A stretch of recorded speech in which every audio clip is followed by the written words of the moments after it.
Welcome back, ladies and gentlemen. It is the Mediterranean Poker Party. I am Andrew Hedley, joined on set here at the Merit Complex by Mr. Jay Harwood, making his debut in Cyprus. And we have more action for you today, the EAPT Grand Final main event day 2. Before we jump into that, Jay, give us a reminder of what went down last night. Yeah, last night's final table, we had the 10K PLO FT. Everyone's favourite Scotsman, Ludo Geilich, taking that down for $149,000 on a stacked final table. Absolutely, Ludo crushed it. And today, as I already mentioned, we have that Grand Final day 2 of the 2K. About to jump into that. Jay, can you give us a rundown of the prize pool? Yeah, it was 2 million guarantee on that. That has been smashed to 3 mil, just north of 3 mil in the prize pool. We got just over 1,500 players in the pool. Coming back to day 2 today in the booth. Looking forward to jumping into the action with yourself, Andrew. Brilliant stuff, guys. Well, with that, that's enough talk. Let's take it over and get into the action.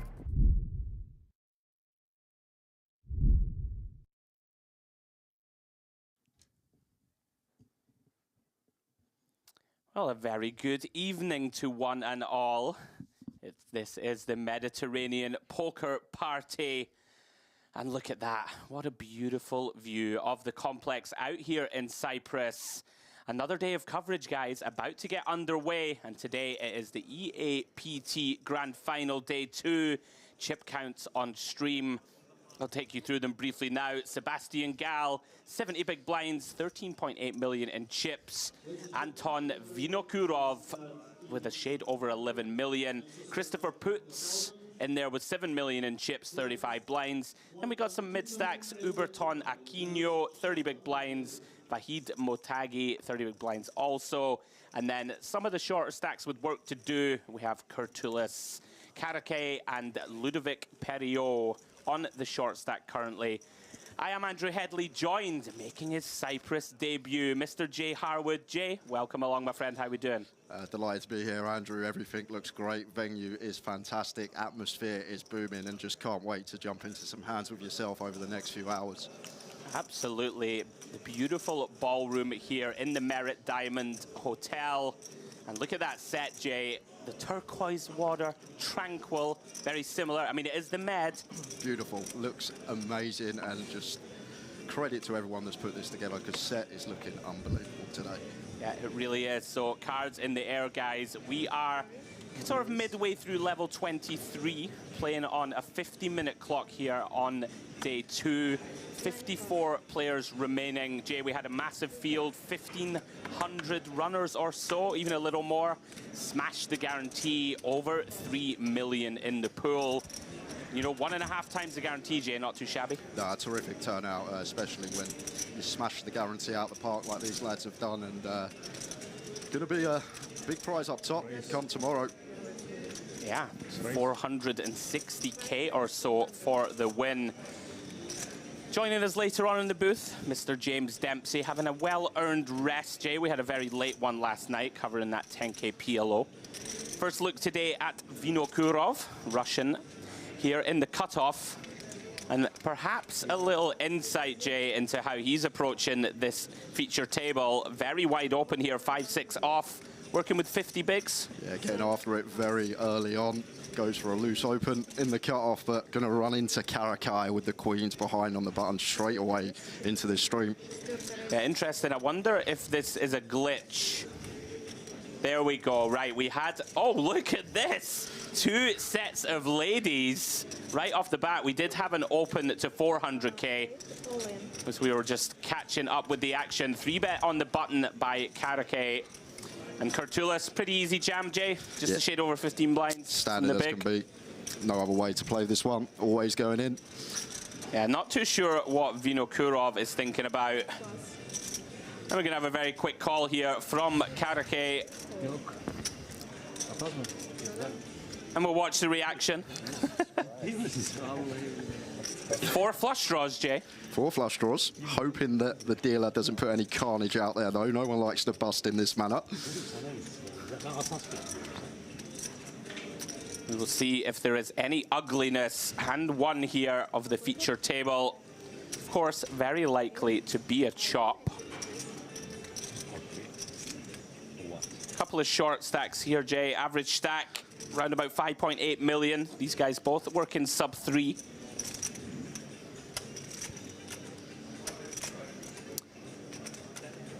Dealer just getting a countdown of the stacks, I believe. Hoping not to see any casualties for this one, but wouldn't mind seeing a sweat or two. Always nice to see 3 to a flush on the board. We want blood, right, in the booth. It's a first hand, Andrew. First hand.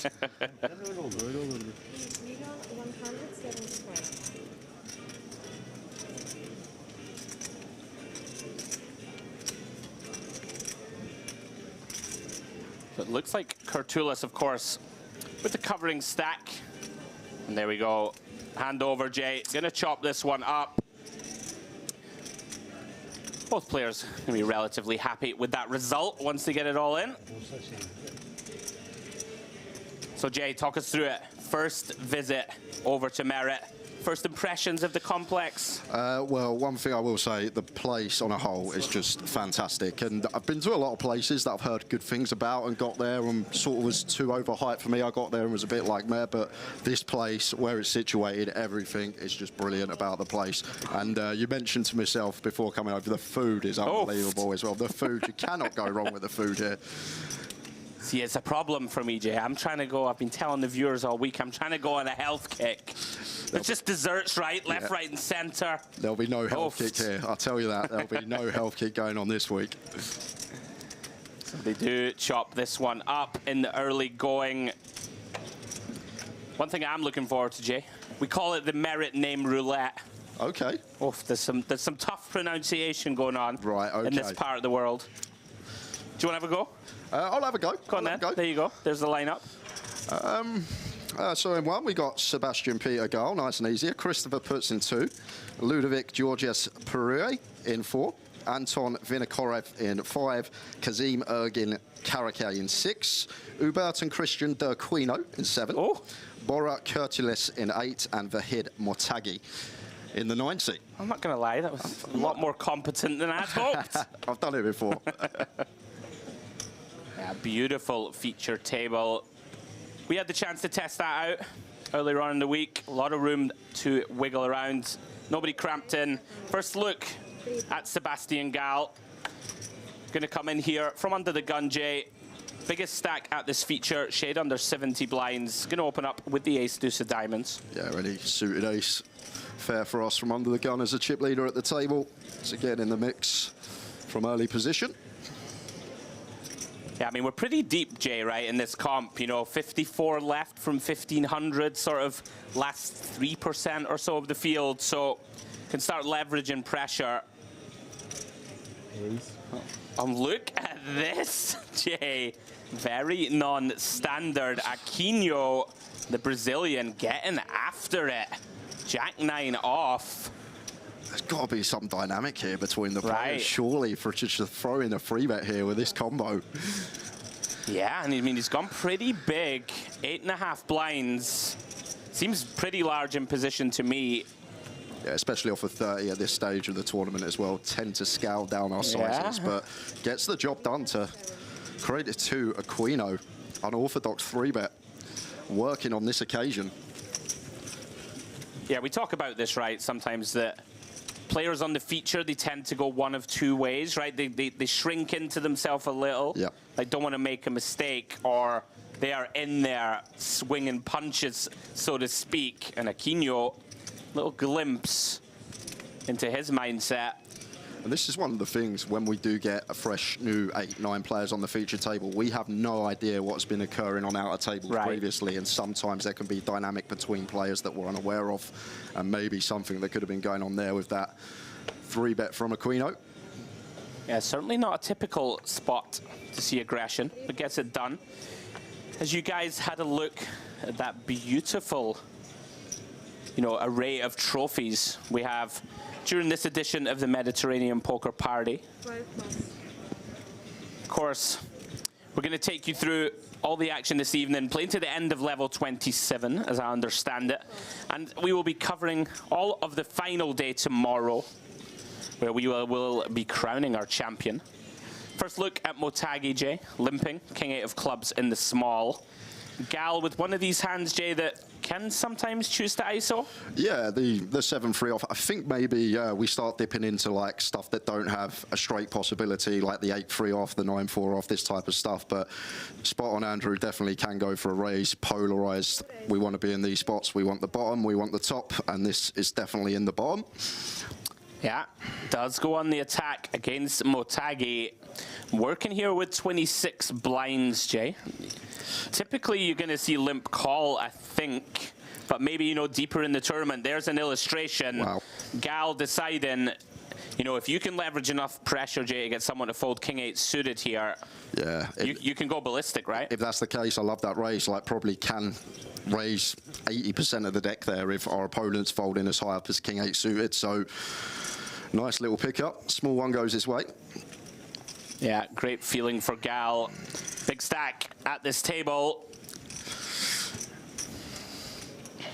And with 54 left, this is sort of the time of the tournament. You start to dream, Andrew. You start to think, I'm not far away. I'm not far away from that big money.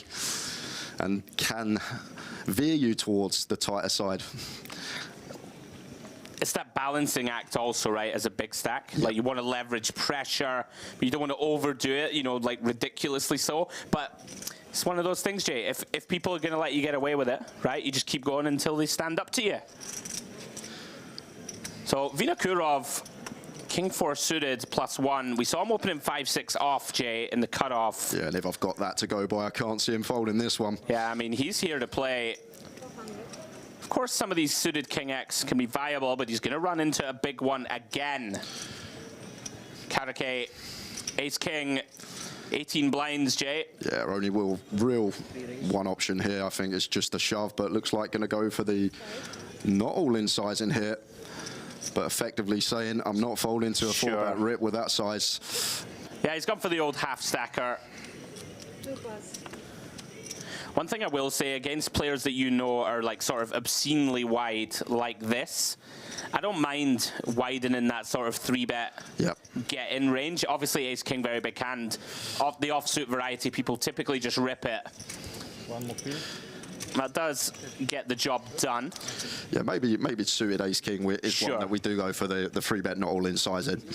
But I think in general, Ace King off just likes to send there. But as Andrew says, if we are up against a very aggressive opponent, maybe we can go for the induce in the form of a 3-bet. Yeah, a couple of glimpses already into the mindsets of these players. Aquino and Vinokurov, players to keep our eye on, seem to be getting right after it. For anyone just joining us, welcome along. EAPT Grand Final, Day 2. Myself, Andrew Hedley, and Jay Harwood coming to you guys from the booth. And the wonderful Mr. James Dempsey will be joining us later on. He's got his feet up, Jay, at the moment. I know, he's probably listening right now. You reckon? He's probably watching. Who wouldn't be watching? I reckon we've sent him to sleep already. First time I've actually met James, some character. Really, really nice guy. And he's got some personality on him, I'll tell you that. If he's listening, he's the best guy in the world. If he's not listening, well, can take him or leave him. Only joking, Demps. Culuz in the hijack. Ace 10 off, Jay, in for the min raise. Puts now with the decision in the small. Yeah, it's a awkward one for Puts here. I think generally we do just like to flat this hand off a 30 just north of. But wouldn't be surprised to see aggressive action. But yeah, this is one of those. I wouldn't be shocked to see jam. It looks like he has, you know, with Perio behind, working with just 13. If you think that Culuz has enough raise folds, right, and you can get a hand like this that dominates us to fold, hand like a king-queen off, Jay, something like that. Oh, he flicks it in. Wow. Bravo to Culuz. Not having it, Jay. Wow, people typically lay that down. Has decided, I'm not folding, and what a situation to find himself in, Jay. Huge favorite here, crushing the queen 10 of puts. Here we go. See if he can hold him off. 10, 3, 6. Ace 10 holding. Puts dead to one of the remaining 3 queens, Jay. Yeah, no runners for us here. blank, 4 of clubs on the turn. Culuz now 1 card away from getting himself over 7 million. And he finds a blank, 3 of hearts on the river. Puts looks a little stunned. Yeah, one thing I will say, Culuz actually 17 bigs, although Putz's jam was just 32 big blinds. Culuz only had 17, and I actually missed the stack in the big. So if the big blind had effective of sub 20, then I actually really like jam with the Queen 10 suited. But thought he was effectively jamming for 33, but lovely double up for that man. Yeah, wasn't shocked to see it. One of the old modern theory, let's jam it in, did not count on his man Culuz. It was a very quick call, in fact. Ace-10 off. Bravo, sir. Sniffed it out. Gets an early double here on the feature table. Early blow for Puts.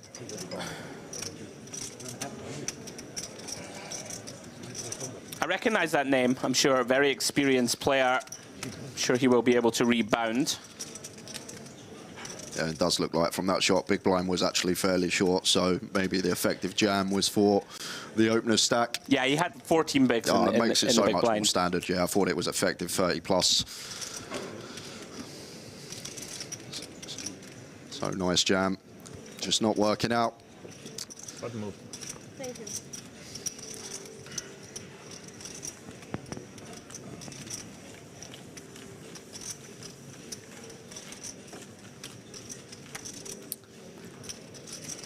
So Culuz there in shot, fresh off that big double. Gotta be a great feeling, Jay. You make that call, maybe kind of hoping you're flipping, occasionally dominate a suited ace type. Find himself in fantastic shape. As we approach the home straight, shall we say, of this tournament. Long way to go still, though. 53 still remain.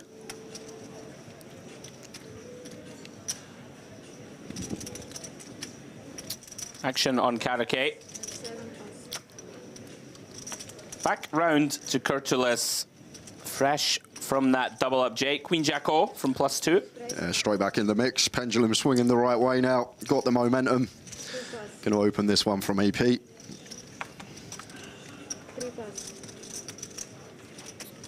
Round to Vinokurov. Very ugly looking 8-4 off. Yeah, but what we've seen from this man already, wouldn't be surprised to see a defend here. But is going to choose to let it go. I like it. A little too weak. Especially this stage of the tournament, right? Well, like one of those that, you know, you could potentially defend for chips. Probably but, you know, 50 left in the tournament against someone who we've just seen is not going to have much of a fold button. I like it. Yeah, I like it. Just thought with what we had seen from him so far, might have had a little peek at the flop. And just a raise and take. Look at the beautiful camera work, guys, as we go past that EAPT trophy. That will be getting handed out tomorrow night. 468K, by the way, Jay, up top. Piles for a 2K. It's hard to find a tournament for 2K buy-in where you're going to have that top prize anywhere in the world. 7+, 8+. Yeah, tournaments are flourishing here, guys. We love seeing it. And we got more action. We have 7 days straight of coverage. Me and James worked that out yesterday. Culminating in that 5K Mediterranean Poker Party Grand Final. Very much looking forward to that one. 5 million guaranteed. Huge week of poker. Back round to Vinokurov in the small blind. Queen 5 off, Jay. Into, I believe big blind has around 22 bigs or so, if memory serves. Look at that, 1 off. Yeah, we're going to have a perfect hand to shove here as Karakai for 20 effective. The old offsuit high-low. The best block up, the best unblock up in this small blind versus big blind confrontation. This is one that does love to just send it in the middle. Let's see if our man Karakai can find it. It looks like he's reaching for calling chips. Seems also pretty reasonable against a very aggressive opponent. if we can't find that ace, we know Vinokurov very likely to go after us. As it stands, 8-6-3, 2 clubs. Both players come up somewhat empty. Vinokurov, though, with some viable backdoors, Jay. Yeah, it seems like a very nice combo to continue here with a club and a 5, but going to go with check. And over to Karakai now. Yeah, I think I'm with you. Can potentially dislodge, you know, some of the hands like this, some king highs. Yeah, like the Queen of Clubs and 5 of Diamonds, both really nice to have, blocking some continued range of our opponent, potential to turn some backdoor equity. Intriguing. Does check flop. Turn is a deuce. Both players improve. Vinokurov now with a gut shot. Karakai pairing that deuce. Facing an opponent who's checked flop. Delayed c-bet turn. Round about 1/3. Yeah, Karakai not going anywhere just yet. Big river incoming. 2.3 million in the middle.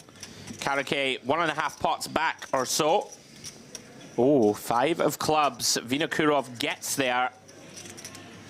Does he know it, Jay, though? That's the big question.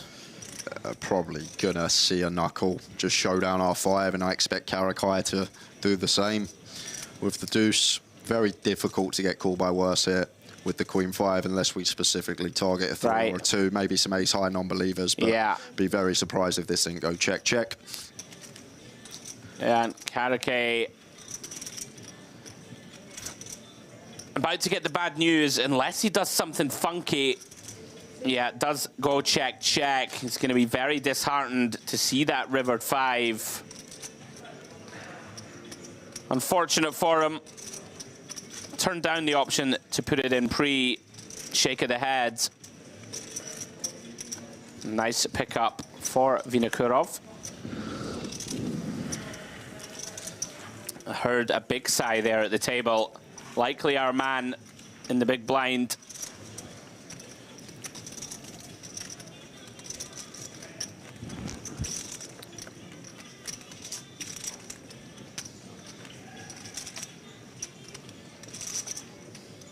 Such a fantastic shot.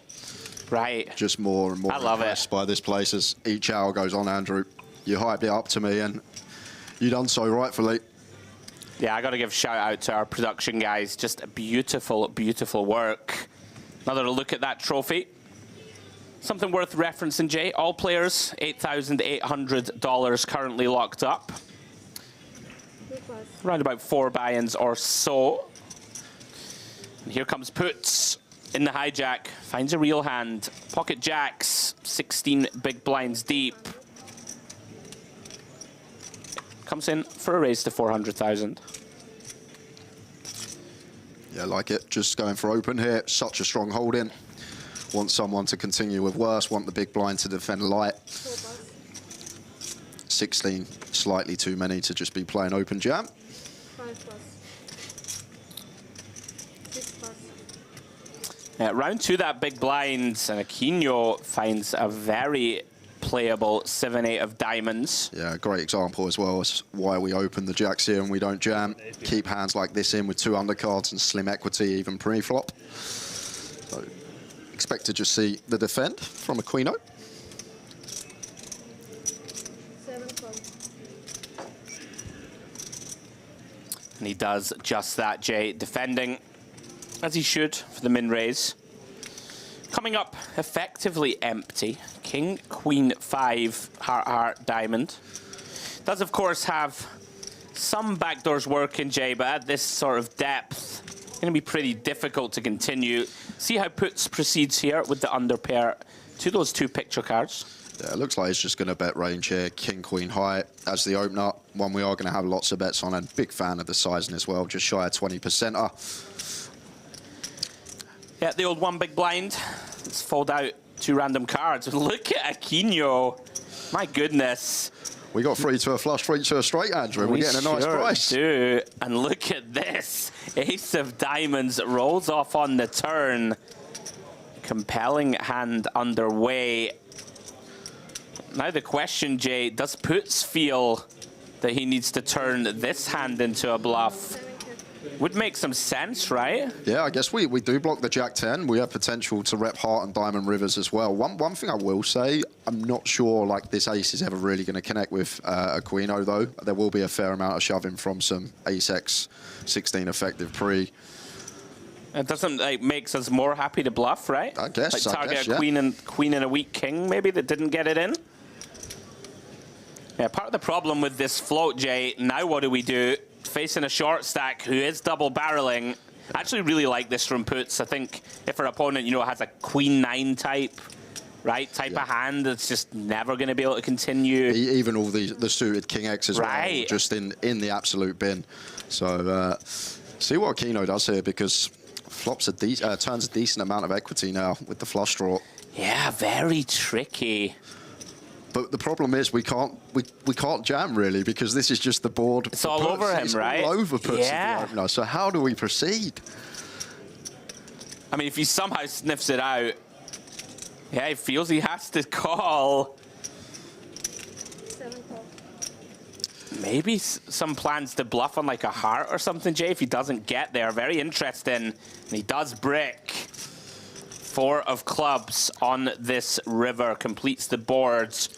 So are we going to see the set now? And to be honest with you, as you said, if we double barrel in turn, triple's actually really nice. You're going to have all this 5x of diamonds, king x of diamonds, ace x of hearts, queen x of hearts, queen jack, queen 10, king jack, king 10.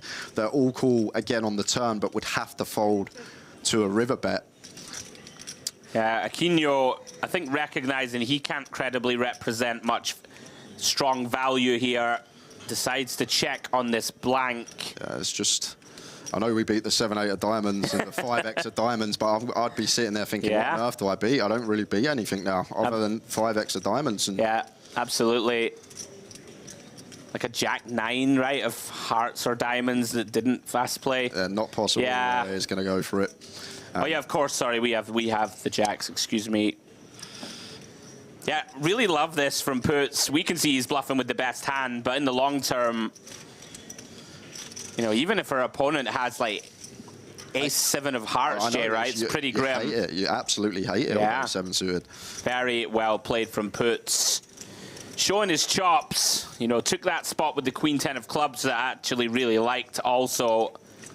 Yes. Illustration there of the prowess, finds the triple barrel, gets it done. Well played. Yeah, like what I'm seeing from that man in seat 2 already. Got some game for sure. Aquino, spicy. Check calling on the king queen 5 against 14 big blind stack. It's one big blind. We got 3 to a straight, 3 to a flush. Yeah. Now, I never want to do a stereotype, but like Brazilians, they just love it. They just love the game too much. Don't want to fold. Very entertaining for us. Aquino, gonna be fireworks. Look forward to seeing more of him. Round 2, Sebastian Gal. Beautiful looking king jack of spades, Jay, coming in for a raise. Yeah, one that should always be opened.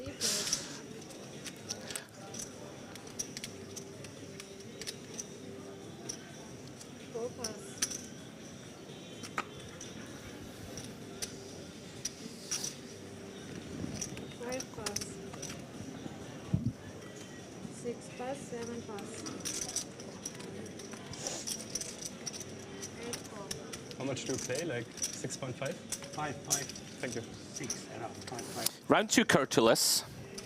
Does defend. 6-3 of clubs. Versus min raise. Comes up completely empty. Gal now king high with that Broadway gut shot draw. Yeah, it seems like clear continue. Yeah. Our board is the opener. And 6 high can't do anything from Culuz into the muck.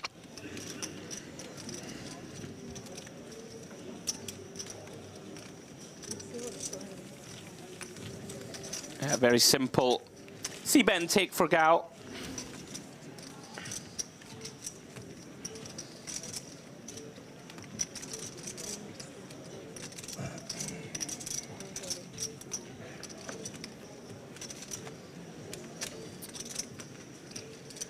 Nonetheless, nice start for this feature for Culuz. Found that big double up. Firmly in the hunt. So guys, we are down to 50. 50 runners remain. A few more bust outs on those outer tables. Now, Jay, I know you're like incredibly experienced, like commentator and broadcaster yourself. You know, when you get down to this business end of the tournament, do you find that people, you know, their demeanor and how they behave at the table, people get a lot quieter when the big money's coming, or like very business-like table this, right? And there's no real chat going on. I guess it depends on the characters you've got on the table, really. Maybe this 9 are just happy to sit there and get the job done, but you will come across some tables that are more lively. I guess it just depends on the players that we've got. Yeah. I don't tend to see it. Never really something that stood out to me. As we see, Vinokurov has a real hand this time. Pocket Jacks been moved from puts to him. Makes it 400k. Round to Matagi. 24 blinds. King 9 decides, got to defend this one. Makes the call. Check blind. The old dark check. And wow, Jack in the window. Followed by a 5 and a 3. Rainbow board. We're going to see bet a lot, Jay, right? But is this one that we can check behind? Like, so hard to get action from the big blind? Maybe we do just go for very small here versus the big. If we're up against like maybe button or small blind, then maybe more heavy check, but the big will have some more of this 3x, 5x, 6-4 stuff that we can get a street from. So I really like this from Vinokurov going for 1BB. And yeah, but he's got top set, Jay. I know he's got top set, but you can see Matagi's cards. He's only got King Eye, but looking at it from an overall spectrum. I know. And the other thing as well. I just want the fun stuff, right? I agree. I want the check in 10 turn. Okay. And Matagi to just go ballistic. And it's very difficult when we're at that SPR to get all the chips in by the river with a check back. So I guess it's better to just maybe build the pot by 2 BBs, the bet and the call. Reduce that SPR, easier to get all the money in by the river.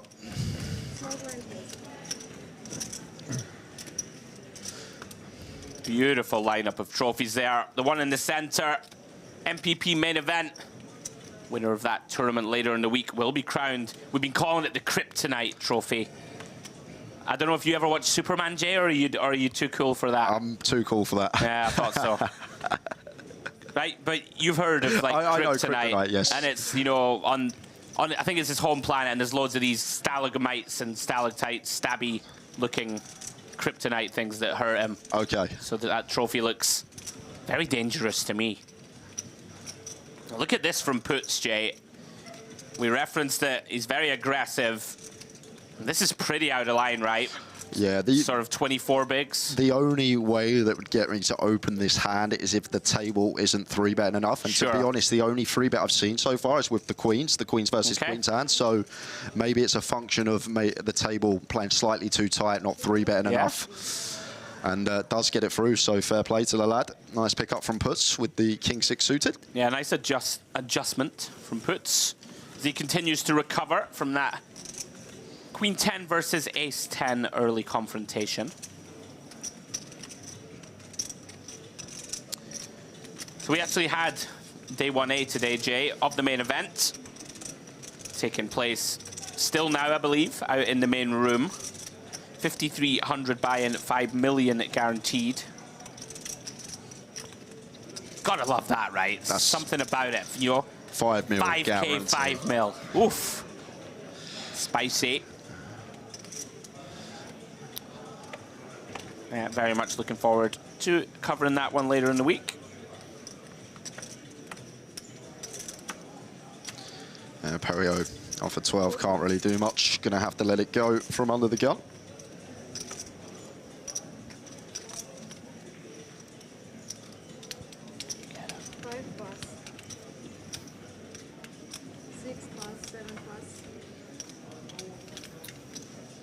A very warm welcome to everybody railing along on YouTube. As I see my man Jay, he's going to fire up the laptop. We're going to interact with you guys. Any questions you have for myself or Jay? Tell us who you're rooting for. Tell us who you're rooting against. We like the violence. Speaking of violence, Jay, Motagi, ace deuce on the button. Very reasonable open, of course. A faintly unappetizing seat for him into two very strong players on his direct lefts. And we see that Gal here actually has a real hand. Ace-king off, 3-bets out the small. Oh, wow. Puts, cold finds, ace-10 of diamonds, Jay. Potential trouble. Yeah, big potential trouble here. It depends on how he perceives Gal. If he thinks Gal is a good, competent player and will find correct 3-bets in the small, could definitely get behind a 4-bet send here.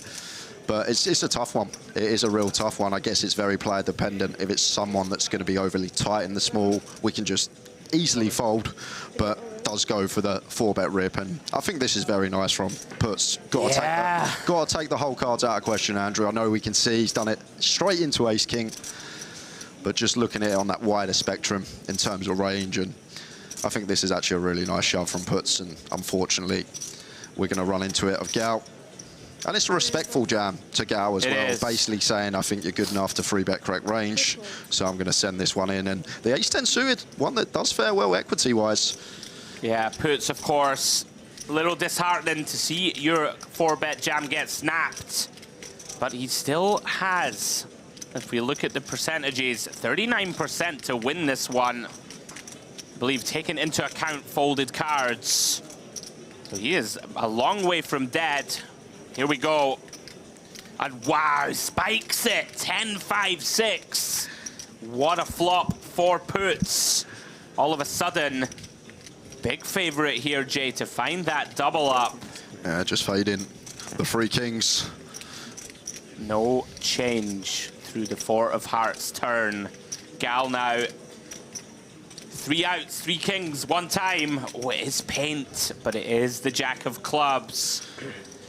And sort of doubly painful, I believe, for Gal, Jay, in that Puts is very accomplished and aggressive, and he's on our direct left. Yeah, it's not makes good this to even see. worse. Very unfortunate for Gal. Was in shape, Jay, to basically cross the 20 million mark. Yeah, which would be huge stack. 100 big blinds. Aye, aye. But Puts gets there. We know he's aggressive, Jay. Yeah, building a big stack to wield. One of the merits of going for that rip there as well, like when we are called, most of the time we'll get it through, but the times that we are called, we have the chance to get there. We're not out of the tournament, and best time to be caught bluffing is pre-flop. Equity's running fine, and found that 33%. A nice big double up for him. Chip counts on the screen, guys. Anton Vinokurov now, chip leader at the table, 12.2 million. Closely followed by Puts. Gal, still healthy, even after that little hiccup. We see Culuz there, 7 million in chips, middle of the pack. And down to Aquino and Mutage in the sort of 20 to 25 big blind realm. There are 2 short stacks, Karake and Ludovic Perriot with 2.5 million chips. Our resident Frenchman in the mix here.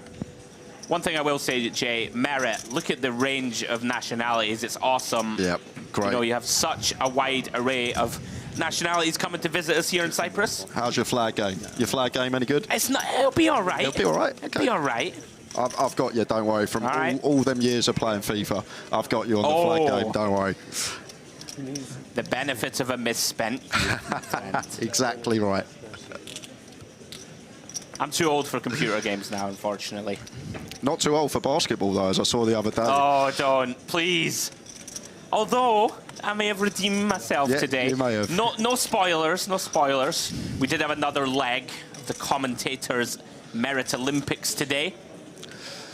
No spoilers. I made my debut. It was about as good as Jonathan Woodgate's debut for Real Madrid. Oh. If you ever remember that. Oh, my goodness. Very niche comment.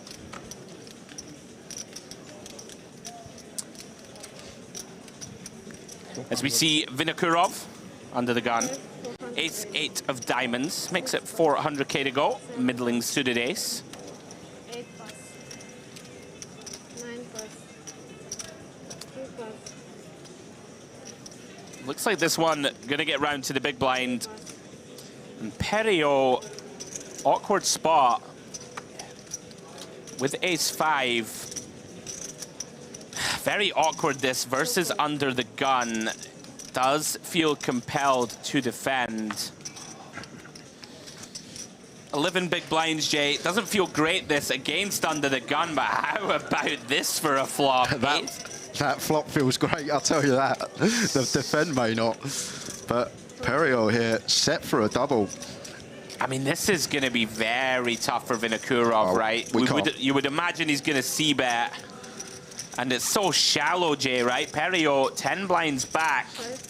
Do really like this size and choice. One big blind. They're very nice on the mono board, however. Yeah. Going to get some bad news, and we just can't fold Andrew simply because our opponent will have hands worse ace-x. He'll have some 9x with a spade, some 5x with a spade. Lots of hands that we're in front of. Unfortunately, we are just going to be running into one of these value hands of our opponent. But right. Now, interesting that Perio decides just to check jam.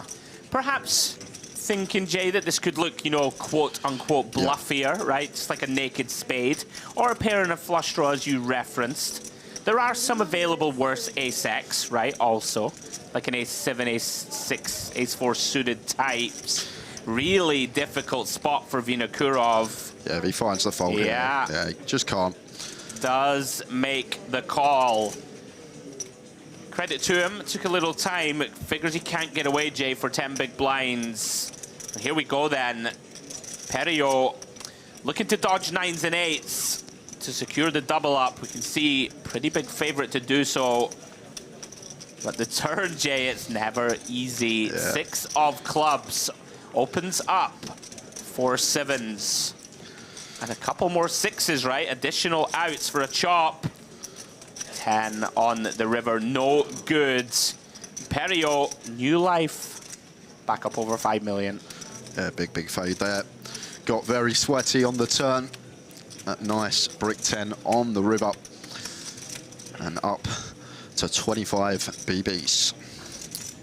Now, my intrepid co-commentator, Mr. Harwood, he's in the YouTube chat streets. Jay, what's going on? Anything to report? Not much at the moment. People saying hello. Good evening, Pia. Good evening, Gambit. Any UK players out here? Oh. There's a few. I've seen Brandon Shields, Jamie Nixon's here, Yanis Liparis, Simon Higgins, just to name a few. I'm sure there's plenty more. Yeah, absolutely. We did see, I mean, already, right? Yanis took down a 2K side event. We did see Ludo, of course, win the 10K last night. Dare I say it, Jay? UK poker. It's back, baby. It's back. Yeah, very strong showing from the UK contingent thus far. I'll tell you what, it's your mob that's turned out in force. The old Scots are here. There's loads of Scots here. Mate, the Scots have always been under the radar. Under the radar crushers. Right, David Vamplew, remember him? Yeah, I do remember Vamps. Yeah. Whatever happened to Vamps? He just decided he'd had enough. He'd had enough. He'd made enough money, didn't need any more. Round 2 puts. Into the bin it goes. Perio, fresh off that double J. King Jack, very playable out the small. Yeah, nice tidy one as well against an aggressive opponent to potentially go for the complete and the jam over the top. The King Jack off. We'll see what he comes with. Is deciding to go for the 3x. Vinokurov, 9-10 off. You would imagine it will defend this one, Jay. Expect to see it. Yeah, flicks in 1 green chip. Green chips, guys, 500,000. The red's 100K, white's 25. Does flop best. 10-4 deuce. Perio does have just king high, but does have a multitude of backdoors, Jay. It's gonna check flop. Very interesting. Vinokurov with the first decision point, Jay. Yeah, and just always going to be betting top pair here, in my opinion. Against the razor, still potential to get called by worse. Can flush out some equity of overs. Seems like a pretty clear one to start putting some chips in.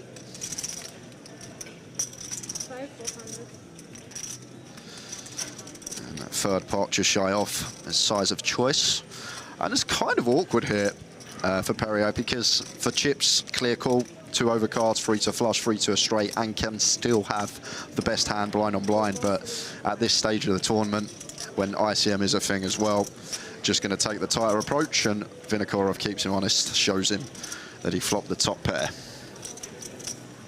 Yeah, kind of interesting. You know, we can see, of course, there, makes a nicely timed check fold. Seems like kind of a lot of hand to just check give up to me. On like a 10-4 deuce, right? Like relatively disconnected. I'm somewhat surprised it doesn't either go with c-bet or, you know, check call, maybe even check raise, Jay, right? Occasionally your opponent's going to stab a lot. Little surprised to see him just give up on it, but perfectly timed. Yeah, maybe small check raise could be in there. I'm not actually sure about it, but maybe that works okay. I think the problem with check call, Andrew, what we've seen from the man that was in the big blind so far, very aggressive. Yeah. So the times we do turn a gut shot, we do turn a flush draw, going to be difficult to realise that equity when met with a double barrel. Yeah, that seems fair. Round 2, Mr. Puts. The cutoff out of the way. Perio, pretty unappetizing. Queen 6 on the button. Yeah, I'd like to see it go into the muck, but... Yeah, disciplined. Not much to do. Unfortunately for him, Vinokurov. Now, this is interesting. We've seen these two clash already. Last time, Vinokurov had the Queen 5 off when he opened the pot. This time, he has the goods. And this time, mixing in limp, Jay, going for the trap. Yeah, love it. Really good here from Vinokurov. Reason being, Karakai going to shove a lot of hands off of 14 bigs once completed 2. And a lot of his check range has 2 undercards to our hand. Right. So therefore, we're not actually too fussed about going post-flop because the times... Oh, wow. Oh, wow. The times it comes ace high, there's not really any ace-X out there, but look at the flop. Goodness me.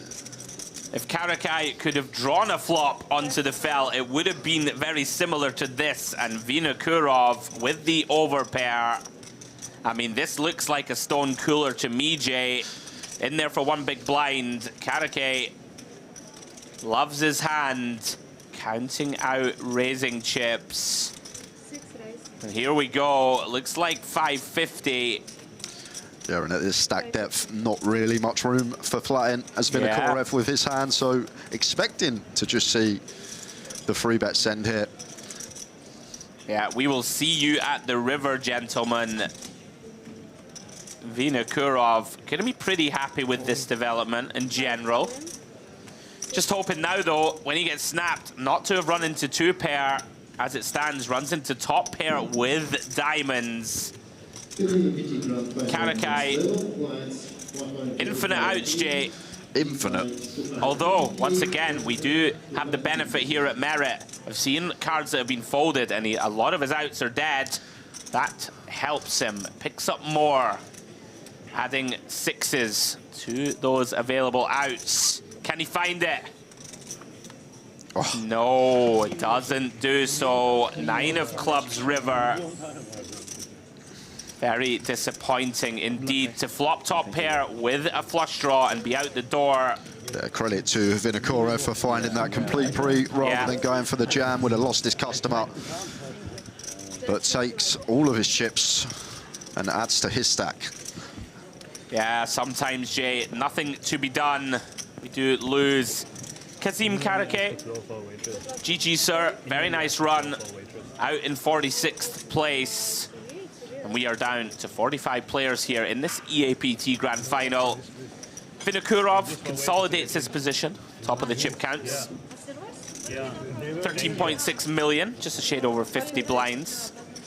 Christopher Putz and Sebastian Gall, the 2 Germans, in 2nd and 3rd in chips. Culuz and Aquino on the kind of mid-stacks. Perio and Motagi with work to do.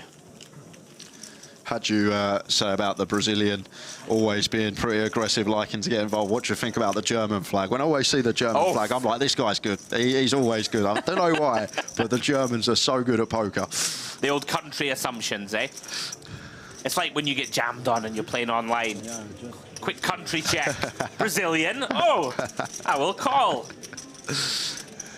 Scottish. Oh, fold, for sure. He's got it. Scots have got it. Yeah, pretty unlucky for Karakai. What are you going to do, Jay? Sometimes the money's just going in. Exactly. Thing about this game, sometimes you're just destined to bust. Speaking of our resident Germans. Puts King Jack in the hijack. More than enough artillery. Makes it 500k to go. Yeah, blinds up now, 250k big.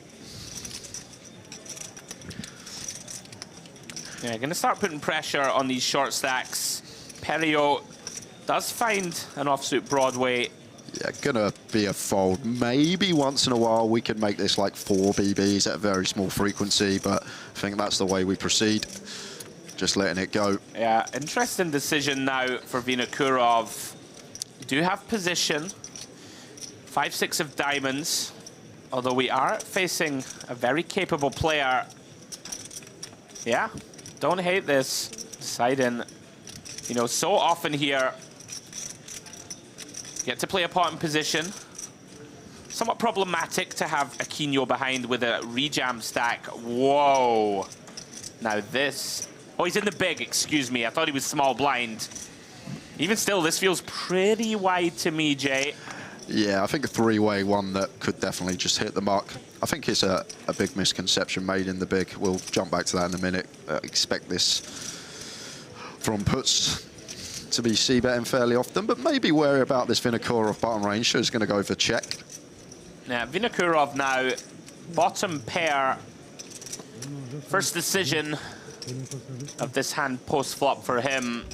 No backdoor flush draws available. Deciding, just going to check back, see what develops. Remains best through the 3 of diamonds turn. Action on Aquino.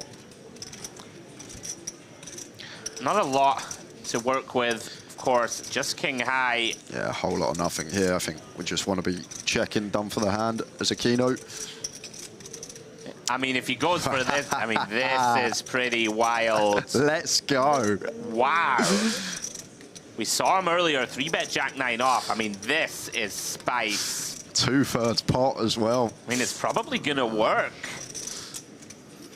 Vinokurov. I mean, and on this dry board, Jay, right? I guess not that many bluffs, yeah. In theory at least. You wouldn't expect so, so credit to the, wow. Winning a pot. I don't think many would have won there. I'm loving him already. It's going to be box office. I mean, that is out of line. Timed it to perfection, though. There goes for the defend with the king 8 off and finds a way to win that pot. Told you. Brazilians, let's go. Oh, well-timed aggression. That's why we love the game, though, Jay. I'm never, ever finding that. And, you know, he's found a way to earn that pot. I'm not even finding the defend, Andrew. No, me either. See, UK guys, too tight. All nits, all of us. We put all our chips in, fold. Round to Gal. Raise. I mean, look at this. Some spice at this feature table. Queen 7 suited. Pretty wide. And when I say pretty wide, very wide.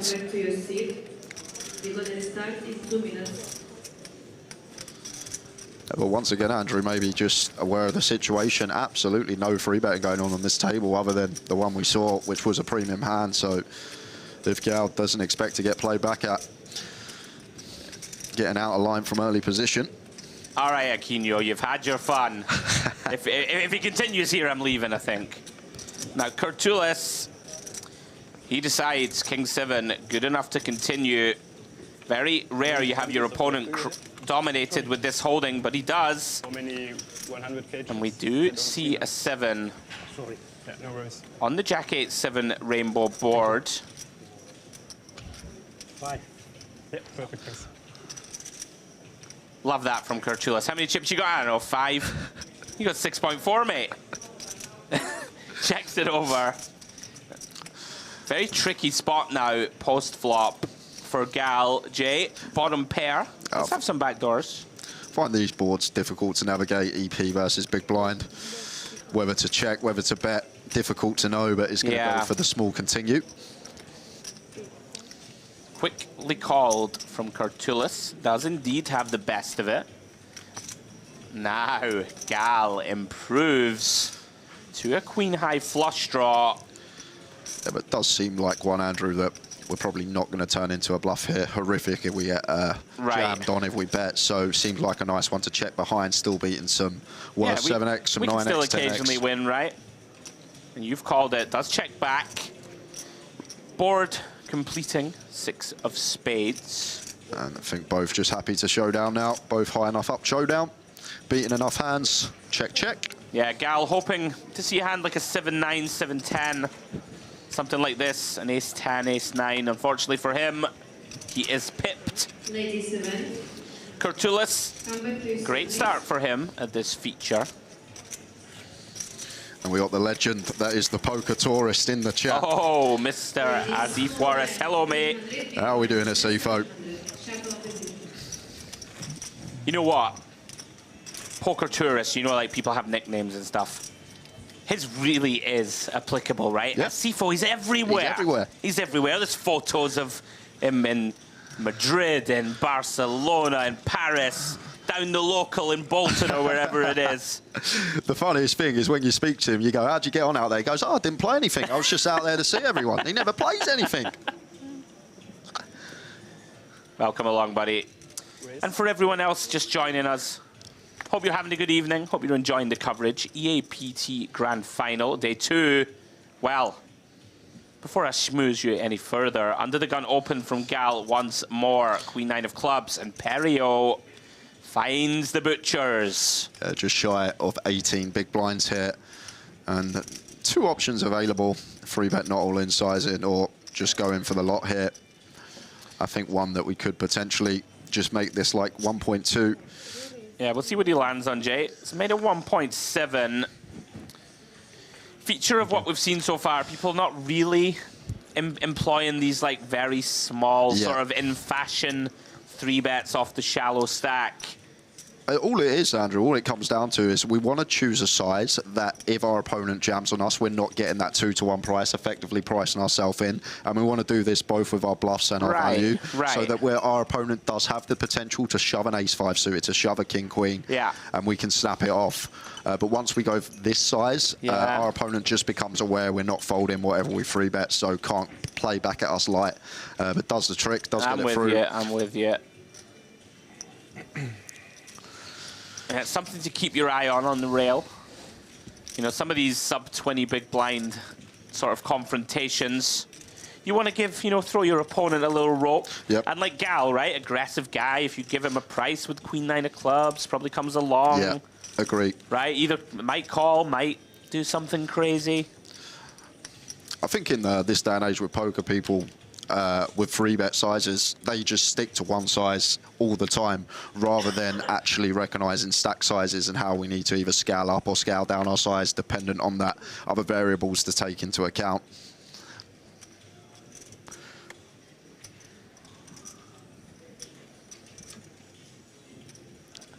As it stands, Perio takes that one down. Throws away King 10-0, very reasonable, 22 blinds. I'm kind of loving this feature, a lot of live wires. Vinokurov very clearly wants to get involved with a myriad of holdings. Let's decide to get away from this one. Yeah, if it carries on like this. Wow, here comes Culuz. Queen 4-0. See, I'm kind of loving it though, right? It's great. We talk about stereotypes in poker. If you'll permit me to throw one out there. Oh, older gentleman. It's going to be tight. Right, so Culuz, I mean, I'd imagine his opponents probably don't give him Queen 4-0 on the button. He's like, whatever, boys, come on. Great start for him. Effectively trebled since arriving at this feature.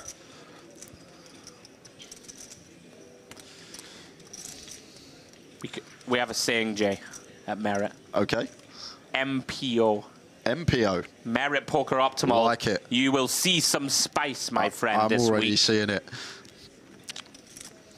And if it carries on like this, I don't even mind every 4 hours you and Dempsey throwing your feet up. I'll sit here all week if it's like this, Andrew. Yeah, Mr. James Dempsey will be tagging in around about an hour's time, I believe. A little less. Round 2, Motegi. 14 bigs. Oh, he's gone with limp. Very intriguing. I don't mind it. Mixing one of these in from time to time. You know, if you don't want to raise fold this hand, right? This is a hand that probably wants to either jam, like you don't want to raise call, you don't want to raise fold. So it seems like either shove or limp. Kind of like it. Gonna bring Gal in with suited 10 deuce. Round 2 puts. Very interesting holding. King 9 of clubs. Very likely, Jay, right, just to look at the small blind and consider that dead money, right, most of the time. This is always dead money here. So I wonder if he decides to take an aggressive stance. And we know he likes to. Yeah, don't hate it. Pouncing on the perceived weakness of this Motagi limp. Makes it 4.5 blinds. I wouldn't actually expect Motagi to have a hand like this. Think it's going to be more weighted around like the 7-9 suited, the 8-6 suited, this type of stuff that wants to see a flop cheaply. But now we're in this situation as Motagi. Right. Difficult. Like, I wondered if puts would ever shove here, right? Like, I don't think Gal ever calls jam. Like, almost never, right? Maybe like a pocket sixes that didn't raise pre or something. Yeah. Could, you know...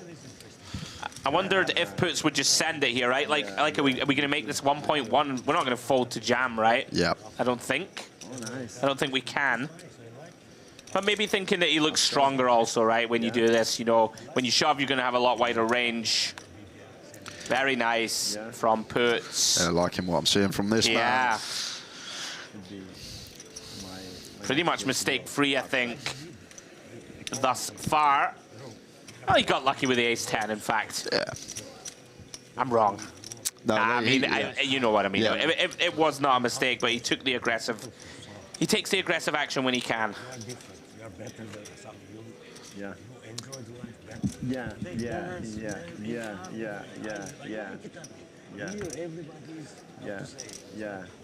The energy is different, yeah? The energy. Yeah. I feel it. Yeah, I agree.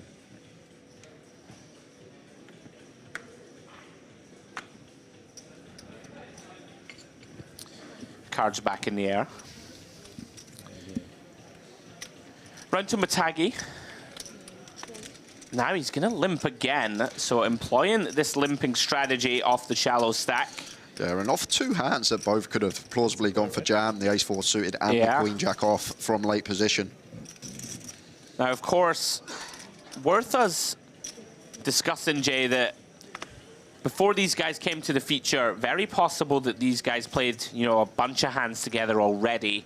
So whether Motagi has been limping all day, right, off every stack depth, we're not privy to that as of yet. But potentially, right, Gal over-limping a hand pretty wide, right, queen 10 off, perhaps thinks that Motagi is really in there with an incredibly wide range. And Perio gets a free look at an inherently ugly holding, but we can see he has 34% here. Motagi and Gal, card sharing. Well, 4-4-4. Motagi has the best of it. Of course, no way to know it. Relatively rare that queen high is going to be good.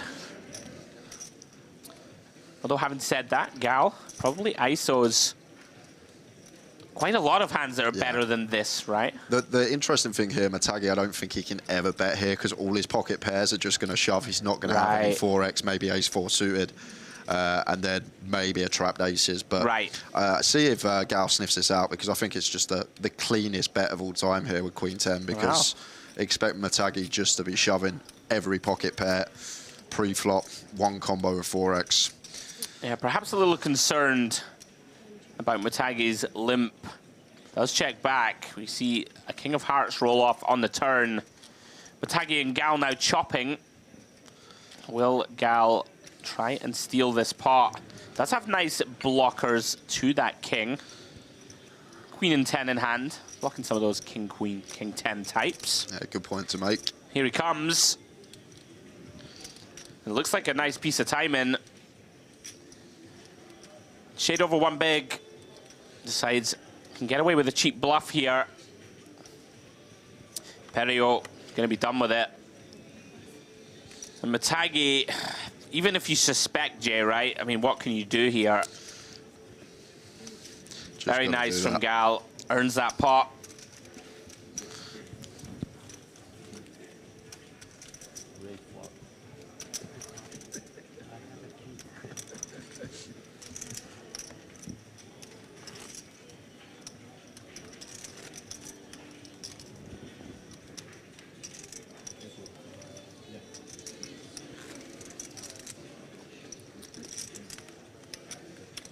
We've got some very stylish dealers here, right?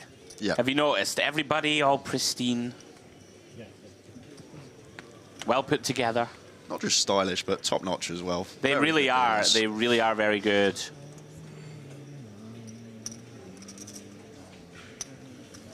Now, Matagi. We have seen him limp.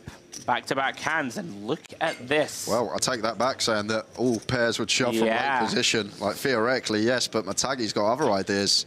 That kind of feels to me like a dangerous strategy in terms of eventually your opponents, I mean, they may already have clicked, right? We're seeing overlimps from Gal. You know, he doesn't seem at all concerned that he's being trapped, just deciding, well, if I get to play hands in position against you, I'm going to do it. And now Puts with the decision point. We know he's aggressive. I feel like he's going to go after it again here, Andrew. Same reasoning like Gal. If Gal's got a strong hand here, he's never limping.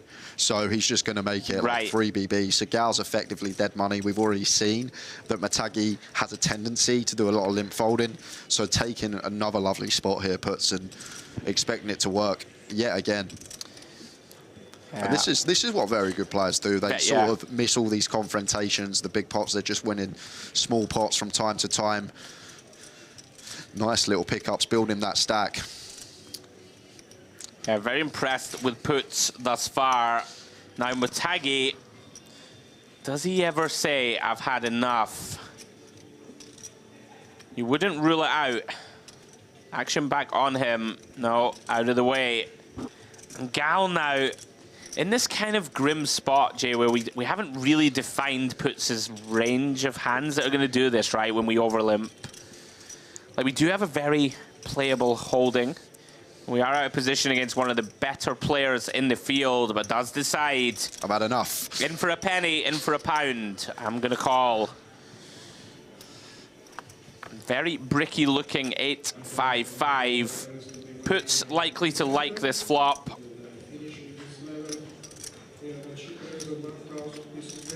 You know, you already referenced it. If Gal had, you know, 9s, 10s, jacks, queens through aces, they're all going to raise pre. Faintly unlikely to ever have a 5. 8, 9 suited, really. Like, it's really tough for him to have any of this. Agree, Andrew. Just seems like a nice one to put some chips in, flush out some equity. Hands like Jack 10, King Queen, Queen Jack, still going to have 30%. So nice to get those out of there. Ah, he's gone pretty big. Maybe looking to just maximize. Maybe this is just equity. Leveraging the range that you just mentioned, Andrew, when it's very difficult for Gal to have anything here the way that the pre-flop action has gone down. Maybe just leveraging that with a larger size. And Yeah, I mean, Gal here in no man's land. Even if you suspect, wow, he's not, is he? He's not, is he? Glance at the chips. Yeah, really can't do much. That would have been wild. Well, Puts, loving how he's approaching this feature. Puts the pressure on. Oh, beautiful. I mean, there's so many puns available. There's so many. Hey, licking your lips, absolutely brilliant. Puts him in the bin. Puts it in. Puts on a show. My goodness. We'll have a field day. What a treat. If this man makes the final table.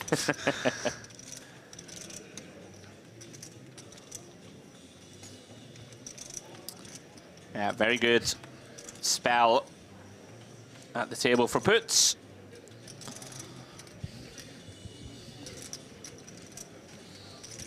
And Matagi lets this one go. And Gal, in one of these spots, Jay, right, where essentially lost Ace-King versus Ace-10 for 20 million, and not to say the wheels are coming off, but he is Opening very wide still, right off the sort of shallow stack. And look at this, his nemesis. This is one of the worst things at a poker I mean, this table. is max tilt, right? You absolutely hate it when you're sat there and the same guy constantly 3-bets you time and time again. But we can see, actually with the goods this time, puts nice size of choice, 3x on the nose at this stack depth. But this is just infuriating, isn't it, Andrew? Yeah, like I said, like didn't want to say the wheels are coming off, but Gal, he hasn't downshifted. You know, maybe sometimes, Jay, right? Your stack's dwindling. You've got a very tough opponent on your left. We saw him open Queen 7 of Hearts, lose that one. You know, now we're opening the Queen 8 suited. Yeah. Of course, it's not an unreasonable open, I guess. You know, I'm probably nitpicking a little. Yeah, I think it's fine from the hijack. Just think it's annoying that the same guy goes after us yet again. But with the goods this time, puts some more chips added to his stack. Yeah, puts loving life. Building that big stack. Average chips, guys, at the moment, excuse me, 8.2 million. Shade over 30 big blinds. And we are losing them quick, Jay. 38 now remain. I believe we had 54 start of coverage, so a third of the sort of streamed field have departed. Yeah, I'm surprised to see that, Andrew, with average stack being north of 30 big blinds. That's quite an influx of bust-outs over the last hour or so. You got to remember, we're in the Mediterranean, mate. It's the poker party. Things to do. Let's just get after it. Yeah, 38 remain. Everybody now has locked up, guys, $10,000 into the 5-figure paydays. Round to Vinokurov. Pocket 3s on the button. Certainly playable. Yeah, always going to be in the mix. Expect to see open if there is a situation of the two stacks in the blinds being sub 20. Could even be one that we go with jam with. That most certainly won't be folding. Yeah, he does have a Quino on his left, right? So if you have the sort of live wire, maybe you jam, Jay, if he's like 20, 25. You know, there's not many hands we want to shove, right? Well, here we go. Oh, he did. He did just shove, and we can see Aquino probably would have 3-bet jammed this hand versus just open. Great. Very nice adjustment from Vinokurov. And this is why... Oh, wow, sorry, I didn't sorry to cut you off, Jay. I mean, this is a big shove now. 33 effective. They're going to be working, though. Yeah. But one of the merits, as you just see, getting the ace-9 to fold, the 2 overcards, even the 9-8 off in the bit. Kind of close, right, ace-9. For 30, I know, when he shoves the 30 effective, I'm not sure we should be sticking it in. But if it was just for people our are never stack, balanced here, right? Like, they just never have ace-queen, ace-jack suited types. It's always like it's the always small this pairs, hand, right? the king-queen suited, and stuff like that. Yeah, it's, I agree, some suited wheel aces. But yeah, you probably don't want to flip here with ace-9 and very occasionally be dominated, I guess. I like that adjustment, though, from Vinokurov, thinking Aquino is going to stick it in my eye a lot. I'm just going to put it in and make him find it. I think another merit is at this stage of the tournament, people don't tend to call off correctly. They tend to go a few pips tighter. That's fair. So maybe making it even more viable in that situation. Such a sweat for these guys. 37 remaining from a field of 1565. They are deep. They really are. Round to Perio. Queen 8 off into the muck. You would imagine Vinokurov to follow suit. I feel like he just wants to be in every pot. I like, you know, we talk about table presence. Here we go. I do like how he's looking around, surveying the stacks every time, right? Sometimes players sort of autopilot. Aquino, Jack 8 off. Yeah, Vinokurov, I mean, this is so wide again. Oh, Aquino. We know you love the game. Oh, he loves the game, all right. Really? And this is just seeing Vinokurov. This guy, I'm loving him. I'm loving them both. Oh my goodness. 3-Res Jack 8 off. We got the Germans battling in 2 and 3. We got the Russian and the Brazilian going at it against each other. I am loving this. I mean, it's kind of like old school street poker, Jay, in a way, right? Like, you're in a cutoff. I know you're at it. I don't care what my hand is. I'm going for you. Taking it back to like 2012. Yeah. I'm here for it. And surely this is going to be working. One thing I will say, love the size from Aquino that he's chose here. Right. Just going for the 2.5x, not the full 3x off of this stack depth. And gets it done. I mean, this is like 3 pots we've seen Aquino play. And he basically had no right to win any of the 3. And he's won all 3 of them. Yeah. Keep your eye on this man. And this is the thing about the Brazilians sometimes, Andrew. So unpredictable, so hard to put them on a range. Like, when you're in a pot, 3-bet coup, you're not even going to think about the Jack 8 off being in there. Nah. I'm loving it. Give that man a stack. Let us enjoy him for a little longer. I guess it's the playing style, right? There's genius and insanity, right? It's like always, they're very close together. I mean, so far his timing has been perfect. At some point, he's going to run into resistance. He's on the genius side of the line at the moment. He is at the moment. I mean, you know, 3 for 3. Credit to him. Perio finds the ladies. +1. 20 blinds, Jay, to start. It should just see open. Way too many to be shoving it in. Yeah, that's coming for shade over mint. Vinokurov now. Yeah, recognizes my opponent has 20 blinds. And look at that, Aquino. Tell you something, his timing.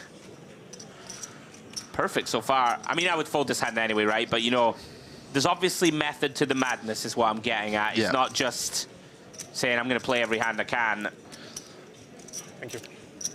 Gal, things have gone against him thus far. Feels as if he has to defend. Once again, up against a much better holding than his. Does have that overcard, and there it is, Jay. Ace, 8, deuce. Out flops the ladies of Perio. Checks it over. Let's see if Perio's going to go for the range bet here. Ace high, it should be small size if he elects to. Does come with 400k. And just shy of 30% and clear check call for Gal. Not going to do any raising. Obviously never folding. Does commit those chips. Perio going to be fairly unhappy with that. Of course, though, can still beat some ATEX, some sort of wheel type draws. Not going to be too many of those. Some suited deuce X, some sort of pocket pairs that decide to take a turn. Yeah, and for those reasons, does make for a viable check now, but not having it. Wow. Looks like he's going to go for the second bet after glancing at his chips. I think it's a hand a lot of people are going to check back. Does check. Did consider it, Jay. Perhaps thinking I can charge an 8 again. Probably won't get raised, right? Set my own price. Thing about these spots are, got to start running through your head. What are the bluffs of Gal? Exactly. Because you would imagine he's going to seek value here, facing turn check. Yeah, I think we have to as Gal, because at that stack there for Perio, just expect him to continue barreling all better ace X. Yeah, really like this choice. Just south of quarter. Looking to get heroed, Jay, right, by all of the pocket pairs. A hand like an 8-9 suited, Perio probably not got many of them from +1. You know, induce some crying calls. Yeah, I think that's what it is. Getting such an attractive price, Perio, but it's so difficult for our opponent to have a bluff here, Andrew, just simply because Gal would probably check all his 8x, the 4-5, the 4-3, this stuff. It in. Gets called. Yeah, I think you occasionally see some like one big blind bets from an 8, something like that. You know, like tiny. Maybe not quarter, maybe it does go for the 1BB, but difficult to find some bluffs there. It is. Have to be like the 4-5, turning the 5 into a bluff, maybe the deuce 3 suited, which probably isn't even going to defend it the big. So some kind of king 3, king 4 that decided it's going to call bluff later. It's just when you have that price, Andrew, it's just so difficult not to throw a chip in and see what your opponent's working with. Yeah, and Gal stops the bleeding. And good for him. He's had a rough ride of it so far on this feature. Still right in the hunt though, round about average stack. Vinokurov, 3-4 off.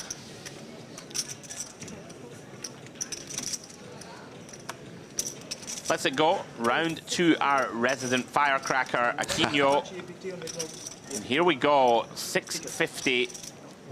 Deciding to go for the old 2.5x. Because we need some lottery for this year. An interesting spot for Culuz.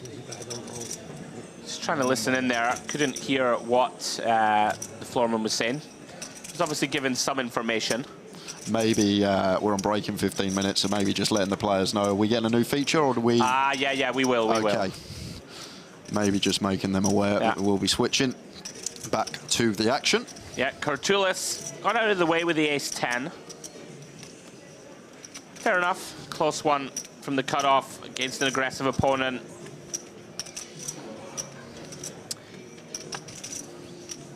First potential clash between Aquino and Puts. Not going to be clashing with the 4 high.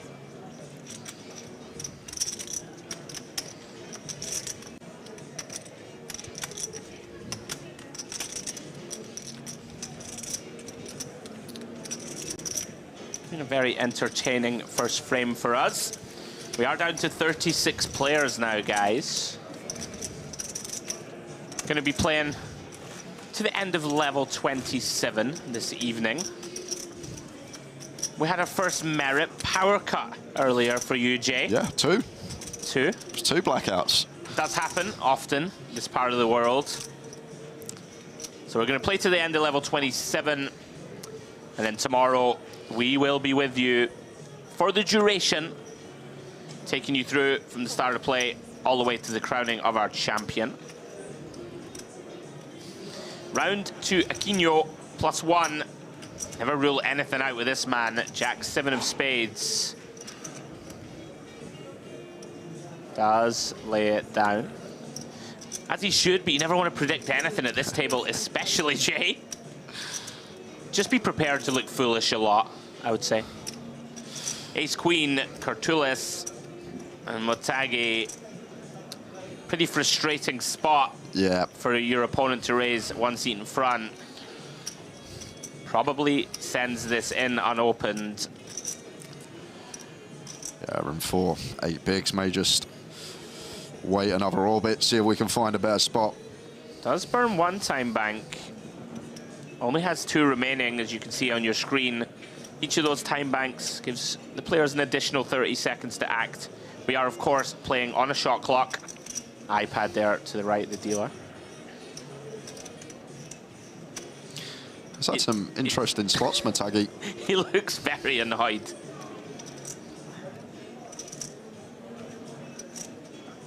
Oh, he's not going to put this in, Jay, surely. Wow, it seems strange spot to burn your last 2. I'm not a fan of this, like burn your last 2 time banks. Like what happens next orbit when you come up with a really tough spot, right? Yeah, it seems I'm not a big fan of this, you know, like leave yourself with 30 seconds only. I think like 6s I go with, 6s plus for sure. Sure. But like the deuces here, it's just always flipping or dominated. Yeah, I mean, come to the lay down. You know, I don't like to be too critical, but that seems like a real waste of your, you know, that's 1 minute of thinking time you've just sort of thrown away just to tank with deuces. Not a fan. In any case, Perio, King 8 off. Another one of these hands that you don't really love to defend, Jay. And we are, again, an attractive price. We are short. Yeah, one multi-way I'd always fold. Heads up does become a bit closer. At this stage of the tournament, though, as you said, Andrew, maybe one that we can just send straight into the muck. Yeah. Perio looks like he disagrees with both of us. Yeah, much better to defend like a 5-6 off, 7-8 off, this type of stuff that's not going to have sort of interaction with the opening range. But this sort of hand has a lot of reverse implied odds. Times it comes king high, times it comes 8 high up against an overpair. Sure. As it stands, 7-4-3, Culuz. Ace high still best. He's not going to love this texture. Perio does get a look at a free turn, which is the jack of clubs. Alex, check again. Culuz allows Perio to get there. River is the king of spades. Probably checking down. Culuz gonna be very frustrated to see you let him get there. Yeah, I think it's nice from Culuz, though. Check flop, check turn, just on the hunt for showdown. Yeah. On a board that slightly better for the big blind defender. Yeah, sometimes you get outdrawn.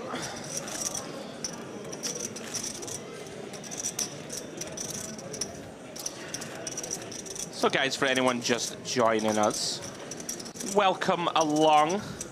Mediterranean poker party in full swing. Packed room, you can hear it in the background. We've got day 1A of the main event underway. Bunch of satellites and side events. It's all going off.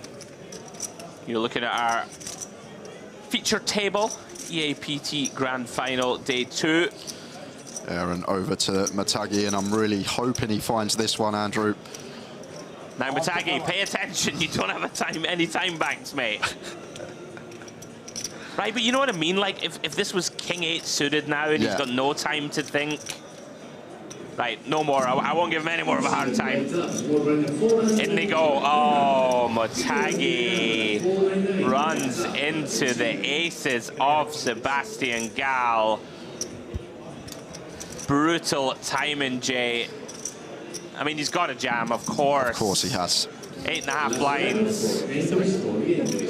Aaron should just see the flat here from Gall. We got a stack that should just be calling for the times we have, for example, a hand like ace 10 here and someone wants to shove over the top and then we can fold. So we want to do that with our strongest hands as well. So do expect to just see, wow, he's going to go for ISO, Andrew. Does go for the ISO. He did say call, there we go.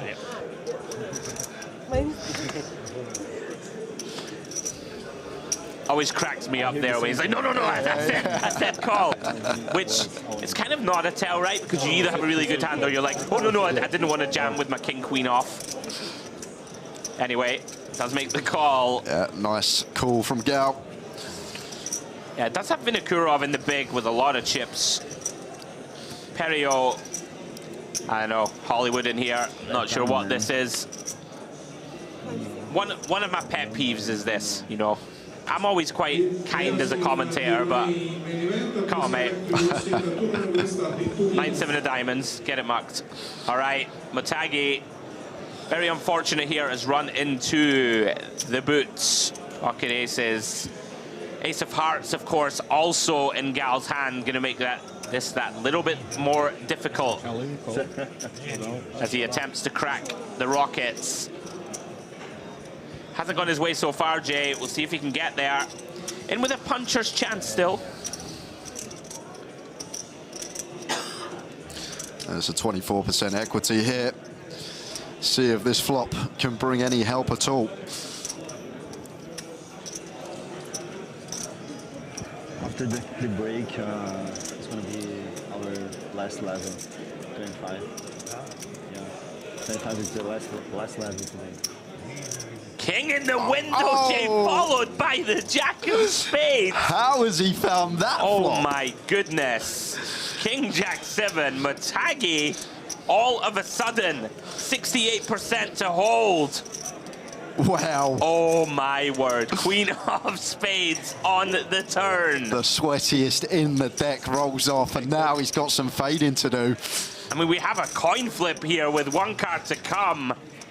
So many outs. Can he find it? Doesn't get there. And Matagi on the verge of being out the door, Jay. Just like that, finds the full double up. And Gal, horror show of a feature table for him so far. My goodness, Matagi. Wow. It's like he knew as well. When he saw the aces span over, he just sat there all calm, all chilled. I'm going to get there. And got there, he did. See, burning those time banks, genius move, Jay. Absolutely genius. A man underappreciated in his own time. Oh, poor Sebastian Gal. Ace King v Ace 10, cracked. Aces v King Jack, cracked. We'll see how he responds, Jay. It can be tough, right, mentally. Brutal. Yeah, need to be mentally strong in this game. I think the best players just take those on the chin, continue going about their business, playing each hand as it comes the best they can. But one thing you can't do is straight away, next hand, think I need to get my chips back. Need to start playing pots I wouldn't usually. Gal does seem like a man that mentally adept. Out the way with the Queen 8 off in the hijack. As puts comes in with a raise to 2 BBs from the cutoff with King Jack off. But in a swing we have break, 5 minutes, 6 minutes lead. Yeah, more than enough for puts. Now, Perio. I wonder if there's pay jumps, Jay. Like, that would make some sense, right, for Perio to do for these tanks. I'm gonna consult my notes as they appear in front of me. Vinokurov, decision point, ace 9 off. Now there we go. Credit to Perio then, was tanking for a pay jump.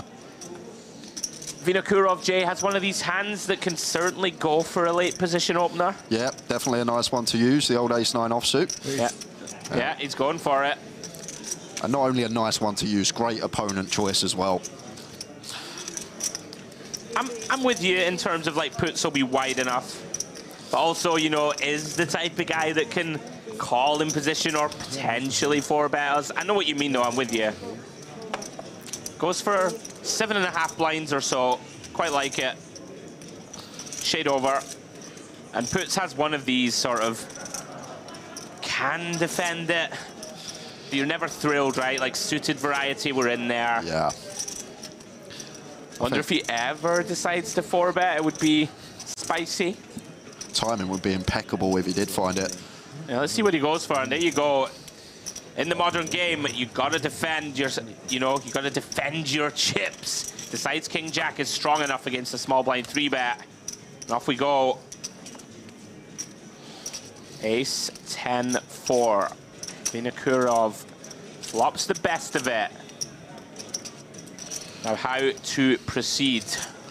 Aaron, do expect to see c-bet range a lot of the time from Vinokurov on the ace-high board. However, what I will say, maybe do need some checks out of position with top pair, and this is a very nice candidate to choose. Yeah, it feels inherently like the kind of hand that is going to want to check at least one street. Not going to check this one.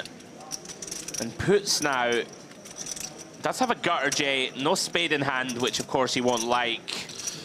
But he is getting pretty attractive price. Yeah, between 20% and quarter here, so really nice price here for puts. Kind of grim though, right? Like,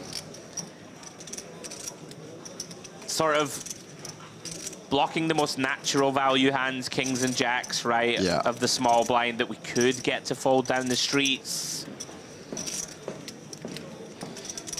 But we know this man likes to fight for pots. Will he fight for this one? Well, decides to see a turn. Don't mind it, gut shot with 5.5 to 1, and especially with position as well, the times it's checked to us on terms, we can get giddy and potentially make a better hand fold. Right, now 5.3 million in the middle Vinokurov not going to like this card, of course. 8 of spades. Really bad for us, simply because we shouldn't really have flushes here, Andrew. Like King, Queen suited, Jack 10 suited, all this stuff wants to flat from the small. So it's really difficult to have a flush here, whereas puts will defend all these like 8-7 suited, nothing, 9-10 suited, Jack 10 suited, Jack 9 suited. You get the gist. So loving the check. Now then, puts. Obviously, in an ideal world, Jay, we have a spade in hand. Agree. But you know, sometimes you don't have the perfect combo, and here he comes. Loving this. Drama developing. Big pot. And puts deciding. Don't have to bet huge here. You know, we can elicit turn folds occasionally. Yeah, from hands like King, Queen that's given up, hand like Queens, Jacks, 9s are in there as well. Definitely some hands we can target if Vinokurov was just messing about pre. I mean, even hands like this, right? Like, I don't expect Vinokurov to fold to this size, but it's kind of getting grim already, right? Like, of course, puts is going to have Broadway combos, right? If we give him all of them. I mean, if he's defending this, he's going to defend King, Queen off, pure, I'd imagine, all this type of stuff. So we can, of course, be good against hands like this. We want our opponent maybe to turn a pair with a spade into a bluff, right? Something like this. Do they all call flop? Like 7s with a spade? Is it coming in? Probably not. Yeah. Oh, and does get it through. Wow. Puts. Go on, Jay, give us a pun. Puts on a show. Yeah, again. Oh, it's so bad. It is bad. I love it. This man's the one to watch for me. Yeah. And if our opponent is happily check folding top pair, then it makes the barrel very, very nice. Gets him off an ace. Yeah, I mean, Put's going to be happy not to have to fire a river, right, I guess. One before, right? I think so. And also recognizing that that turn does shift the range drastically simply because our opponent can't really have a flush, whereas we can. We can have top set aces at best, I think, there as Vinokurov. Like, something kind of interesting for me there, almost in a way, having ace-9 is like maybe a little better as a catcher than ace-jack, ace-queen, because you want puts to have queen-jack, right? King-jack, king. I'm blocking kind of the bluffs. interesting, like, I don't want to call it weak, but it feels a little tight to fold to 1 quarter pot bet on that turn, you know. But it sucks, right? It's not a nice position to be in, right? Very uncomfortable. And credit to puts, gets it done. Yeah, that's a nice little hand for us there. Takes us into the last one of the session. And Perio getting his tank on.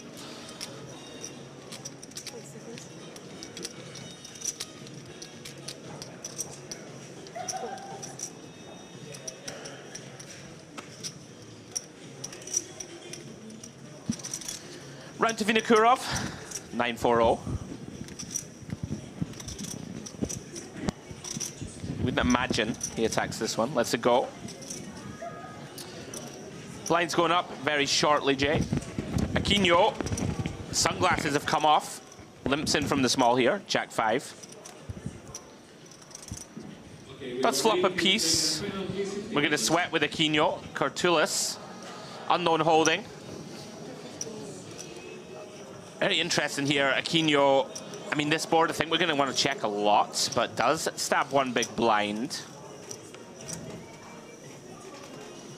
Culuz defending. Deuce of diamonds on the turn. It seems like our hand now does want to do a bit of checking out of position as Aquino. Look on the hunt for showdown with a 5 here. Still one that could plausibly check call if met with a bet from Culuz. Going for another barrel. He is spice. Really is. Aquino. I'm gonna put it out there. I'm not predicting what this man does at all for the rest of the stream. I think we're 4 out of 4 hands. We got them all wrong. Anyway, last hand, guys, has just concluded, and we are gonna be heading very shortly for our first break of the day. Mr. James Dempsey strolls into the booth. Here we go, as we see our players packing up. Quick look at the leaderboard, Jay. Want to take us through it?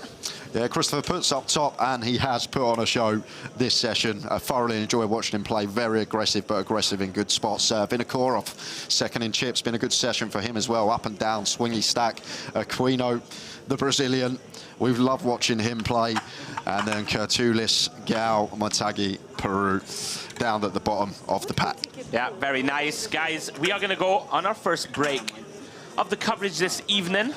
So that's going to be, you know, around about a 20-minute break, guys. So please, don't go too far.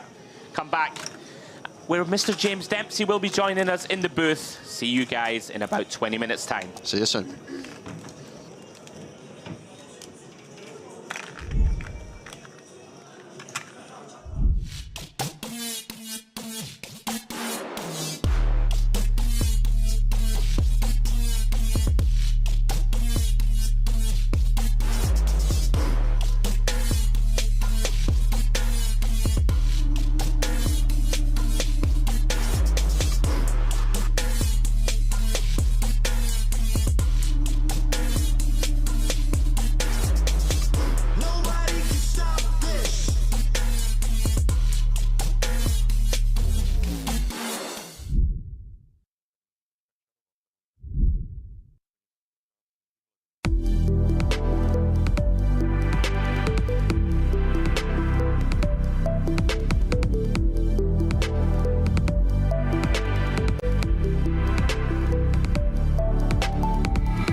Estoy impaciente, quiero comerte. Quiero jugar, baby, 1 hora más. Estoy impaciente, quiero comerte. Quiero jugar, baby, 1 hora más. Estoy impaciente, quiero comerte. Quiero jugar, baby, 1 hora más. Estoy impaciente, quiero comerte. Quiero jugar, baby, 1 hora más.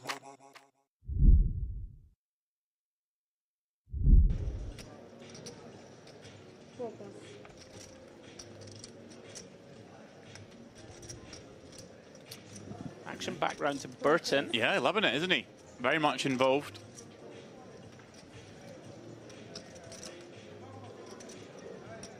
Raising this one up with an unknown hand until now. But it is the ladies. We'll see how to raise fold the last hand. Here's the man who 3-bet him. Oh, and he sent it in, Demps. Yeah, he's got him. Whoa, I say he's got him. Don't know what he has yet. Oh. Oh, my goodness. Oh, the same action as the last hand. Look at this. We see the open from Burton with 2 queens. Melchizedek with a very, very reasonable 3-bet jam him. Slam dunk with ace-king. And given that he did this last hand with king-queen-o, now waiting behind, wondering. My goodness, you would imagine this is not Hollywood. This stage of the tournament. It does get out of the way, Demps. 7 plus. Is that a call? No, call. Here we go. Horst snaps it off. 2 top-of-range hands, James. Top of range. Absolutely. Cutoff versus button. 2 monster holdings. This is pretty sick for Melchizedek that he could be 1-2 punch out of this one, having had 16 million 2 hands ago. Big flip developing. It is the classic. Yeah, this is the flippier flips.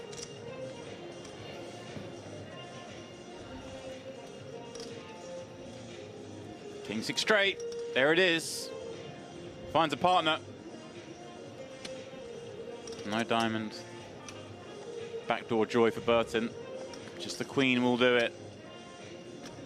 With 1 pull to come. Just thinking, Andreas. We hear the music. I know, I'm loving jiving in the background. Like, if you're the one all in there with 2 outs to come, and everyone's silent, and you just got this like happy, cheery tune going. I don't know. That might put you on tilt. That might set me over the edge. Like, no one's ever hit a 2-outer to that music.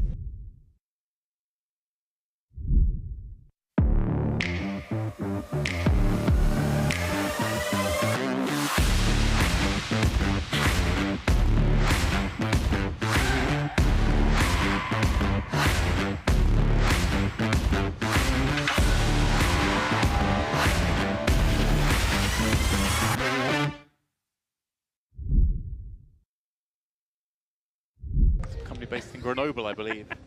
You know, the foot of the French Alps. You know, I'm just having a bit of fun with it. I know you are. Mont Blanc. I'm just getting Mont Blanc, that's one. Mont Blanc is a mountain, yeah. There you go. There's a lot of mountains in France that begin Mont, as it happens. Yeah. Coincidentally, of course. Hence why I made the joke. I'm one step ahead of you, Demps. Speaking of being one step ahead, Melchizedek has been one step ahead of the competition so far. Getting after it, ace-9 under the gun. Fairly reasonable, you know, to open here. Lots of sort of medium to short stacks that will only have one move. So using that ace blocker, gonna come in for an open. In a fold round to the big blind. Burton. Lots of shallow stacks now, in fact, Demps, with that blind jump. You know, 5 or 6 players at the table working with 24 bigs or below. Burton, we get to sweat with Melchizedek, and Burton with an unknown hand.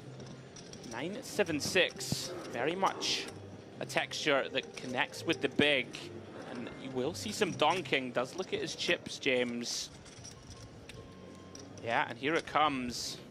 Certainly a trend in modern poker. You will see a lot of leading here on these 3-card straight completing boards.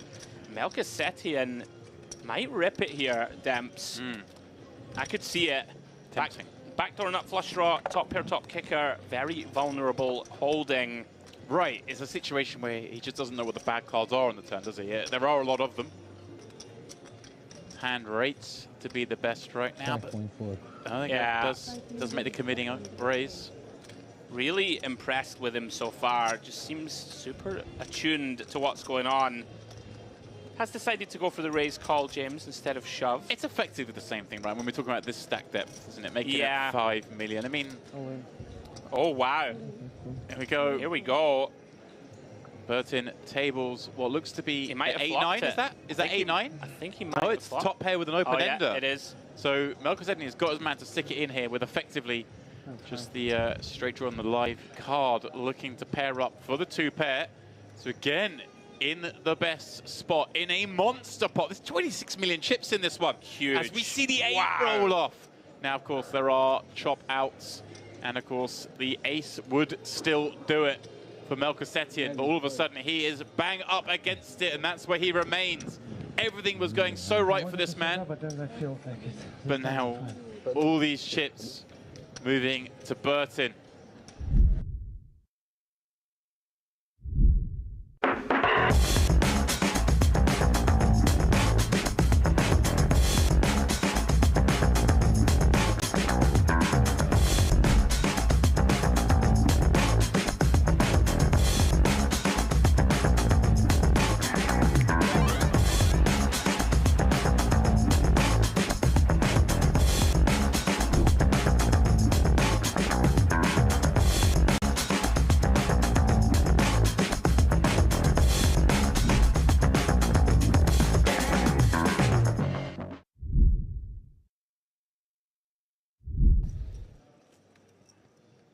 Always frustrating, of course, when you try and execute said limp.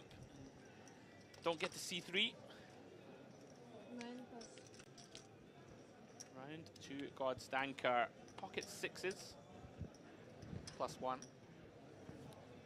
likely to be in there with this one. Yeah, man doesn't need 2 6s to enter a pot. So already a Jack-6 suited from this sort of seat. Of course, it was the 2 6s that he did the damage against earlier with his ace-9 offsuit when he came out with a rather creative turn at check raise bluff. The lone ace of spades. Stoica finds the 10s. Here we go.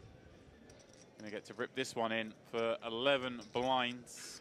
And one assumes, given the bounty nature of this, given that Stanker's had a little sand thrown in his face, that he may elect to just run. Burton wakes up with the hooks behind.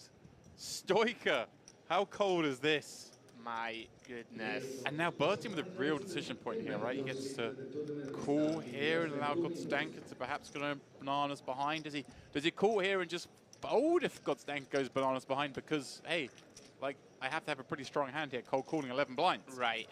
Does he ever click it to has swayed Godstanko, or is the nature of the fact that the 3-bet is 211 blinds big enough already? I think 50, right? We're 50 big blinds here, effective. Jack's probably strong enough to just rip it in. Wow, okay. I think it's very close, James. I think if we have 40 here, we wouldn't call and then fold to jam. I think Let's see. Yeah. Yeah, he has sort of gone for the clicky. Pass. 6 pass. Melkosetia now. Would have had a decision. Pass. Instead, gets saved. Gabisa! Oh my goodness. Wow. Well, this is grim because he was loving the action until now with just that shallow stack in the big blind. And this may factor into this, right? You think, all right, because Danka's gone after this big blind. Because it's a shallow stack, we are playing a bounty. Right. So, Stoica probably plays his hand as the value range that it is because, hey, he's only got 11 blinds himself, doesn't have much fold equity. But Burton could be that little bit lighter with that in mind. Yeah. The fact that Godstanka is raising here with a really high frequency. And there's just so much money in the pot. I mean, we have 7 blinds, James. Of course, ace-queen figures to be in a lot worse shape than it is. We can see it's in fantastic shape against these 3 holdings. Yeah, I think he's just going to look at this and... We only have 1 time bank, by the way, James, I think. So Wow. he's not got long to make this critical decision. I think... Might time out here. kind of cry fold this one. Yeah, I like it. I like it. Obviously, we can see that in this instance, he would have wanted to be in there. Godstanka's showing, hey, look, I wasn't in with nothing. Stoica's going to get the very bad news. It just feels like ace-queen wins this hand every time as well. There's just going to be no justice. Yeah, well, if that's the discussion going on there, Burton kind of looking in Gabisa's direction. What a spot for Burton. For a bounty and to get to around 40 million. 10's alive, hence the 27% equity. We see it there. There are 2 10s left in this deck as we head to the turn. He's happy with the ace-queen so far. Wouldn't have got there. Yeah, desperate to see another brick. Can Stoica find one of the remaining 10s?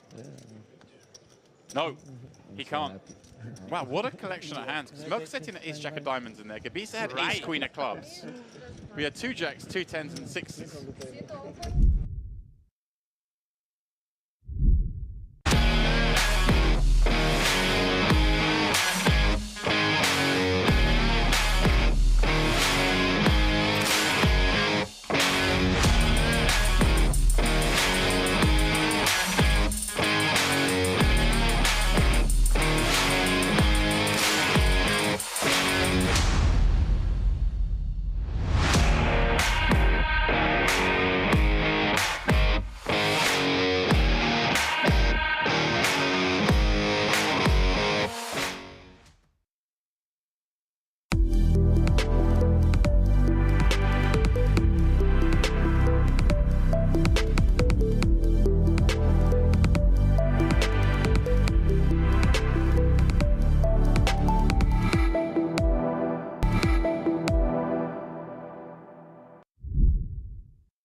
My head shape doesn't suit a cap, you see. Like you say, Gabisa, this man's not come from the Mediterranean. this man's, yeah, I don't know what's going on. He's ready to go to Sterling, as you mentioned before. Yeah, absolutely. It's like a lumberjack look. I like it. I like the shake. Now, Rudsar in the cutoff. Ace, queen, very big hand, of course. 16 big blinds effective. Likely to play this one as a raise call, James, but he does decide just to ship. Interesting. Yeah. Oh, wow, and here we go, Dems. Wow. Not against Melkosetia again. It's a stone cooler. Melkosetia, seen these guys tangling all night long. The final battle potentially about to get underway.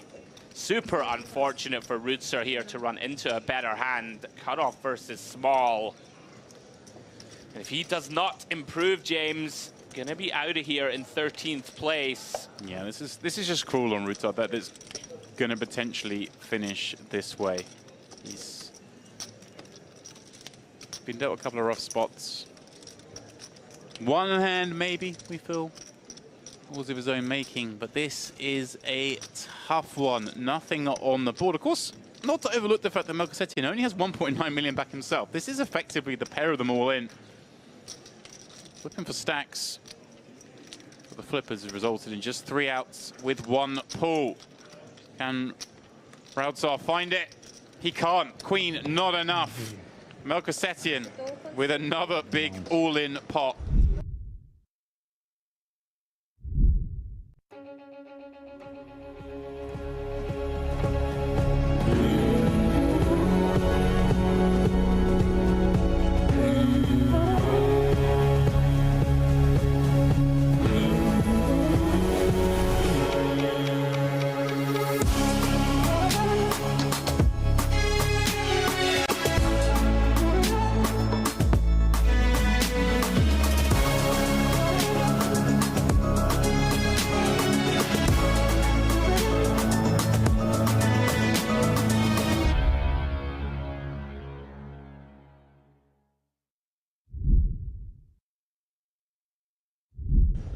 Late night finish last night at 4 AM. Come back today at midday and then play.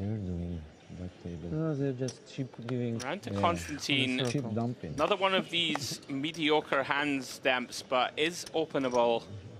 We have seen these sort of 20 big blind stacks shy away from these sort of weak mid-range ace-X. Problematic that you are raising into the chip leader's big blind, right? Something to consider. They put 2 here, actually. Yeah, let's get out of the way. First and second. Oh, one. We were 3 tables back then. Another big hand in the small blind. Yeah. Now, can God's Danker find the trickiness? I would like to see limp here a lot, Demps. I think the big blind we've seen, he's going to attack very aggressively. Whether God's Danker agrees with my appraisal. He does. It would appear that he does.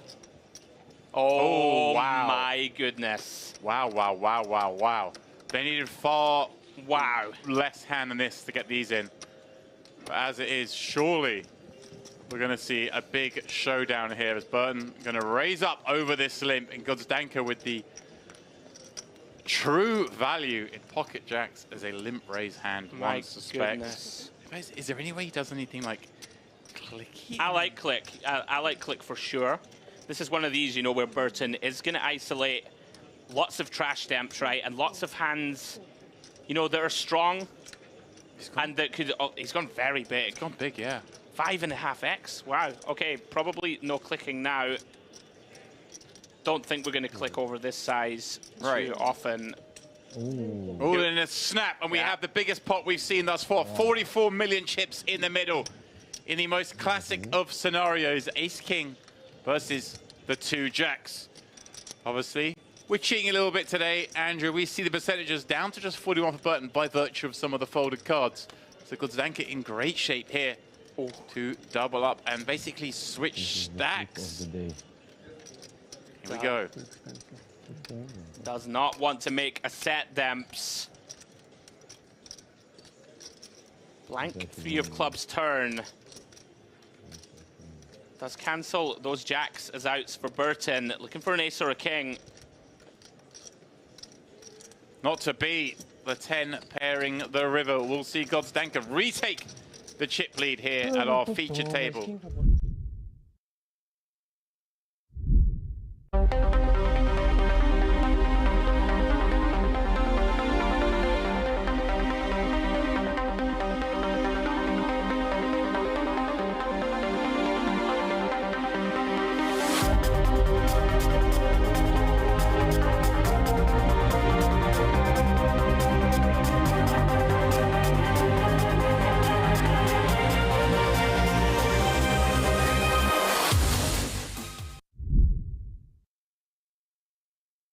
Good afternoon. But you're probably not joining us from LA, so maybe they are.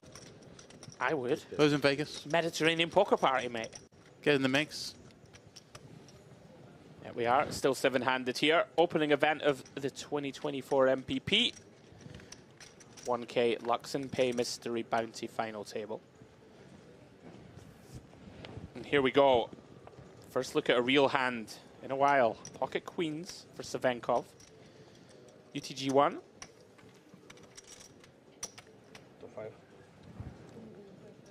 They come in for the race to 2.5.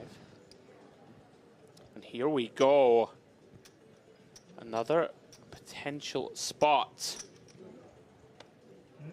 That was very fast, Demps. Skutladze makes the call with ace-jack off, and here we go. Ebby on the button, pocket tens. Potential disaster, Demps, depending on how quickly he plays this hand. 35 bigs. Yeah, it feels... I could see him going two ways. Yeah, and here we go. I was going to say, it feels like a spot that we could even potentially jam, not so much at finals.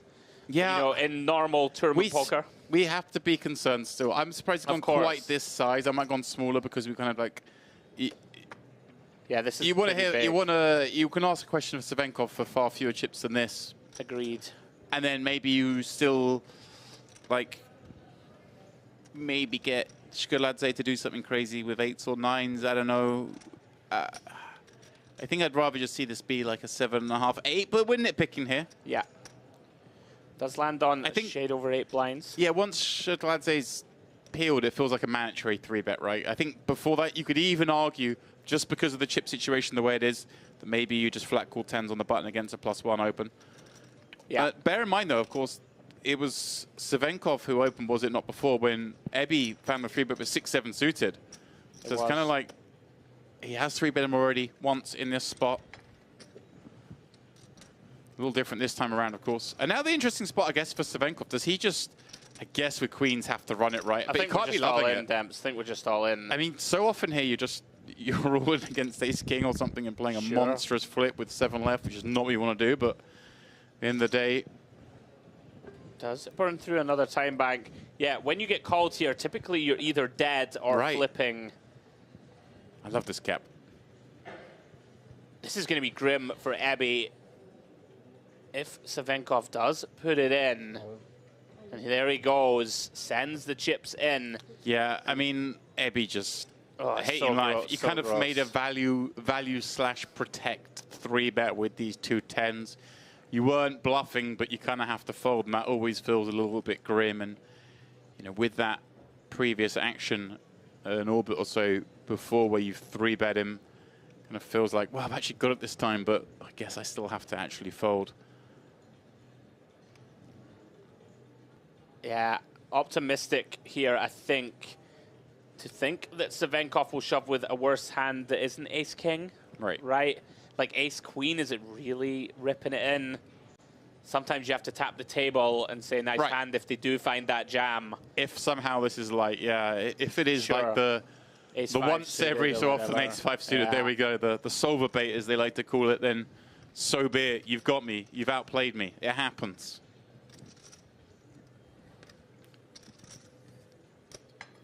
Faintly grim spot indeed for Ebby.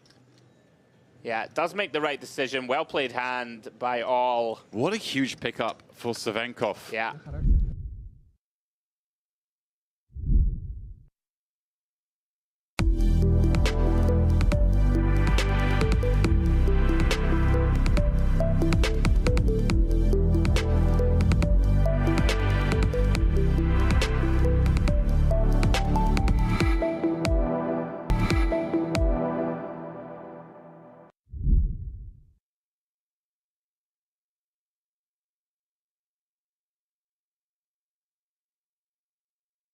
And welcome back, one and all, to the Mediterranean Poker Party here at the Merit Royal Diamond. It is, of course, the EAPT Grand Final. It is day 2.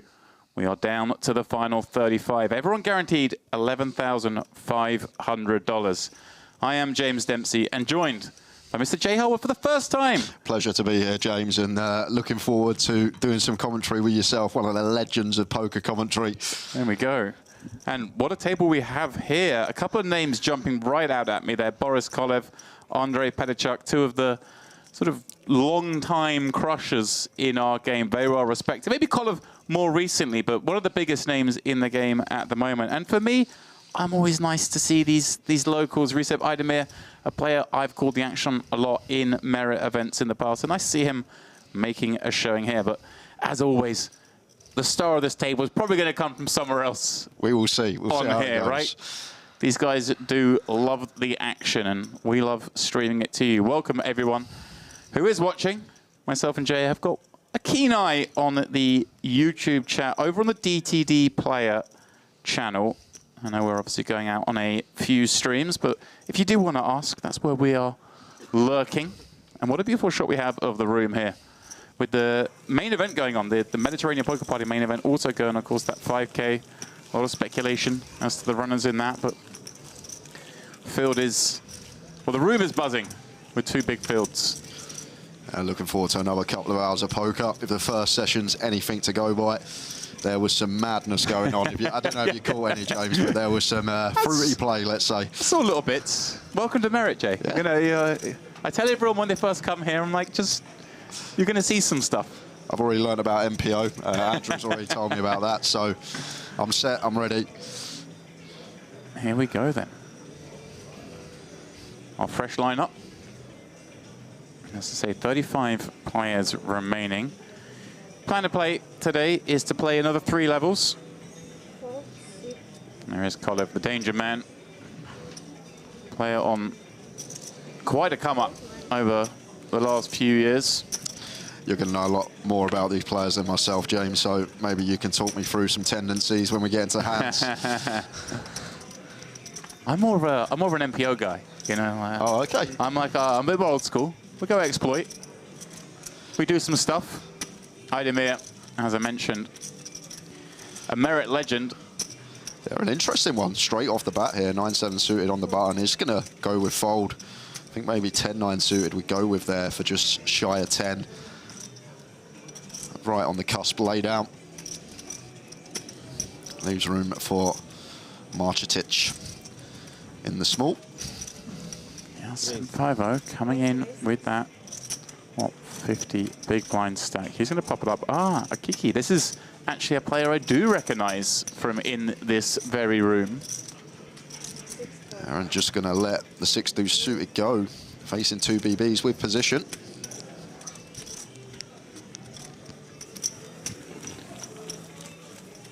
Yeah, that'll be why. Kiki finishing second in the Merit Poker Retro Series back in 2022.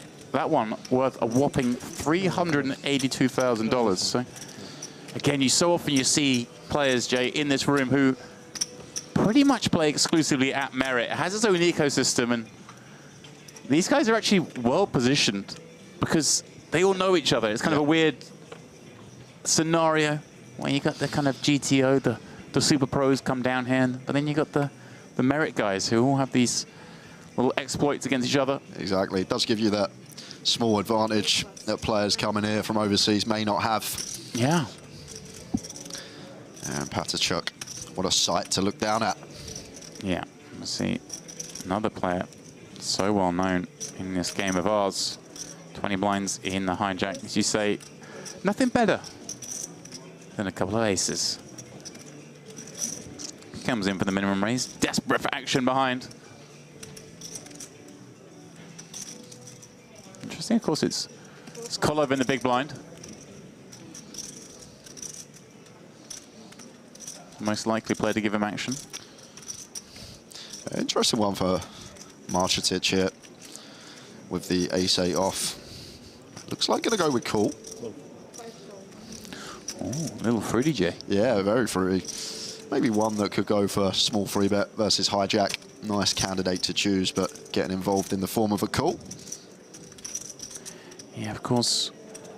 We're coming to this table anew. These guys been battling potentially all day. Yep. And there could be all sorts of dynamics have been established. So it's always a little difficult, I find, when you do jump into a table like this and you don't know the previous history. Oh, Culuz. Mixed down a nice one. But probably too nice a one to do much more than cool, right? Yeah. We kind of like playing this one 3-way. Exactly right, James. Just a nice one to defend, take to the streets.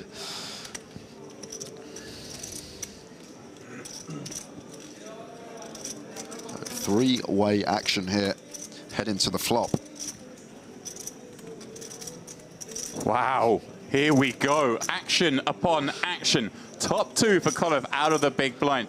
Patachuk with those 2 black aces, not loving it, but aces are aces at the end of the day. Marshall, as you say, like getting through with the ace of hearts, but what a flop he's found here. Yeah, so everyone with a decent piece, and do expect to see some chips flying in. So Patachuk going with a well-timed check. Assume kind of you're up against a lot of king x, queen x on the button. Big blind can flop flush is going to make sense, I guess, to kind of slow down with a lot of hands in Patachuk's seat. He does check it through, and of course, the dynamic's so different between those two because look at the chip stacks at play here. 13 million effective.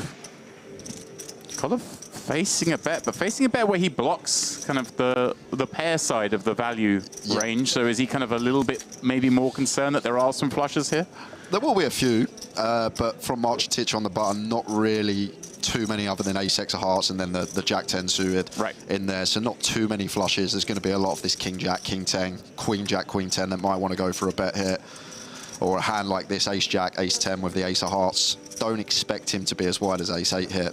Well, as played, obviously just gonna call, and that makes this an interesting spot for Andrei Patachuk here with the boots. I'm kind of a little concerned, I'd imagine, with the call from the big blind. Yeah, definitely in the back of our head, but too good a hand to be folding just yet.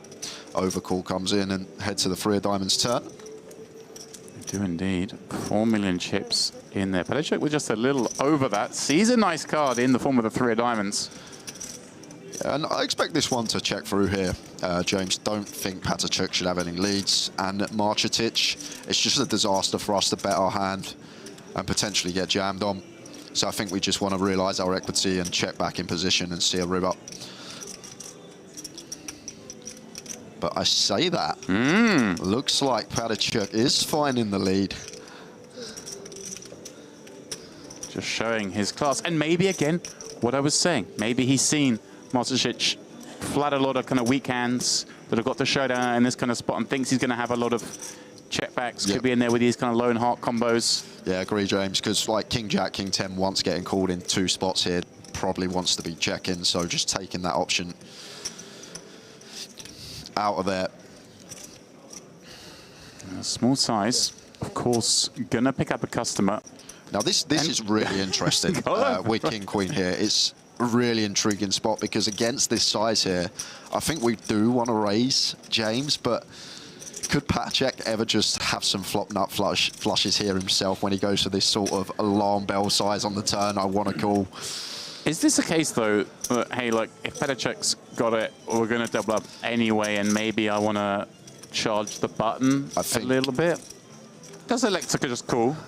I think against that particular size, it seems like a really nice spot to go for raise. But then Marchetic can still have some nut flushes of his own on the button. Well, as played, Patachuk gets 2 callers. But gets a pretty nice looking river. But surely we can't go for value now. James getting called in 2 spots on the turn after flop goes check, check, bet, call, call. It's a bizarre one. Like how can we go for value? If you're just tuning in, you're certainly at merit. Patachuk and Culuz in this one. Both check it over to Marcetic on the button, who, well, he just has the ace of hearts.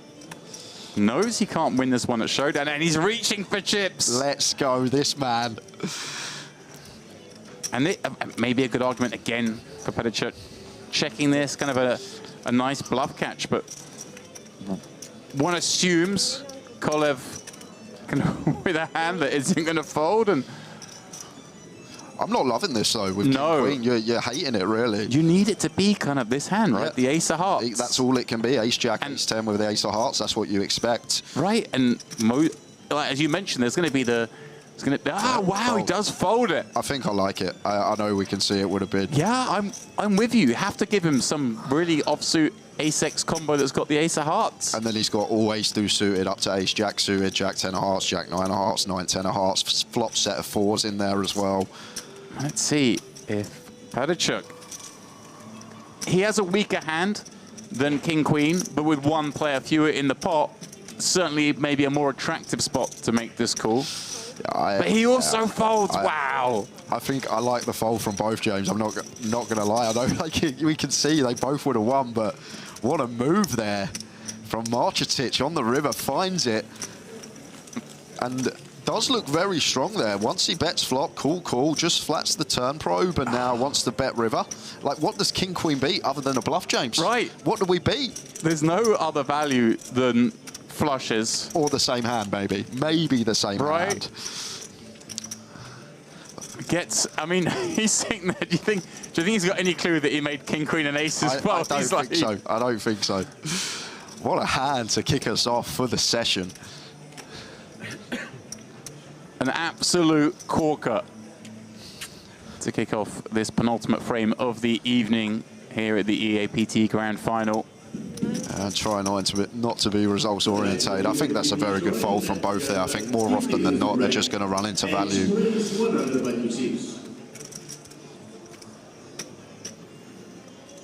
I'd admit, just over 9 blinds, 10-5 offsuit. Won't be one he elects to play.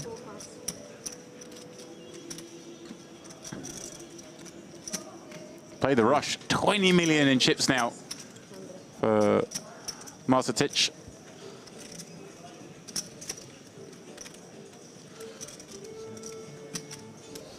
Culuz, I think, still thinking about that last hand. A head scratcher. Well, yeah, that's when you know someone's frustrated. Yeah. When they fold and a card flips up, the carelessness. I think sign of a good player, though, James, as well, when we're good enough to fold top 2 there. When theoretically, like, it's very hard to have the best hand just in that given situation we did.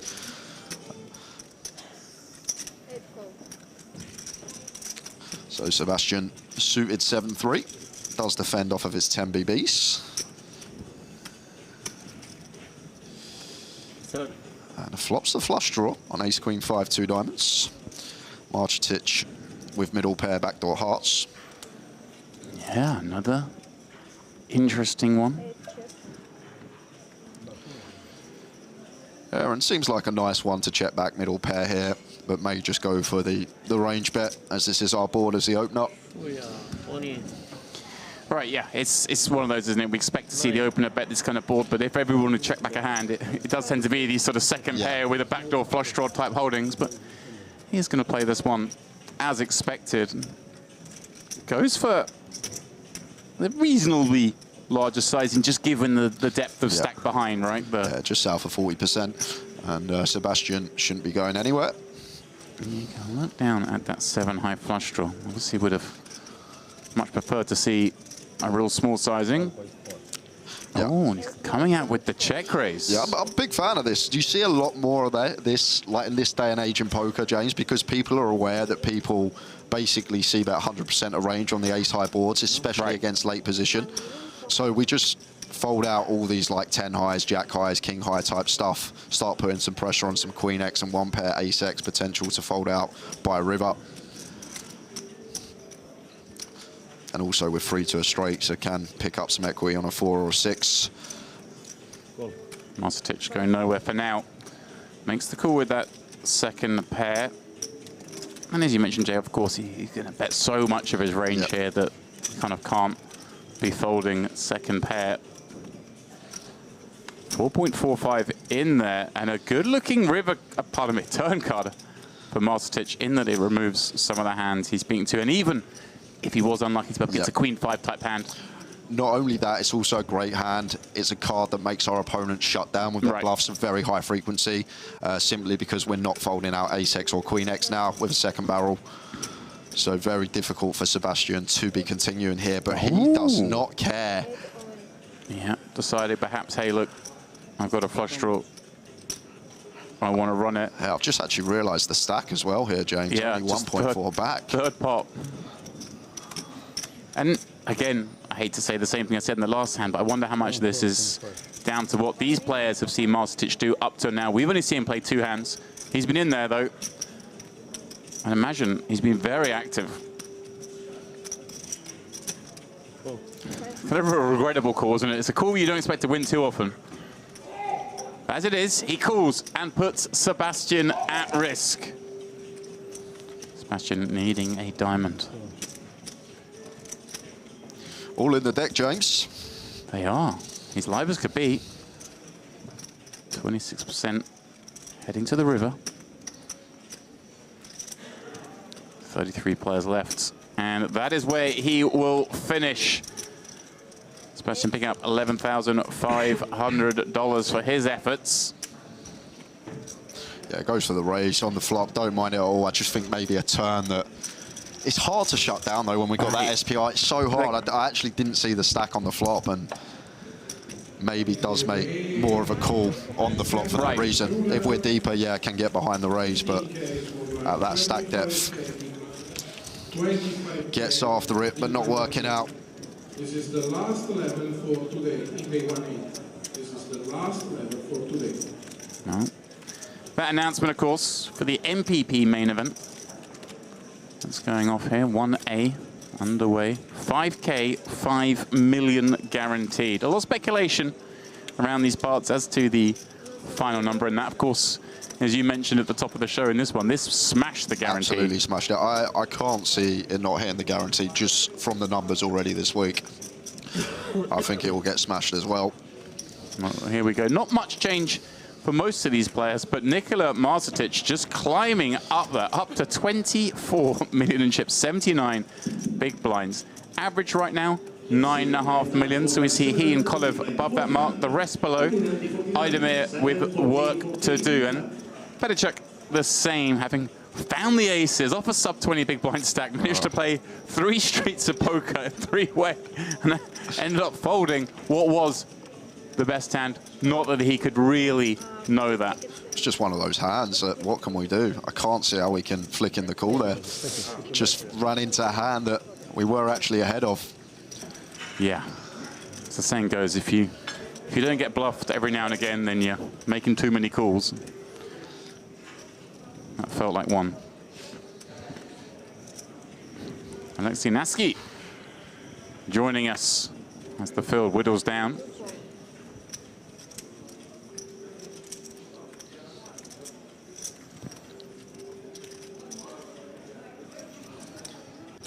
The Finn coming in with, what, just 11 blinds. Idemir, he's going to look down at one he's happy to see with 9, Jay. Yep, nice, easy shove for us as Idemir.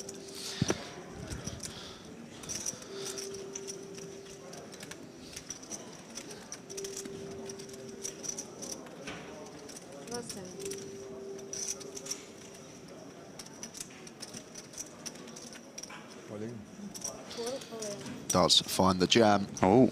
Marcetic looks so interested there when it went in. He's just got king deuce off. He just wants to play. And nothing for Neyman Bayev in the big blind. Where's that flag from, James? That is a new one to me. Was that Kazakhstan? Kazakhstan. Could very well be. I think you're right. It is indeed Kazakhstan.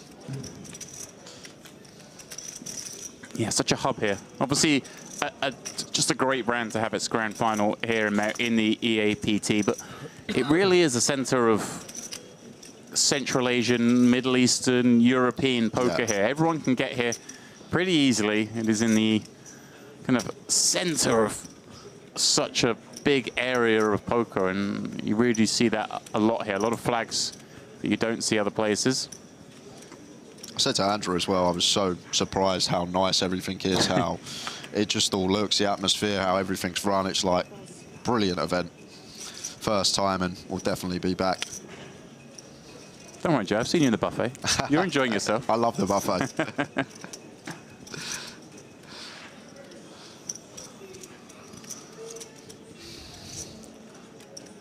Idemir, this time under the gun. Just taking a moment every now and again.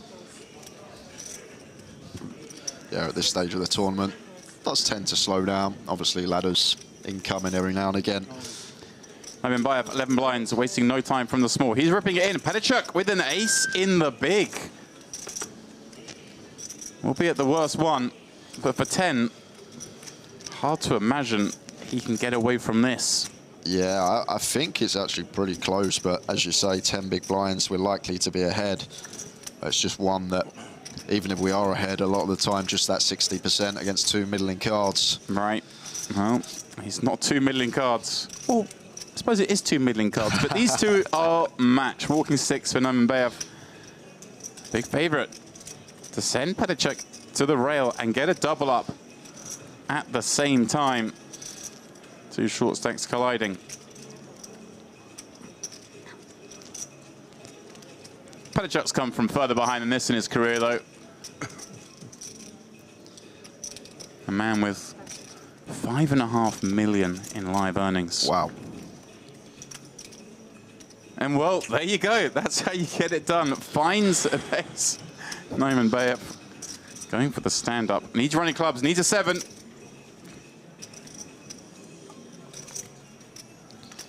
And that is just going to leave him with 2 outs. Got to do it the hard way.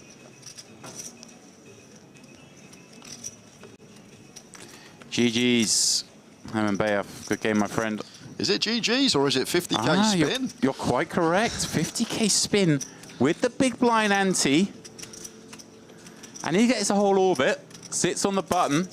Just having a look here, the next pay jump doesn't come till 26, so that's not really a consideration at this point. He's just looking to get that spin. We will, of course, get confirmation here. Every now and again, graphics can be wrong, but no, there we go. 2 chips back, 50k. Still alive.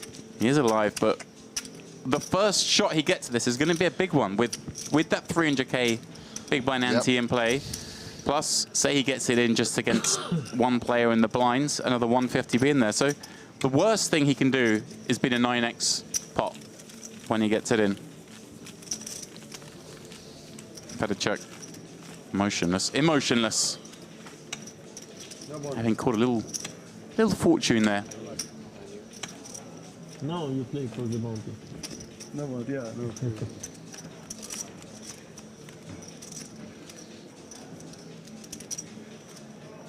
Petacek, of course, both an EPT and WPT champion, and just last year had a very deep run in the World Series main event, finishing 17th place, which is got to be a galling one. Finishing 17th any poker tournament always feels like you were close, but the World Series main event when it was $12 million up top, that's got to hurt more than most.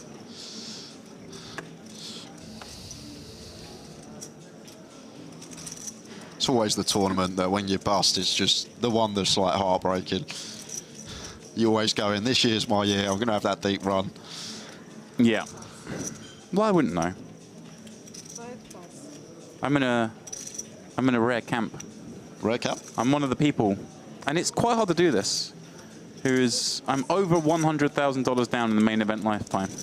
Really? It's pretty tough to do that. Is that 0 in 10? No, it's 1 from 12, and the one was sub 20k, so yeah. I am over 100k down in the main event. But there we go. Your game will start in 2 minutes. So everyone tells me it's a great tournament. I've heard that too, James.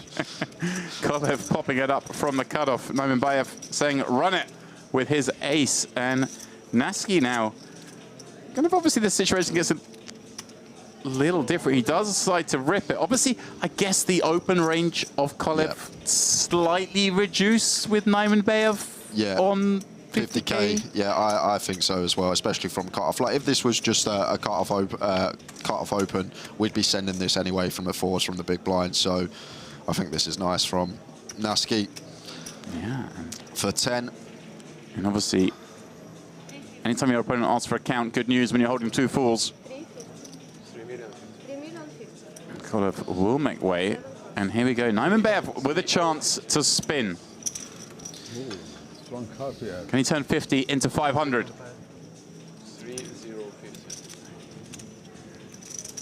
50 above. He's going to enjoy seeing that he is racing, getting that incredible price. No, 500. Just 50. 50k. 3 million, 50k. Yes. It's 9 something. 5-0. No, it's 5. It's 5. It's 5. I'm taking a moment to sort this one out. Here we go then. King, Queen, Deuce. Naski holding for now. You have like 7 now. Galling in these tournaments, over 1,500 entries. You get down to the final 30. He finds a 6. Is the spin on? It's looking very likely. Just fading that 2 out and out. Doesn't want to see a 4.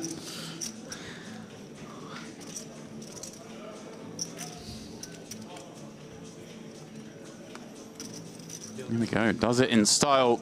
An unnecessary second pair. We're back to 500k. I mean, we're far from out of it. Yep. Sub 2 blinds still, but one more double and we can dream. And here we go. Like I say though, you just get this deep in a tournament like this. 30 players remain from 1,500 plus who began. So much variance, a whopping $468,000 up top for what is a relatively small buy-in in 2K for that sort of prize money. Yeah, it's great prize money for a 2K buy-in. I probably won't find many tournaments outside Vegas with that top prize for a 2K buy-in. Yeah. It's unreal. If I don't beat him, good fault. Now bad fault. I mean, fair enough, he doesn't look thrilled just yet. He's still thinking about the 2 7s. Getting run down by Petacek's ace deuce, but we're happy for him.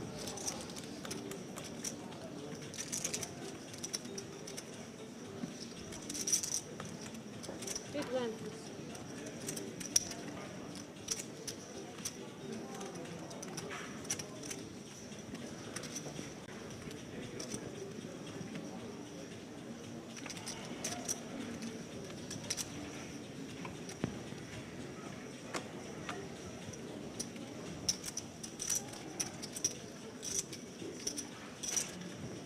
Pass, 6 pass, 7 pass, 9 all in.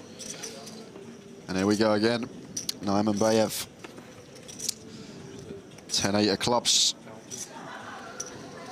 Petacek thinking about finishing the job.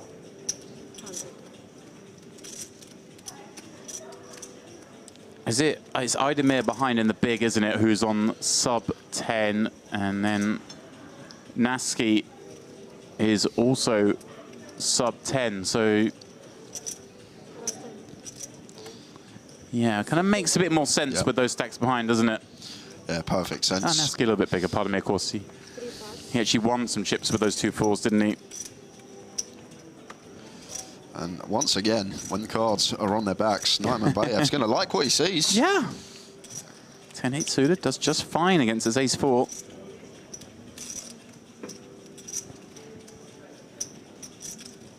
I may just see for a bit of TV time.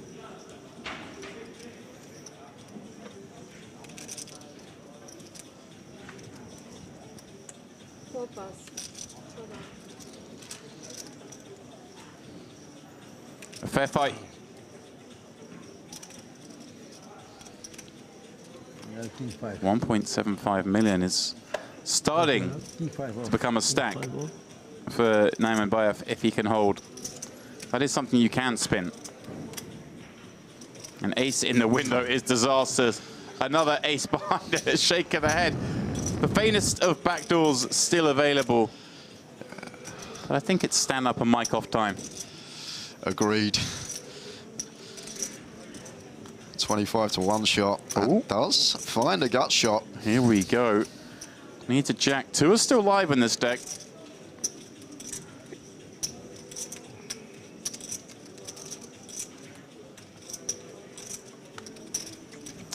Not to be for the man from Kazakhstan. $11,500 going his way. Again, obviously, every time you register 2K, they tell you you're going to win 11.5. You're happy, but of course you would be. Once you've sailed past the dinner break on day 2, you're thinking of much grander goals. There's only one person that's happy after a poker tournament, James. You're getting the money. You're not happy you didn't make final table. You FT it. You're not happy you win. You even come second. Yeah. It's true. I think the most devastated I've ever been in busting a poker tournament has been when I've come second. Okay. Like, it's just, yeah. It's true. It's crazy. We're emotional beings. We are. It's an emotional game.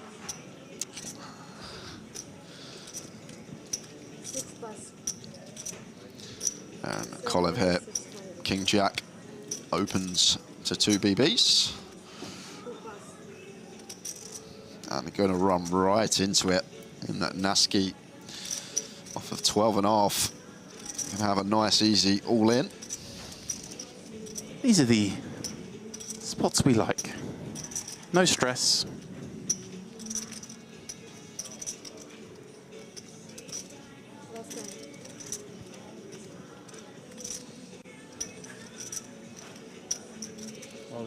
Obviously just balancing a little bit time-wise. There's going to be plenty of hands he wants to 3-bet par here from the button against that hijack open, and some of them aren't going to be as easy as this, so just take a little bit of time.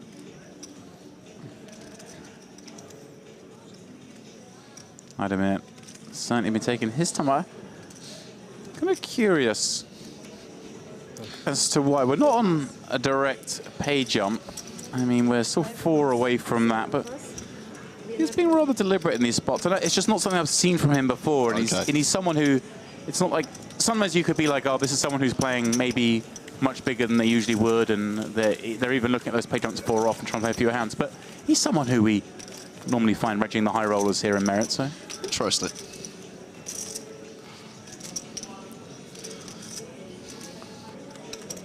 Well, it's my turn. I didn't play any hand.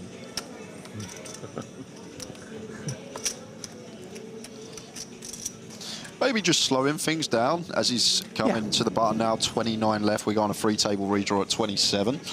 Maybe not wanting to post another big blind before that happens.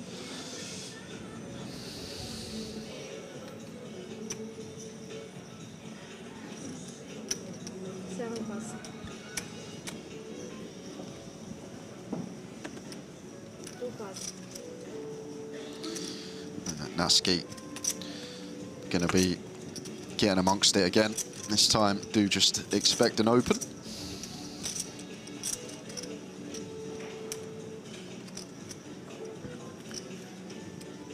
Yeah. One of the lightest kind of hands he's going to open, I guess, here, Jay, in terms of the ace-x combos. Just enough. Yeah, offsuit ace-x, like probably start folding ace-6 off below. A7 probably might even go into the muck, so maybe right on the cusp. Well, timing up so far. Kiki in at the big. He's going to flick it in with the 5-3-0. Take us to a flop.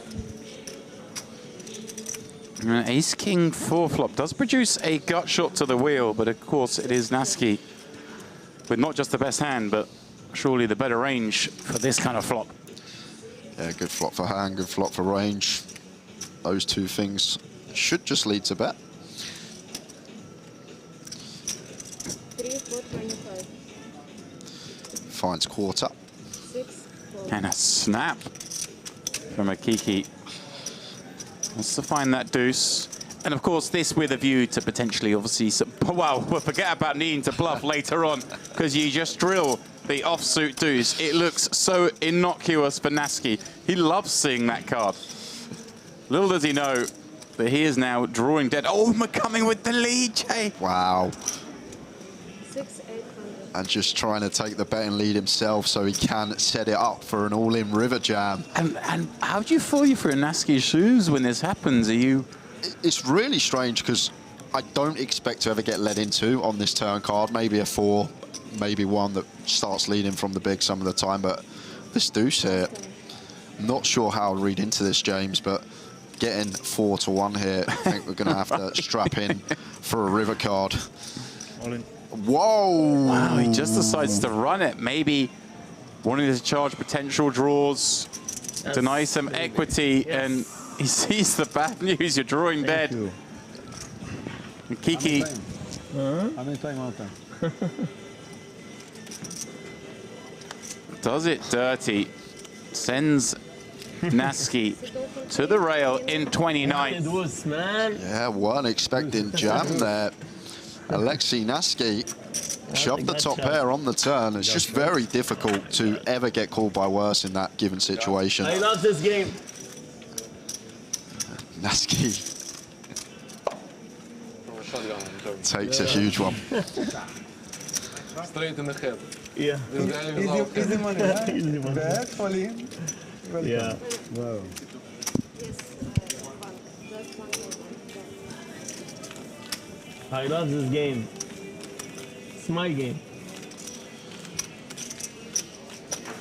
Sometimes you get angry. Huh? Shuhada, you say. Shuhada.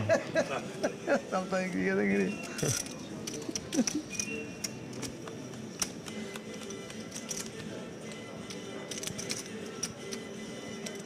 What do you think? يا أخي شو هذا؟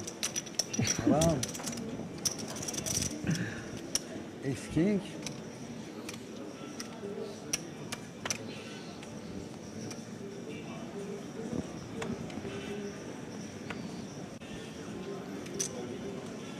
Sit, 8. All in? All in, 8. You show your card?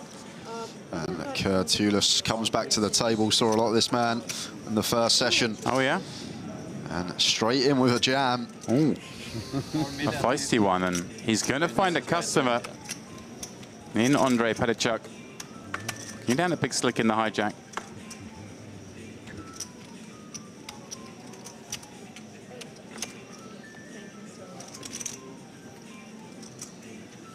It's literally welcome back, put the mic on, here are 2 9s, send it in.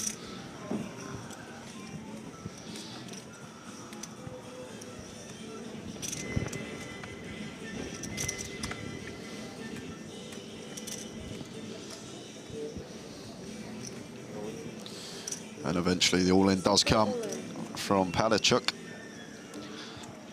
Isolating for 8.2 million.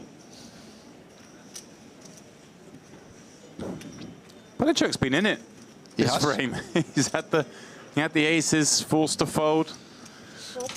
Ran the ace deuce, through the ace 7, spiking. 6 plus, 7. Finishes man off with ace 4. Now finds ace king up against 2 9s, and with a chance to get up to sort of 12, 13 million, will become a force in this tournament if he can pair up here. If he doesn't, he's back to basically where he was before all that drama.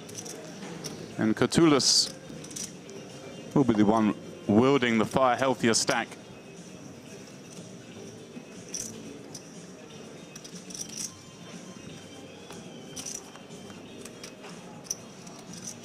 King 5 deuce. He finds help from the deck.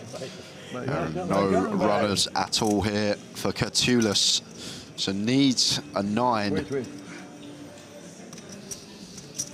Maybe got shot, yeah? 7 of diamonds, not working. Needs a few more pips on the next card. Well, there are more pips on that one, but not quite enough for him. Culuz. One hand? One hand wonder. Sorry. Also picking up $11,500 as they are flying out fast. Yeah, down to 27. You know, better like this. Yeah, take. How much shift? Andrei Padachuk, not a man the rest of the field will be thrilled to see chipping up, as I mentioned. $5.5 million in career earnings. I think we should wait, you know? Winner of EPT San Remo back in 2011. Follow that up the next month of winning WPT Prague. 2011, did you say? 2011. The man don't look a day over 30. I was going to say, he's not really aged. We are only 5 players here. A little balancing effort needed, Are we play or we call? given the buzzsaw nature of this table. What are you doing now? I continue or you? we'll see. Yes, but we shouldn't play now, the hand? We play or we wait? Because he's big blind. I'm big blind. Big blind is come. Yes, wait. There we go. Because blind coming. But we need 3. Obviously, with 28 left, they're playing. Yes. They can't really play 5-handed. Should be 4 tables of 7. But should certainly be at least 6. So they're going to move someone in. There's an empty seat between him and the big blind. So that person will unfortunately assume that position. Niedobra, Zeman, niedobra.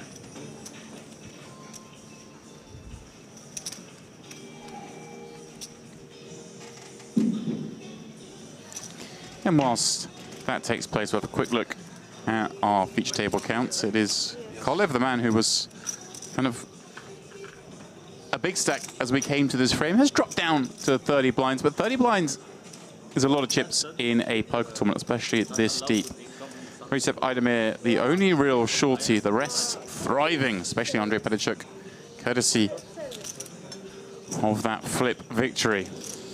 It's funny, when we saw him fold the aces, it felt like that's kind of like one of those cuts that sends you so short that you could see him petering out the tournament, and he goes home and he's like, what can I do? But had to find a little bit of luck with the ace-deuce. Yeah. And he hit the ace, and then since there, not looked back, winning every pot he's been involved in. It's a good skill.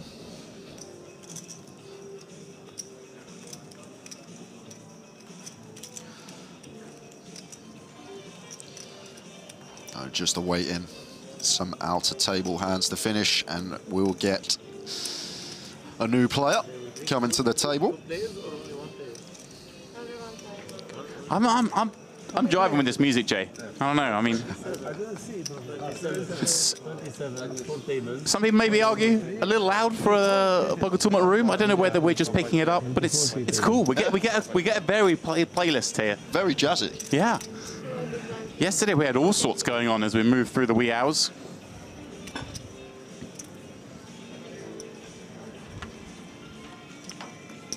Obviously, you as one of the resident voices of the GUKPT, well, I mean, it's been a long time since I played GUKPT, but I always remember GUKPT Luton, and it would be like the Friday evening, the bar there, they'd have like some tribute act or something. It would be bouncing in there. You'd be trying to play poker and you can't hear anything. It's still the same, believe it or not, James.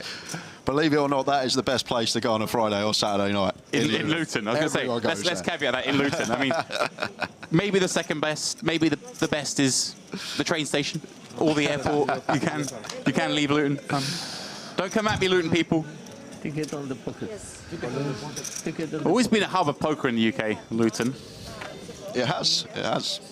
But yeah, there was always the fun GUKPT. It's like, okay, some people will lose their minds when it's all going off like that. I always saw it as an advantage.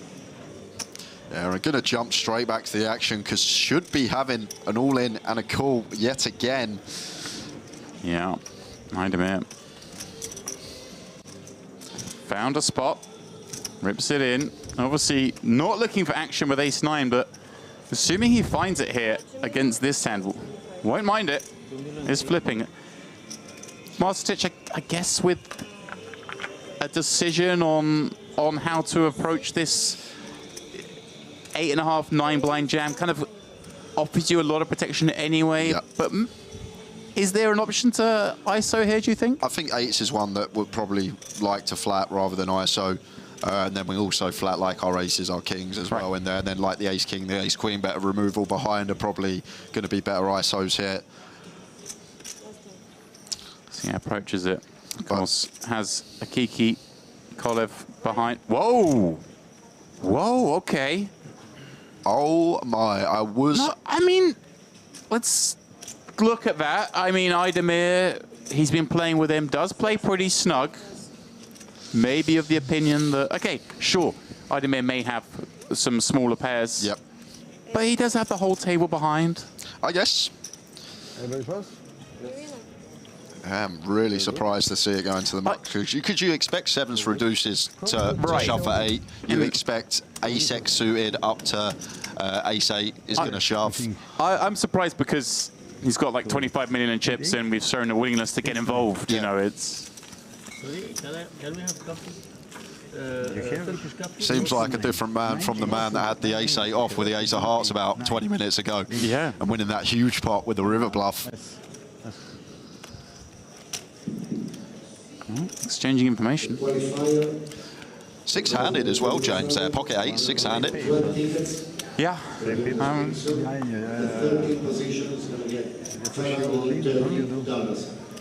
Once again, 12 tickets. Yeah, last one, of course. Small blind, all in, big blind, go. Yeah, of course. Idemir saying, I get it, you folded. All those players stacked behind. But he'll be a little relieved to hear that. Survives a little longer.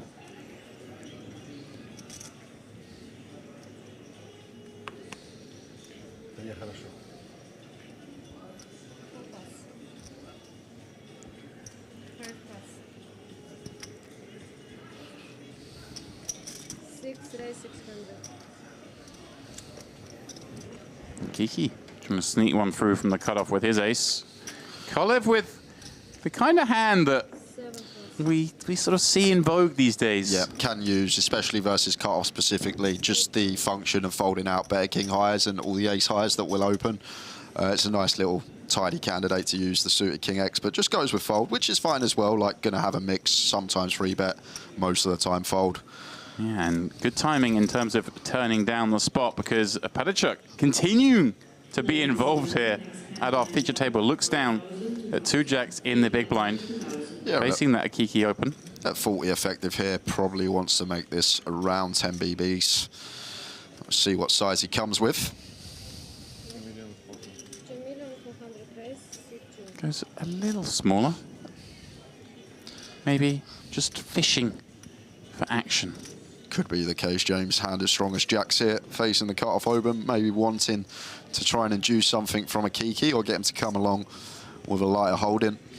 Is this the sort of, when we see these deviations here, you said you'd expect something in the 10 big blind range. Is this something here we see as kind of a little bit of an exploit maybe, where he...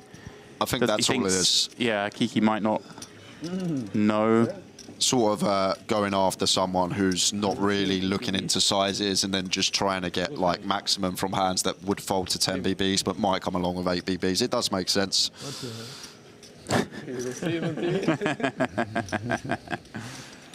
I think he is better here. And the other thing, as you mentioned James, Petchuk had terrific results in these events in this casino, and maybe he has his own strategy of how to navigate through the field in the best possible way because of what he's seen throughout the years at the poker tables here. Yep, someone who has... Like, if you've got a strat that's been working for years and years, why would you deviate away from it? Yeah, he's someone, obviously, he's played all around the world, but he has caches going back. I'm just scrolling through here at Mera. I'm back to 2013, he was here grinding. So, in fact, Andrei Padachuk's first recorded live cache was here in 2010. 2010. So there you go. That's where the man became the beast. So yeah, 2010, 14 years ago. That man that you just saw there, 14 years ago was playing poker in this venue. When he was 3 years old. Must have been 18. He's got to be 32 now. So Akiki back in the mix this time with a legitimate holding. Goes for a different size in here. Goes for 2.5 BBs instead of the 2 BBs that we saw previously, and maybe just a function of the big blind sitting with just 9 BBs. As Idemir defends with the deuces, one assumes not just looking to find a deuce, but kind of a low broken board would do the trick. Maybe a board like 9-3-5. He does check to allow Akiki to maybe put some more in. 600-700. And now decision point here for Idemir, because it's one that we just can't call with our stack. With the SPR, it would leave us have to make the choice if we want to go with it now. We are ahead of all these ace high, king high, stuff like jack 10, queen jack that would open. I guess the problem being, you know we don't get folds, and if we are beat, we're almost dead. Yep. And when we are ahead, we're 75%. So it's still always a little bit scary in these spots, but you jam and hope to not get snapped. Yeah, and I think here as the key, ace-king would be a call in theory, James, just reason being the times we're up against the one pairs, we're going to have 30%. And then the times is 6-7s double gutted, 6-4s up and down, 4 suited in there up and down. So yeah, even those sort of ace-4s, ace-deuces, they're going to want to play. Can you bring me water? Again, I mean, these two, I know for sure, have logged many hands against each other here at Merit down the years. We're not always privy to all the information here. That does have to get factored in. Really tough one for Akiki here, because we do beat some hands, and even against the one pair holdings, still going to win the hand just under 1 in 3 times with our backdoor wheel and 2 clean overcards. Yeah, he does make the call. Nice to see, because we see here, even against his hand, getting the right price. Factor in, as you mentioned, there are a fair number of hands we do beat. A delayed race. Deuces. Looking good for now.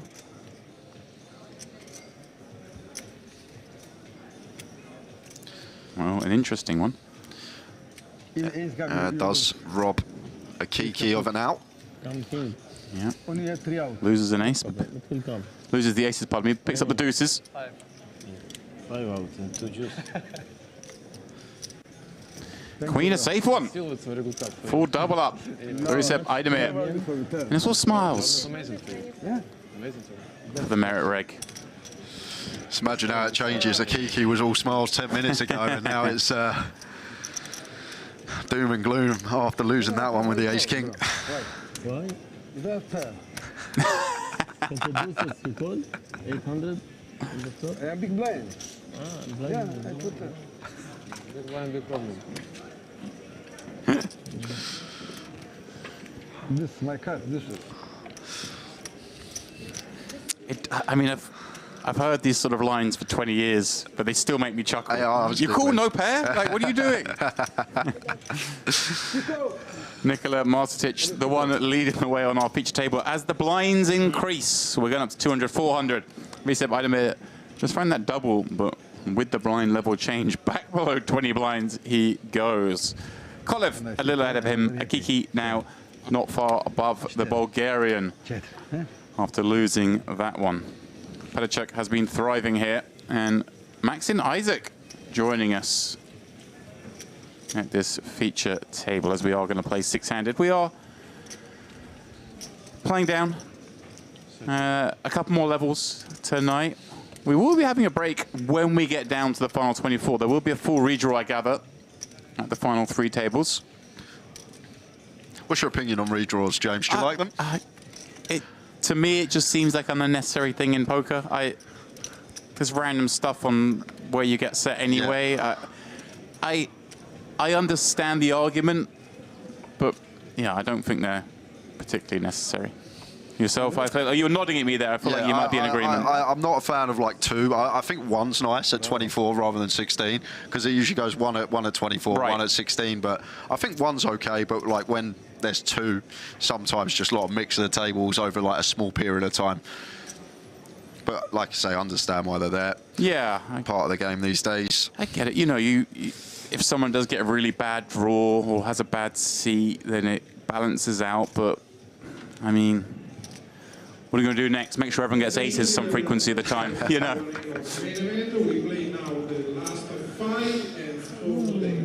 We play the last 5 and dinner is start.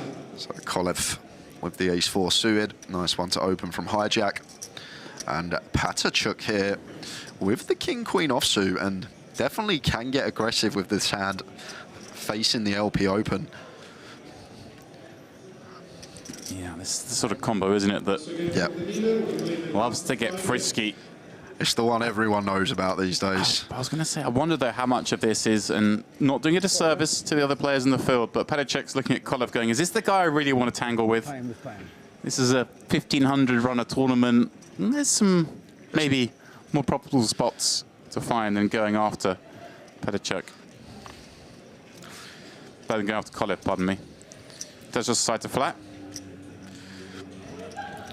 Yeah, not the most difficult to play in position when we do elect to flat as well. Pretty easy decisions on a lot of boards with this hand. And do keep some dominated holdings in there, like King Jack, King 10, Queen Jack, Queen 10 from the open up. And you encourage the big blind to come in, which is obviously a double-edged sword. But they can have some of those hands you referenced that you do get to dominate. Here we go then. Mastertich is going to stick around with the suited 9-4, and he finds a flush draw with a gut shot draw on the Jack 7-8. Nobody with a pair just yet.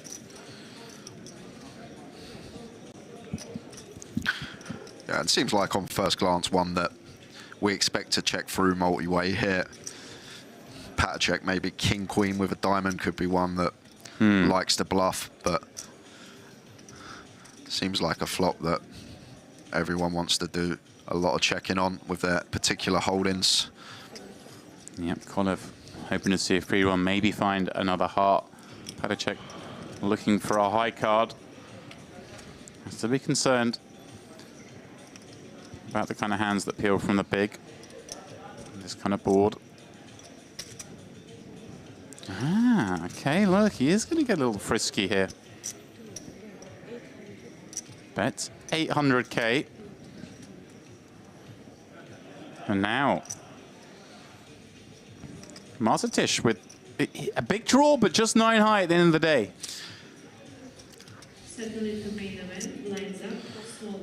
And it's just going to play cool here.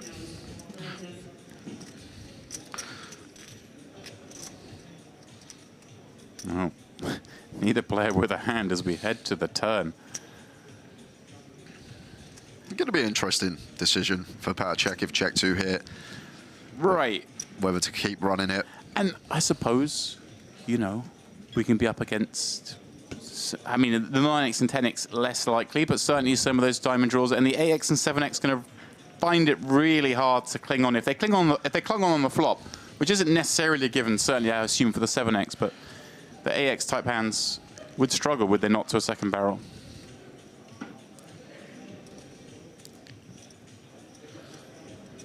Desperate to see a free one. But of course have designs if it does go check to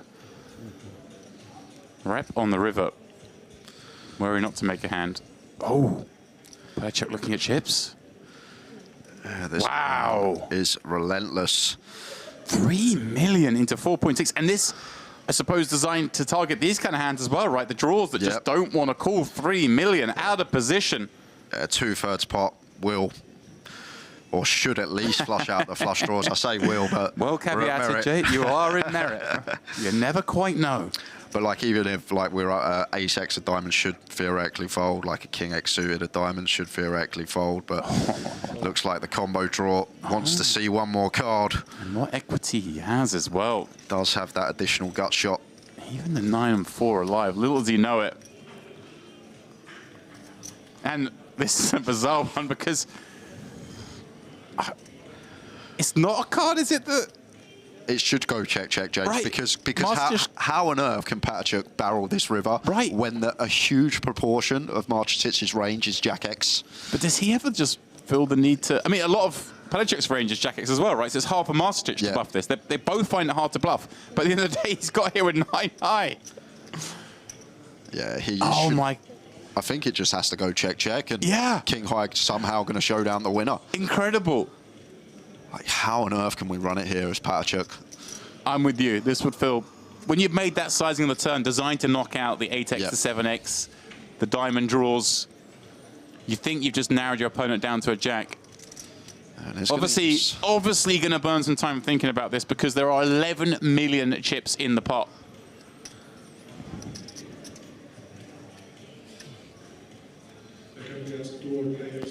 I think it would be a crazy jam. Going to win the hand no matter what, whether he bluffs, whether he checks, but just looking at how the hand's played here, Mastertich going to get to the river with so much Jack X here. Jack X of diamonds is huge as well, never fold in turn, so the fact that that's a big thing, all this Jack deuce of diamonds up to ace Jack of diamonds. As an observer, I'm hoping for the check because I want to see the comical showdown. This is going to be great. And Patachuk's thinking, how on earth am I taking this pot here? 11 milli with the King Queen high. King Queen, no business on this board. Barreled off twice, got called twice. And somehow he's stacking up 11 million chips to throw on top of the 9 he had behind, and he suddenly has 20 million, Jay. What is going on? I have no idea. And I'm not sure about the barrel there, the double barrel. Not sure. Maybe we want a diamond in our hand, but that was some crazy hand for King Queen high to win a pot of that magnitude. Incredible stuff. But maybe, as you said earlier, James, he's on the exploit train and maybe thinking that people just raise their strong hands too often from the big blind on the flop. So maybe just going after all these one pair holdings on the turn as a bit of exploit, which makes sense. We saw the 9-4 diamonds call. That has a lot of future chances, right? It can make a big hand. But the AX and the 7X that would have stuck around surely would have folded, I think, there. Agreed. So almost like a kind of a merge in that he can get some draws to, well, in this case, got some draws to call, but also knocks out all those big hands. But I'm with you. I like the no bluff on the river, as grim as it sounds, to just check back with King high and 11 million chip pot. Well, well, well. I wonder how Marcic feels about that one. Aaron Idemir here off of 16. I just heard the announcement in the background. We are about to go on that full redraw, which means, of course, we're down to 24, which means we've actually found a pay jump as well, which is something here when you're Idemir popping it up with your ace-3 suited and finding a flush draw on the 10-7 deuce. Loving the dynamic between these two. Culuz laughing, looking at Petachuk going, how have you got away with that one, pal?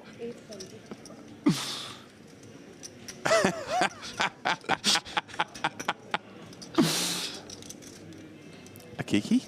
What's going on here? Queen 8? And this is just the dynamic factor. There we go. Exchange some words after the ace-king versus deuces hand, and this just has to be down to that, right? Akiki wants some chips back on Idemir. And he's just going to get it right back up him. And he's going to have to now try and save some face. He's taking a moment. Went on an absolute flyer. Queen 8, nothing to do with this board. And I mean, arguably a little unlucky. Idemir has a hand that can stick it in. If he's just got ace-3 of hearts, he's gone. Well, well, well, this is just fun action at Merit like we always expect here. Very strong. Idemir. Hey, don't make any bluff. It's getting a little loaded, these comments now, perhaps, between these two. Get a little waspy in there, but we're here for it. Well, there we go. Sadly, we are down to the final 24, which means we are going to have this redraw, because I would love to have stayed and watched these guys play all night. As we go on this redraw, that's how the stacks look. Akiki now the shortest, 18 blinds, Culuz at 20, but Andrei Petachuk is carrying the chip lead from this table back into the field. Unbelievably so, given all the hands we saw him in there. He was all in with ace-deuce against sevens for 10 bigs. He was out the door. Incredible stuff. Won that amazing hand there against Marcic.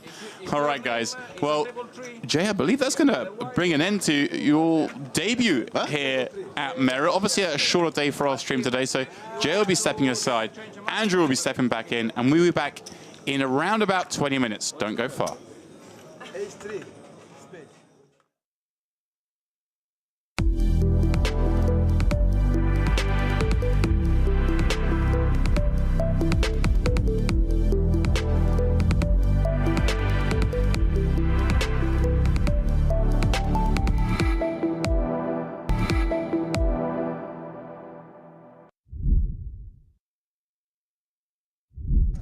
7 Andrew, beaming this to you from the Merit complex. It's such a complex. There are so many tunnels and corridors and whatnot that me and Andrew are actually in a separate building, although the same building, given we traverse underground between them. But we are in the Royal. I still have no idea. This is in the Royal Diamond. The tournament's in the Royal Diamond. We're in the Royal, right, which is the original offensive, in the soon-to-be-opened Onyx setup. I mean, this commentary booth is, well, unused until today. We have broken her in Yeah. And it's nice in here. Has to be said, we've got some fantastic setup in here. Nice little info screen. We've got our own little tournament clock in here.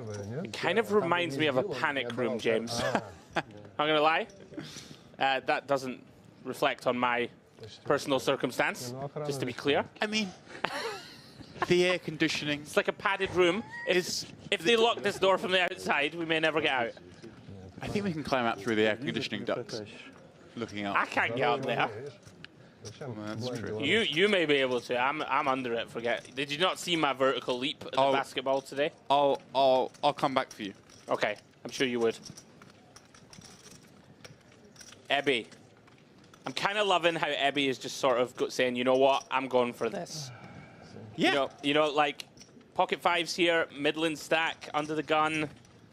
I think normal theory, we probably let this one go with 2 big stacks behind us. Not a bit of it. As does God's Danker. Defends the 7-4 suited. And here we go. 8-7-7. God's Danker flops, trips. He's back. God's Danker finds it. This could be trouble, James, right, for Ebby. It could be. There's a lot of draws. Right, and I mean, it's a good-looking flop. Oh, but he likes to check it back, recognizing that this isn't really his texture. Even though he has a kind of hand that wants to bet some of protection. God's Danker improving as if he needed it to a boat, whilst Evie picks up that inside straight draw. Now, does God's Danker find the bet? He does. With so many draws on board, I like this. Fast play. Ebby going to have either a hand that just folds, or a lot of hands are going to want to call at least one, and potentially 2 on brick rivers. Here we go. The call is made. 2.5 more. Finds the middle. We've got 13 million chip pot. Heading to a brick river. That is about as good as it gets for God's Danker. He's thinking, hey, I'm up against a lot of ace highs here. And maybe some of these pocket pairs, even some over pairs that want to check back on this flop for deception. Absolutely. How big will he go, James? Pretty big. Yeah, about half pot. Yeah, quite like this. You know, we can get some hero calls. Hasn't gone too greedy. Very easy here to really bloat this river. It's kind of fun because he does get to have a lot of those bluffs. Like a lot of gut shots, open-ended, missed heart draws. I mean, I think as played, Demps, we have a pretty clean bluff catch. Don't hold a 9 or a 10 or a jack. Don't hold a heart. Right. We have gotten to this river, you know, with a pretty, like, we're relatively high up our check back range, right? Check back, call turn, get to the river with a pair. It's going to be very difficult to fold here for the price. Doesn't feel great.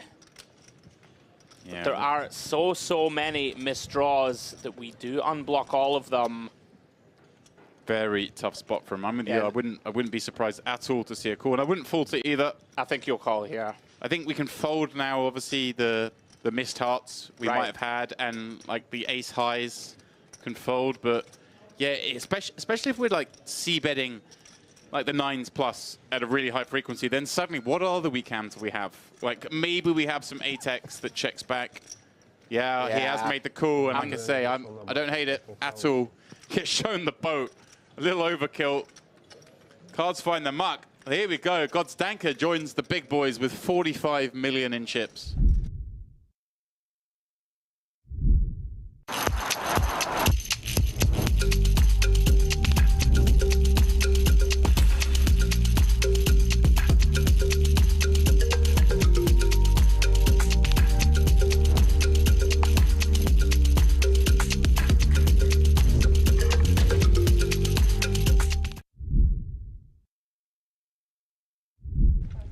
But yeah, of course, 3-bet, never going to be a bad thing. Here we go, Burton with a big one.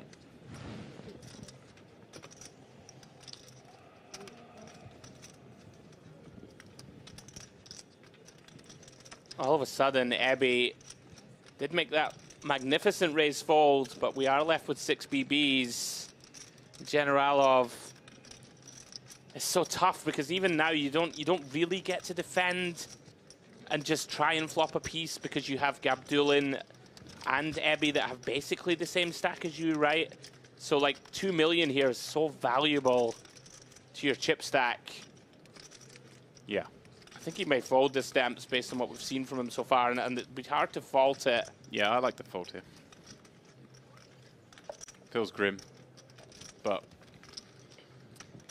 I mean, the problem with these spots also is that there are actually reverse implied here against a player like Burton. Like, he's going to open Queen 8 suited, right? He's going to open King 7 off.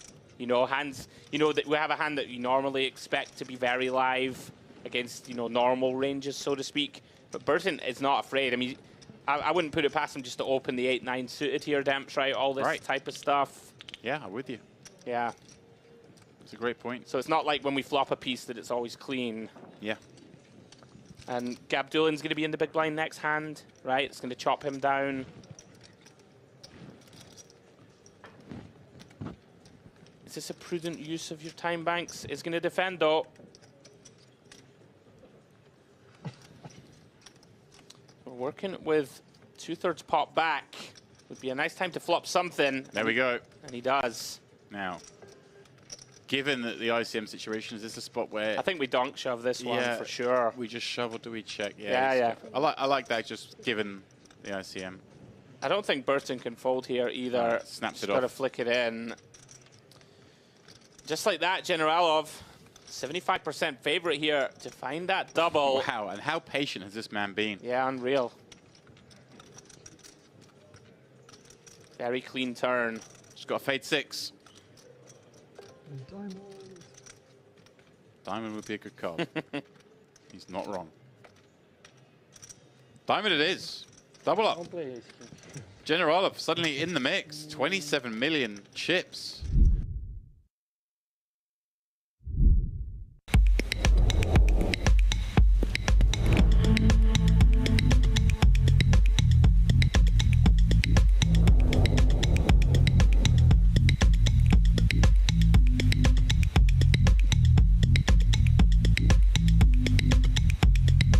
Welcome to Mediterranean Poker Party.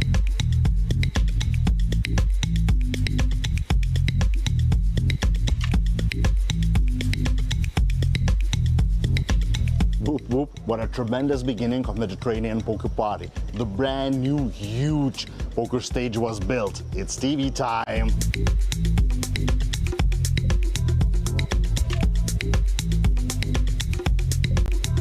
Don't forget the main thing that unites nation. A bunch of poker events running now. And I'm from Norway. Turkey, Australia, the Netherlands, Lebanon, France, Bulgaria, Venezuela, Belarus, Iran, Ukraine, Austria, Serbia, Russia, Germany, Armenia, Hungary, Kazakhstan, Italy, Greece, Romania, Moldova, Scotland, Poland, China, Spain, Sweden, England, Georgia,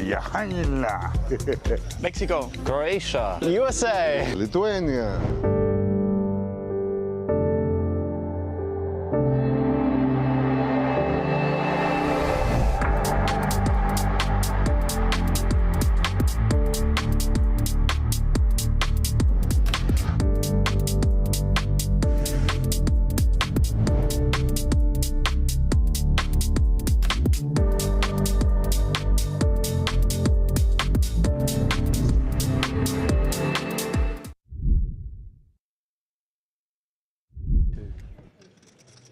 Clock ticks towards the 2.5 million big blind level, Demps. We can't make it that far, surely. Oh, we're getting to 2.5 we actually million. might now. Oh, with 7? I mean, with 7. Oh, no. I'm sticking my neck out on the line. I said we can't do it. I said we probably, I think I gave a caveat. I think I was like, very unlikely on the 1 or 2. There's no way we do another level with 7 players. I mean, I suggested to you earlier, I think that, you know, once we get to the 2.5 million big blind level, that's kind of like where you can see the tournament finishing. You know, between this level, that level, the 3 million big blind level, that's about where you can see it ending. There's still 7 players left. I mean, what is going on? Got Zanka. Absolutely crazy. Ace 10, he's going to pop it up from under the gun. They keep giving him an ace every hand. It's a good situation to have. Sure Sometimes they give him 2. Oh, Gabdulin now with 2 jacks. Here we go. Just got the double up. now gets a 3-bet jam spot. He's going to be very happy to take. Yeah, these jacks going to look like aces. There's been that card dead. Very nice spot to find. Yeah, I mean, 30.5 blind, they are aces. I like this little difference than we saw before where we saw a stat 3-bet jam. He does burn the time bank, even though he knows full well he will be jamming. There is no other course of action here. 14 million. Okay, the committal. It's the same thing. Just in case we find a jam behind. Yeah, you get a rejam behind, and then the original razor sticks it in, and same thing. So, well, here we go. We are going to find the jam behind. Wow. Cervenkov being dealt the goods. 2 queens up against the 2 jacks of Gabdulin, the man he just doubled up, looking for instant redemption. Wow. Here we go. Going to do some posturing as well, of course, himself. And he is going to raise it up again himself, clicking it, making it 24. We've got some cutesy stuff going on here. But of course, Kodstanka now can only ever put this in with the absolute top of top. And that's not what he has. Very unlucky here for Gabdulin. Well, let's see. Insanely though, Demps, if he wins this pot, finds a jack, he's going to take the chip lead. There is just 1 jack remaining. You see that reflected in the stats here. Down to just 13%. Stand-up equity has been activated. Yeah, this is a good time to do that, I think. In this long 7-handed battle, we see a King 8-6 board. No, you need to send it to guys. Clubs, no use to Gabdulin as both hold 1. For keep the jack. We are in the Mediterranean. He needs to find that fish hook. 2 of hearts.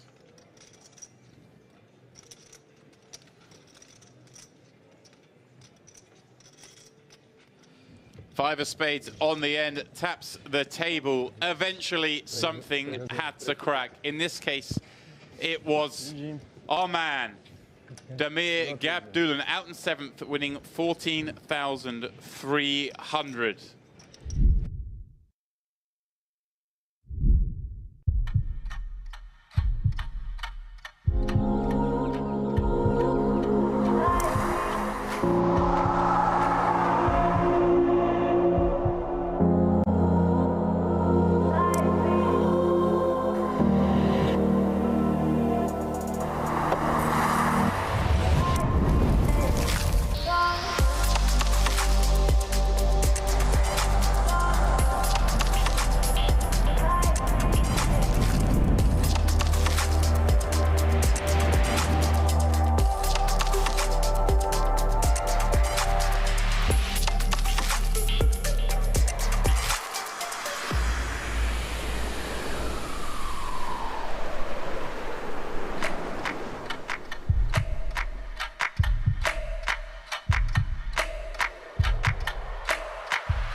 Your unique journey starts now. Merit Starlit. Welcome back, guys, to the Merit Royal Diamond here for the Mediterranean Poker Party. Although poker taking a back seat for the moment. We're having a little reprieve. We are going for another round of the Merit Poker Olympics, where today's task is, of course, the great game of chess. Looking forward to it, Demp. It's going to be a lot less strain on us than the basketball. I'm still recovering. To be honest, I'm still sweating from it. This one, going to be a bit more relaxed. The rules are simple. You have to attack your opponent, capture his king, and then we're going to find out who the true king of poker commentary is, Demps.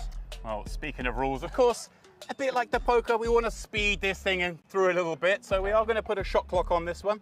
We've got 10 seconds per move, which, given the size of the board, maybe there is a little bit of sweating to come. But first, we must find out who draws white. Of course, a little advantage in chess to go first. Position the opposite to poker. Okay. So, Andrew, All right. I'm gonna shuffle this bad boy behind my back. All right. You choose which hand white's in, you get to go first. Okay. This one. Ah, unlucky it's here. Terrible, but we love it. Right then, son. You ready to get taught a lesson? Let's All go. right. Well, I'm running out of time already, so All right, come on then. I'm just gonna get this thing moving. Is that it? That's it. You intimidated? I'm going bold. Oh. In for a penny, in for a pound, son. There we go. I'm sending Queenie out to do a bit of work early doors. Really? I think so. I'm not sure. Yeah. Go on. What's that? That can't be a strategy, a viable strategy. I'm playing aggressive. I don't even know what I'm doing, but it's going to be good morale. I have no idea what I'm doing. Oh, all right. Putting it right on you. Get out. Get in the mud. Wow. Well, if you want it like that, you can have it like that. Oh my God, look at this. You've been studying. Have that, you fish. Get away. Interesting. Interesting. Oofed. Oofed. Let's get you out of harm's way. Hurry up. Come on. Time. What the hell did I do? Seriously. Someone text me or something. Like, properly struggling. Right. Oh, I'm absolutely dead. Wait, I might be stone dead. Oh wait, I gotta get rid of that. No, I can't. Oh yeah, I can. Because that'll take you. Get it round you. Oh, it's okay, I'm back. Get it around you. It's all right, I'm back. I'm heavily in the mud. Unlucky horsey. You're off to pasture. You're going to the glue factory. There's nothing for you. There's nothing left for you in this world. There's nothing for you in this world. There's nothing left for you. You're finished. Come back here, my love. Yeah. I don't know what to do. Let's get the first check of the game. Oh no, that means I'm absolutely humped. Okay, you're gonna have to go there. Otherwise I was dead. Right? Right? Yeah. Check. I mean, I'm absolutely shockingly bad. If we're being honest, it's better than the basketball. God, it's quite complicated, isn't it? Christ, this one's heavy. He's a heavy horse. Not bet on him to win anything. Oh, we can go aggro. Yeah, I'm going aggro, fuck it. Because if you want to take it, then I'll just take you. I was hoping you weren't going to be aggro. Your race is run. See you later. All right. See you later. And then I have no choice but to dispense of the second queen. Now we've got an open game. Goodbye, darling. Goodbye, sweet princess. Look at him. Look, pan. He looks stressed. Come on. You know, poker, you pop a set, you look a bit nervous. Oh, a check. That's what's going on here. Why have you done that? Because I'm just aggressive. There's no logic to this. Why would you do that? Dun dun dun dun dun dun dun dun dun dun dun. Oh, that's okay. Oh no, that's not really great. Protect the king. Okay. Well, it's just. We're trading pieces. Yeah, we're going to be a draw.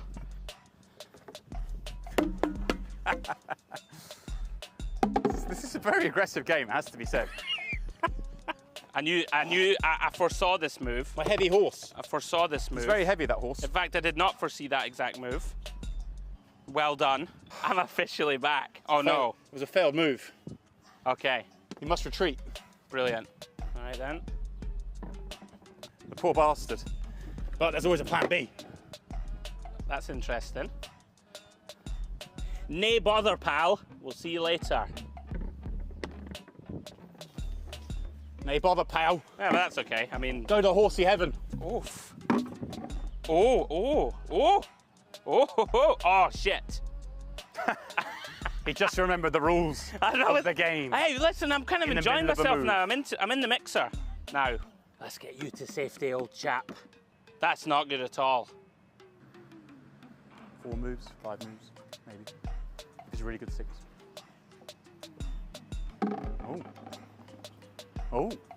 I saw you chirping to the camera. 4 moves or 5 moves, guys. I'm not gonna lie, it might be 4. All right, then, nothing to be done. Nothing to be done but take that, little fella. Get out. The moment is upon us. We're getting this game, if I get him to to the back line becomes a queen. What? Yeah. No, it doesn't. Yeah. You get a pawn to the You're back at line. it. So just, you know. At it, man. Let's get after it then. Good move, good move. Thank you. I do know what to do. Big genius move coming. Oh, hang on. Check. But can't I just take it? Well, you could if that was. Ah, I would have saw it, don't worry. Very sharky indeed. We're now in the final throws. Oh shit, right, if I go there, you go there, and I'm dead. Very final throws. No, I wouldn't be dead. No, you wouldn't be dead just yet. You just get closer to death. Yeah, I'm feeling threatened. I think I have to go there. Oh. All right, we can still do this.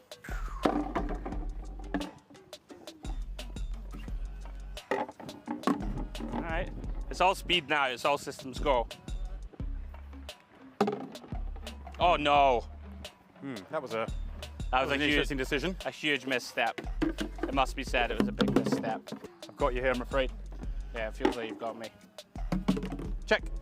You can go diagonal. Full steam ahead, mate. You can. No guts, no glory. Check. No guts, no glory, mate. No. The King of Scotland, his days are numbered. They are. I could just get this. No, I'm going to keep messing with you. Check. Oh, brilliant. Well, whatever. Pish off. Oh, I'm dead. Now we've got him pinned in there. Yeah, I'm dead. You can keep going back and forth. We're just marching to certain victory here. Yeah, I can't do it. I mean, a noble king would recognise, you know, time's up. It is up. And take his own life. It is up. I'll see if I can do this without. I'll just get a queen. Where's Queenie? Come on in here, love. That's not how it works, surely. Come on in here, love. All right. Back you come.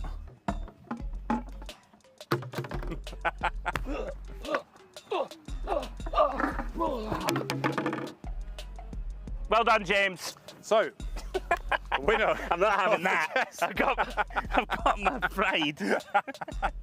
Good game, my friend. GG's. I did well for the first half. You did very well. You did a lot better than I expected him to do. It took a little bit longer than we expected to do as well. You can't see the whole crew behind here in their black jeans and black t-shirts. They're sweating a little bit. Nearly as much as this man. You've gone it's as red as he was at the basketball. I'm not made for the sun. It's the Mediterranean. It's beautiful. Well done, James. 2-0. I'll get you next time. Yeah, time for some more poker, shall we? Let's go.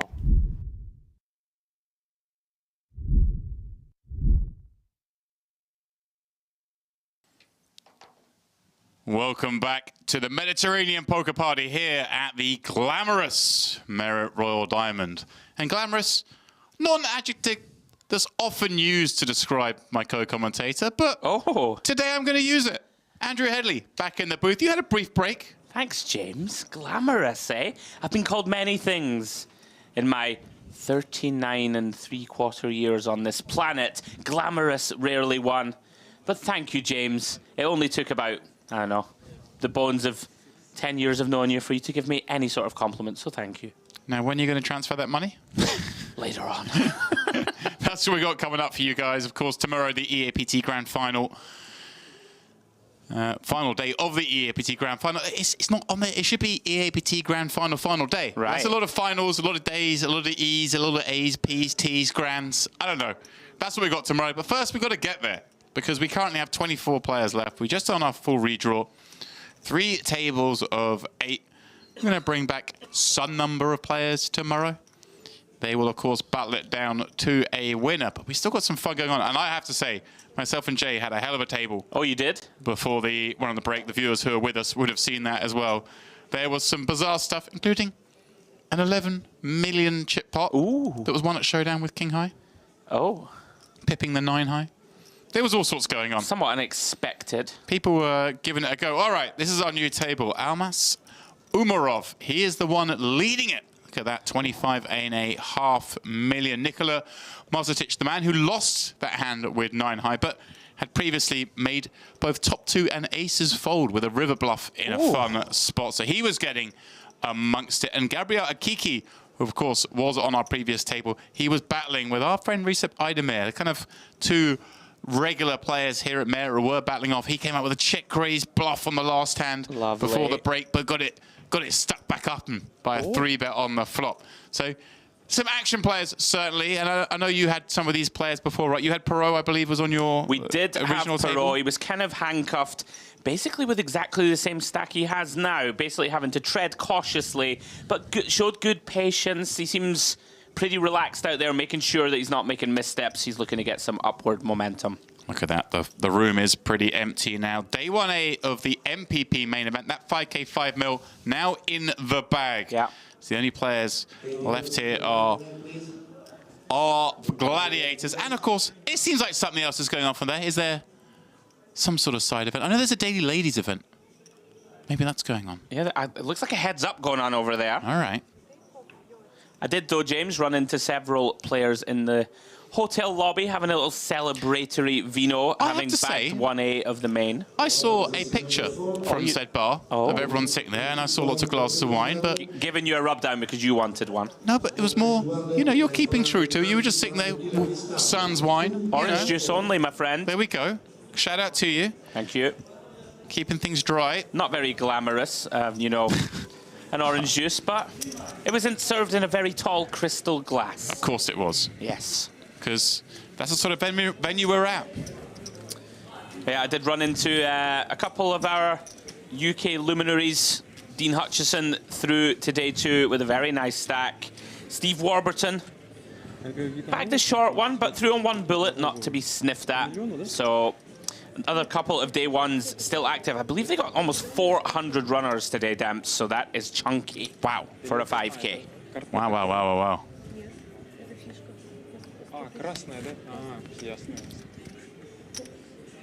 A little feature of merit. These little capes, I like to call them, the caped crusader there in seat 5. Keeping warm, keeping warm, keeping sharp. If I'm not mistaken, he was on our stream table of the 1K. The name escapes me. Amireza, but I don't... I could be wrong. Yeah, I'm not sure. Okay. I'm not questioning the face, but I don't remember the name. So it looks like a kind of nicknamey type thing. Maybe he's requested. Yeah, maybe a change in new name. Identity. Yeah, could well be. Much like Batman, right? Secret identity. Do you think Batman requested it? Did he go, can you all stop calling me Bruce? I want to be Amireza, the Caped Crusader. Well, going on a crusade. Perio, interesting here, James. I think that's a mistake in the graphics. Says call, that looks like 800k to me. It does indeed. My eagle eyes. Well done. Min raising, off 20 bigs, more than strong enough. King Queen, happy to take that one down pre.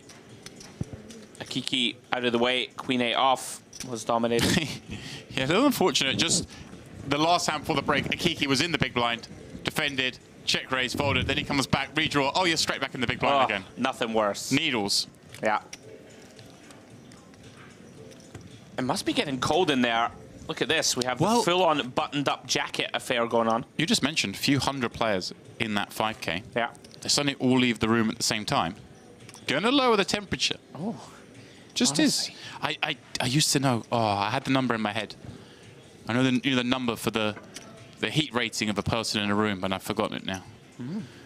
A friend of mine, works in restaurants and stuff like that. It's kind of stuff you have to know if you're designing a restaurant.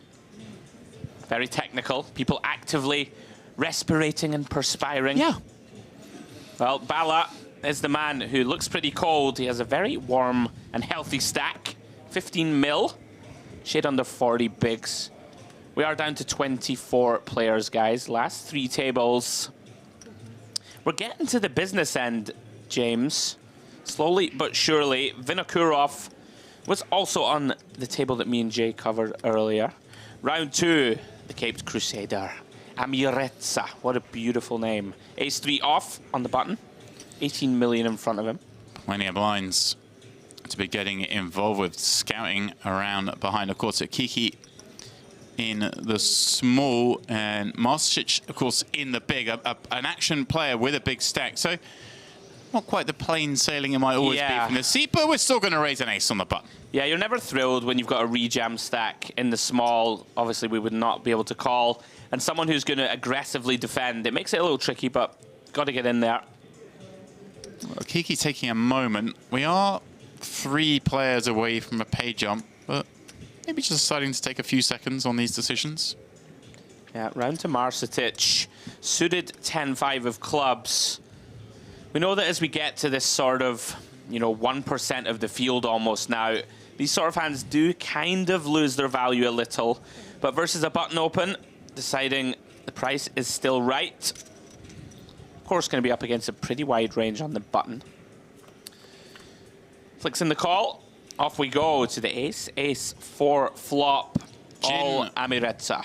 Yeah, Jim for him. Obviously, as we always say, the pre-flop raiser has somewhat of a range advantage, especially here where the big blind may 3-bet with some of those ace-x combos. Certainly the best of them. Yeah. But in this instance, actually has the best hand. And assume we're going to see a very small bet here. That's what the book likes to tell us. Yeah, has the classic shade over 1 big blind. And you would imagine, action player or not, this is not a hand that we particularly want to continue with. Easy.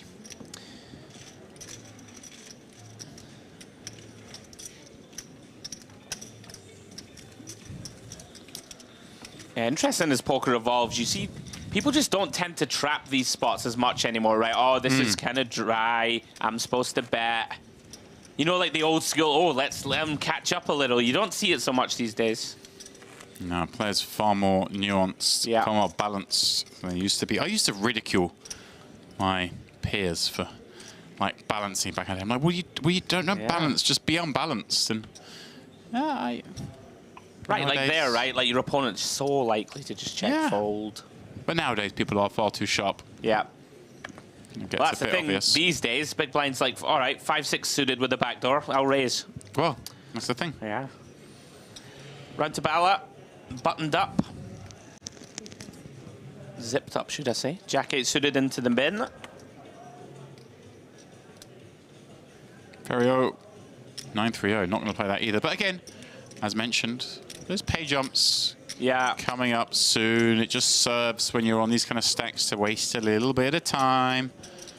Again, the next jump is worth $3,000, otherwise known as 1.5 buy-ins. Yeah, I mean, we are getting to that stage where it's certainly not insubstantial jumps. I'm telling you, James, Amirezza was on our stream the other day. Okay. I know it. I believe you. Yeah. I've reached that point in my life where I know I'm often wrong. And I'm just willing to accept I'm often wrong. I have a good memory for things like that. Marcetic, Jack 4 off. Don't worry about that Jack 4 off. Okay. What I'm worried about, or not worried about, is I've finally seen, I've heard a lot about this MPP bucket hat. Yes. And Dimitri Levine there in the big blind is rocking it. And we do know that at the last MPP 2 years ago, our pal, Mr. Steve Warburton, wore a bucket hat. He chopped for the most money, 3-handed, ended up finishing 3rd. But he likes to tell us, hey, I got the most money, therefore I'm the winner. Where's the trophy, Steve? But the point is, the bucket hat, it won. And then he was going to, I don't think he's taken bucket hats off since. No, but that's the thing. He's not wearing them anymore, and he's on a downswing. I keep telling him. He had one on today. I saw him. All right. I met him on the pier. Oh, lovely. For well, some sun. Levin does defend. Interesting decision from Marcetic to min-raise here from the small. You will see these junky hands turned into bluffs pre-flop. Normally a bigger sizing, though. You don't really want your opponent defending.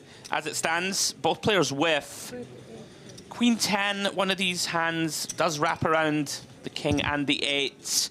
But it's very difficult, Demps, at this depth, right? Only 15.5 picks behind. Right. It does just sort of feel very uncomfortable to sort of float one here. Obviously, we can just have the best hand. And is it a case of that sort of smaller sizing from the small blind, and then a small bet here kind of looks a little bit milky, looks maybe stronger than it is here?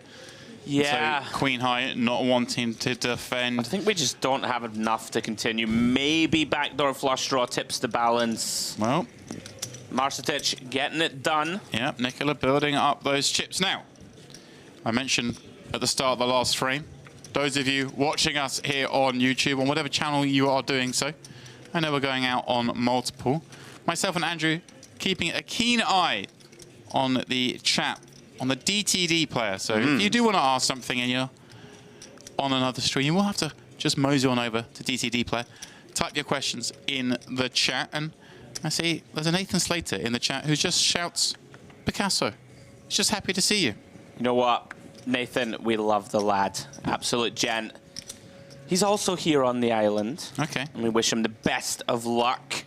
Now, what I want to do, because I'm greedy... He's a character, Nathan. I'm not sure if you know him, but he's an absolute legend. We love him. Go on. Sorry, Demps, cut you off. Well, you know, we give this stream for free. I'm always asking for something from you guys watching. And I'm not asking for much. Oh. Like I say, you watch too much social media videos like I do.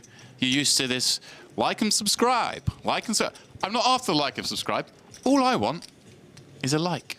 Just half of the equation. We'll put up to subscribe. I'm going to earn the subscribe. Okay. But for now, just a little like will do. There's a little like button there.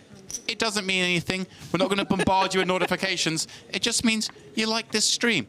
The more of you who like this stream, the better it does. It moves up the algorithms. I don't know how it works. Right. I'm a dinosaur. But just press the like button for me, please. I'm not going to lie. That was a very convincing sales pitch. I tell you what. I'm going to go more aggressive. If I get enough likes, I think maybe I get to have like another dessert. I mean, a first dessert of the day. Or third dessert of the day. First dessert. I get to have a dessert if we get enough likes at the end of the stream. All right. I'll go more aggro. Guys, I'm not going to sell it to you. Click like. Okay. Thank you. I think that might be more effective. I liked your way better, kind of, anyway. An angry Scotsman demanding action. See, I was very angry on the chessboard. Oh, Vinokurov. Getting a little angry from +2 with Jack 10 off. Yeah, he's been spicy. Marcetic. We saw him getting very frisky before with an ace-8 offsuit in a similar spot. This time folds, but folds with a, like, he's not happy about the fold. Yeah. Perhaps aware Vinokurov up to no good quite often. We saw earlier, Demps, when you were taking a well-earned break at the start of filming today. He's in there. Queen 6 off, 5-6 off. So these players, if they have some history, going to be aware that he's wider than most from +2. Does get that one through, though. Does indeed. And you know what? Since we put the request out there, well, I put the request out there for likes. You put out more of a demand. Precisely 0 people have liked the channel. They like the stream. Are you following the like-o-meter? I'm following the like-o-meter. Like, no one else has liked it since we asked. So it's like that, Andrew. I feel unloved. Maybe we have to give stuff away. People like that. Oh, we might give stuff away if we get interaction. As it is, I don't want to give anything away. I want to take everything. I want to turn these mics off, take this soundboard, take the screens, take the table, flip it over, like when you lose at chess. Yeah. I'm sorry, I was upset, okay? I didn't sleep well. I thought I did quite well. I'm just joking, guys. We'll earn your likes. We will earn them. Do it organically. Now, we very much hope you guys are enjoying your evening, enjoying the coverage. I love this part of the tournament. 24 left. This is fun. We've got final tables kind of creeping into sight over the horizon. We've got a good period coming up now here for the last couple of levels of the night, and then of course tomorrow. As we work our way down to that final table, so much can change, so much happens. Huge equity spots. Yeah. It's where we know ICM really starts to build from here. 24 down to the final 9. As we hear some hilarity in the background. Vinokurov getting after it again. Queen Jack suited this time. Yeah, that much more viable open than the J10-0. Akiki, once again, Demps perhaps aware money jumps are coming soon. Yeah. He's someone, Andrew, you and I have seen before here. I was explaining to Jay, kind of somewhat semi-reg here. Well, I say semi-reg, very reg here at Merit, but someone we've seen on a semi-regular basis at the Merit series events. Yeah, that's what we're missing here. I know we've got the Mediterranean poker party theme, but Merit go that step out with a Western theme or Carmen the Opera, something like that. I love it. Maybe we come up with an idea for the next Mediterranean poker party where it's I don't know. Swim shorts only at the table. Right. Some sort of dress code. Well, Bala defending here ace-6. He has one of these interesting ones that can occasionally 3-bet pre as a bluff if you think your opponent's too wide. Lands on call. Vinokurov flopping best, 2 pairs on the king, king, queen. Interesting, Demps Bala does have that ace of diamonds in hand, but not exactly a thrilling texture to continue here. Vinokurov going to have a bunch of this board from early. Is it enough, do you think, James, to continue? We'll see what Bala lands on. I'm with you. I think we're just, when someone's over from this seat, it's just so hard for us to ever win this pot, even if we are good, which is very rare. We are good on a king, queen board. Losing to some better ace highs, losing to all the king X, queen X pairs that bet. Yeah, let's go. And it's just so hard. And shout out to Andrew McMillan in the chat. He says, not true. I gave you a like right after you asked. Well, thank you very much. Yes, Mr. Andrew. McMillan. So I apologize for calling into question your integrity and your help in getting this channel some love. Yeah, we spoke about this earlier, me and yourself. I'm very bullish about the Merit Complex and just this stop in general. I know I'm contractually obliged, but I just think it's a sensational place to play poker and to visit. Surely we didn't give you a contract. Surely we got you on 0 hours, ready to get you out of here at a moment's notice. I know you're giving me the rub down, James, but I also know you enjoy my company in the booth. Right? Please, I need love. Yeah, whatever, okay. There's nothing written down on paper, but, you know, gentleman's agreement and all that. Okay. Vinokurov, very trashy hand from the gun. That's me picking up on Jay Harwood. He calls it from gun. Yeah. He's very, you know, he's got his own. He's modern. Yeah, no, he is. Keeps his ear to the ground. That's what the kids are saying these days. From the gun. That's it. Amirezza, Jack 10 of diamonds. Raises it up +1. Akiki once more. We have lost one, James, on the outer table as we speak. 23 left. Keeping your eye on the situation. Yeah, you know me.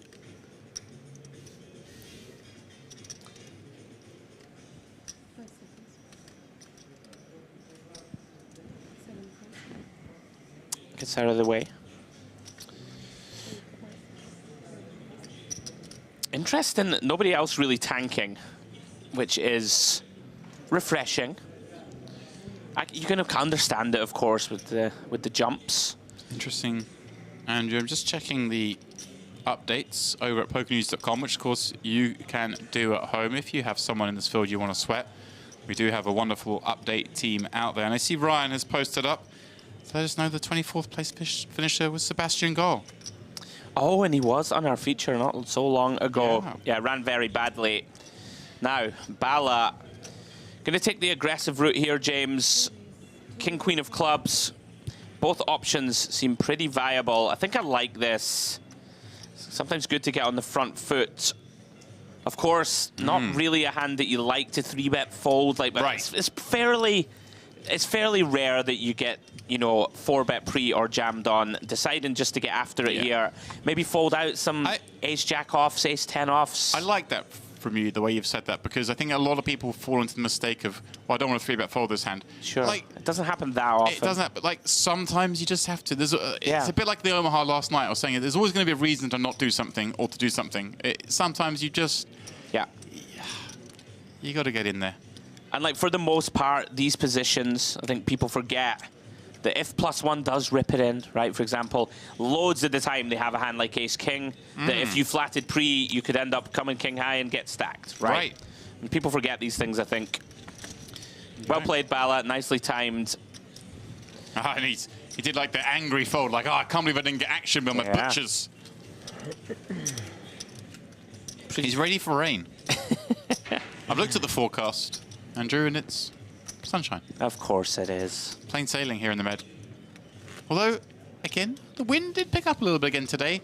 Got down to the pier, and you know it's windy when they remove the stairs down from the pier into the sea, and you've got to walk around to the beach to go for a swim. And I'm just quite lazy, so I don't walk to the beach. Have you been in the sea yet? Yes. Oh, you have? Oh, it was nice, yeah. Refreshing? It's not as warm as it is here later in the summer, of course, but as a man who's always cold, if I got in there, all of you listening would have been happy in the sea, I promise you. Now then. 15 blinds. Yeah, has decided, I quite like this Demps from +1. You know, maybe a little further around the table, a hand like 8's one that we would consider just open shoving. You know, it's one of these awkward hands to play. Don't mind just committing our stack. but is giving himself the chance to raise fold if there's a whole load of action behind. Wonder if the players read into the fact that he's been tanking every hand and then snap opened this one. Yeah, there's something to that, isn't there? I find these things a little intriguing at times, you know. And Bala has a hand that you would imagine would like to continue, and he is. I'm somewhat surprised against 15 blinds. I am with you on that. I don't think I like this in the long term. 2.5x open against a player who's clearly, like we said, he's been stalling. It looks like they're just trying to get a page jump. They're probably going to open a little bit tighter than most, so therefore maybe get that razor base. But the flip side of that is, hey, maybe they're going to let me over-realize post-flop because they're a little more worried than butting than they should be. So I can see arguments both ways, but I'm still with you. I think the ace-6 suited just probably wants to find a fold for 2.5 blinds. I mean, Akiki doesn't strike me. I've only been watching for a short time. I don't think he's just snap opening king-jack off in hands that we do pretty well against here. We can get, you know, we can be dominated a lot, but Bala decides the power of position, has the button, wants to C3, and C3 we do. And that is the Jack-9 deuce, rainbow board. Somewhat uncomfortable for Akiki, of course, here. Working with almost, you know, 1.7x pot or so. Can't really c-bet this one, Demps, and it's tough to go into check call mode. King of spades turn. Now then, what to do? Very likely to check again. Now, can Bala muster a bluff? This is the problem, I think, Demps, right? Because we have the exact hand that we want Akiki to have, right? We want him to have ace-5 suited, ace-8 of hearts, for example. But he is going to muster it. So credit to him if we are going to call this one pre. And I think this may be, again, I don't know, if I was sitting at the table, my perception would be that Akiki's probably just going to do his own bidding at this point. So this double check does look very weak. But let's see, he does actually have sort of maybe the best hand he double checks with in my mind in the 2-8s. Look at this. Yeah, well, oh. I mean, if he finds call here, credit to him. He's obviously not too concerned about the call here, perhaps, but what would he face on the river? I think he's changing his mind, is my read. Yeah, that's the thing. You call here and you face the second barrel. I think you have to fold. It's, you know, best case scenario, up against maybe like a nut flush draw, an ace-10, something like this. Credit to Bala. I was a little critical of the pre-flop peel, but if you're going to make it work post and show bravery, find the bluffs. Well played. Andrew, there's someone in the chat. Okay. Who we got? Who's come and said hello. You and I. Oh. On a semi-regular basis. I like these interactions we have where you, like, tease me. Well, semi-regular basis, you and I. Not in this booth. Mr. Lappin. But in one across the cove. Is it you, David? So Ali Najat, no, it's David Lappin. Hey. Ali watches it for sure, but just doesn't interact. Much like in real life. Hey, you like that? Oh, all right. Wow. It's fine, he won't see it, right? Shots fired. No, he won't see it, so it's going to be fine. Shots fired. I love you, Ali. Only joking. Hello, David. David and Ali, of course. We miss you. The other half of our regular team here at Merit, who aren't with us this time round, but myself and Andrew. And, of course, Jay calling the action for the rest of the series. Of course, I'm going to leave you guys for the last couple of days, but we've got a lot of action coming up in the next few days. Today, in terms of a stream, not for the players, but in terms of the stream, a relatively shorter day, given that we decided to pick things up after the dinner break, and then the day was slightly shortened as well. With the view that, hey, look, we're going to finish this tournament tomorrow anyway. The players need a bit of rest. They could flog them, try and get to the final table, but... I like it. Come on. They're long days. Yeah, it's supposed to be a party. Exactly. Well, Perio, 9-10 off on the button. One of these hands that, you know, typically for chips we would open, but just a shade over 20 blinds, 22 left. Nearly half a mil for the win. I like the fold, exercising discretion. Vinokurov, no, he's very capable, very aggressive player. He does have Amiretsa on his left, also with a big stack, James, so likely to alter or downplay that aggression a little. Does limp in. And has his opponent dominated for the time being at least. Probably just knuckle this one, James, right? Don't think we're going to ISO 6-7. I can't remember the last time I saw these sort of middling cards ISO. Yeah, people just have really adapted to it.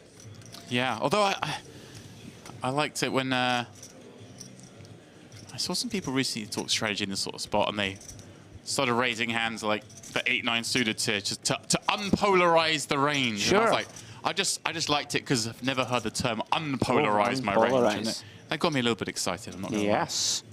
Well, off to the Queen 8-4, 2-diamond flop we go.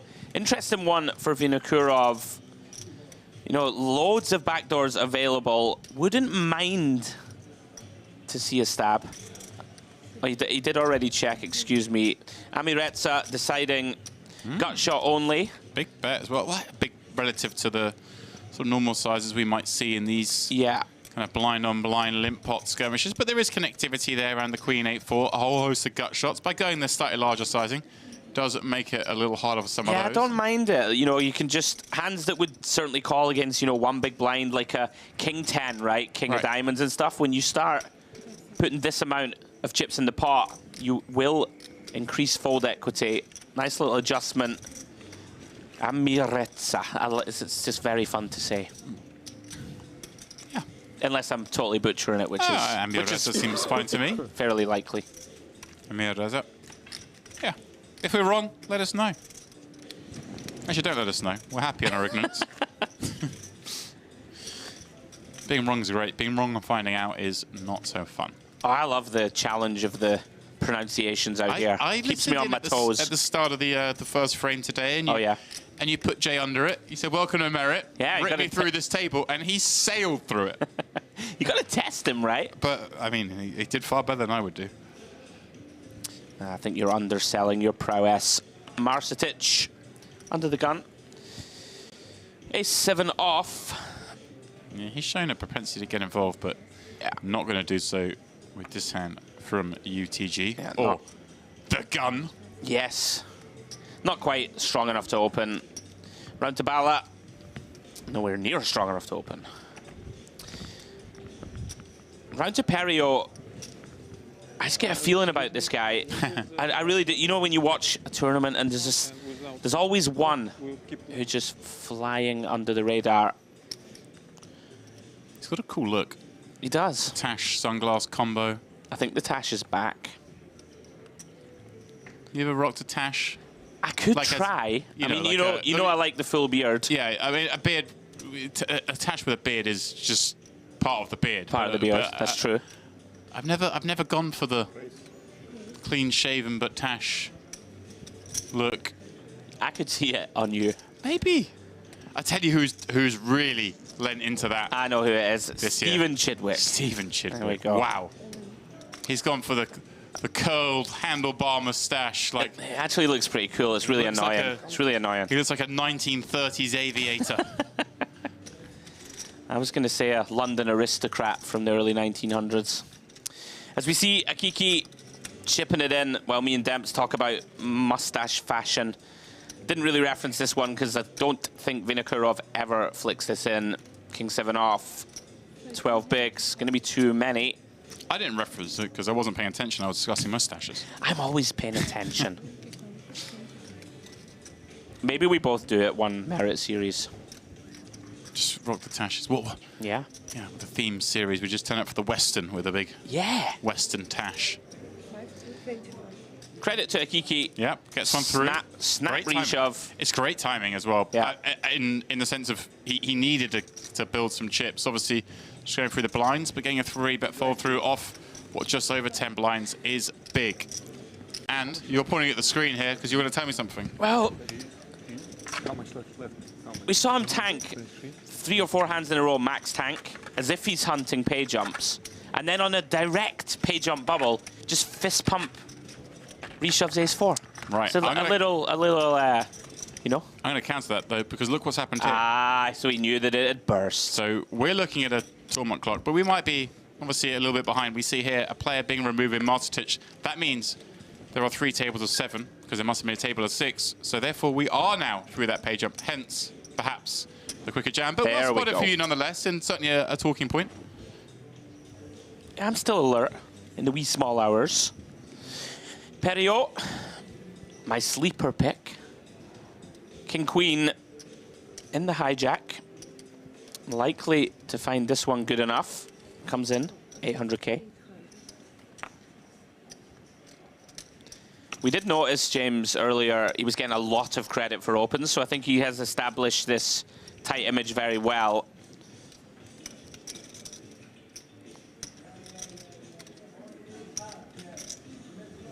Oh, wow. Snap jam again from Akiki. I'm going to go with better than ace-4. What do you think? Absolutely. This feels like a... Ace-queen suited. Oh, okay. Pocket jacks, one of the two. That's what I'm going with. Let's see how well you know your onions. How many types of onions are there? I've never understood that saying. You know, there we go. onions. Ace-10 suited. I mean, are there that many types of onions? Perio with the decision. King Queen off against that snap jam from this player here. It seems like a lot of blinds to potentially call off. Yeah, he's actually not as strong as it looked. Yeah, he tricked you. He did. Nah, we can't call this one, Demps. I would be very shocked to see anything but lay down. Thinking of types of onions. Did he call? No, time bank. Just heard something hit the felt.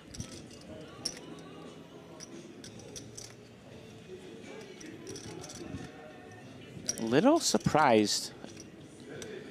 Like, even if you think, Debs, right, that your opponent can, like, be a little wider, I mean, this one of the combos, it just never finds its way into the middle, right? I'd be shocked if he played it.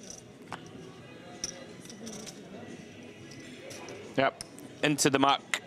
Akiki, back-to-back pickups. Yeah, and Akiki delighted to see that fold. One of the sort of hands I think you'd be worried about someone tanking there would be a sort of ace-jack type fold. Yeah. You're like, please fold. Ace-jack suited types. Yeah, gets it through. Very nicely done. See a question in the chat, why do they move Masterchich? Clearly a Masterchich fan, as am I, because very creative. Yeah. But we are down to 21. Obviously, we'd have had 8 players at this table. We need 3 tables of 7 for balancing. So they move the next big blind from the 8-handed table. Simple as that. Just luck of the draw. And we're really moving through the playlist again this evening. I'm loving it. You're actually freaking me out because I was genuinely about to comment on the same. I'm going for a little toe tap.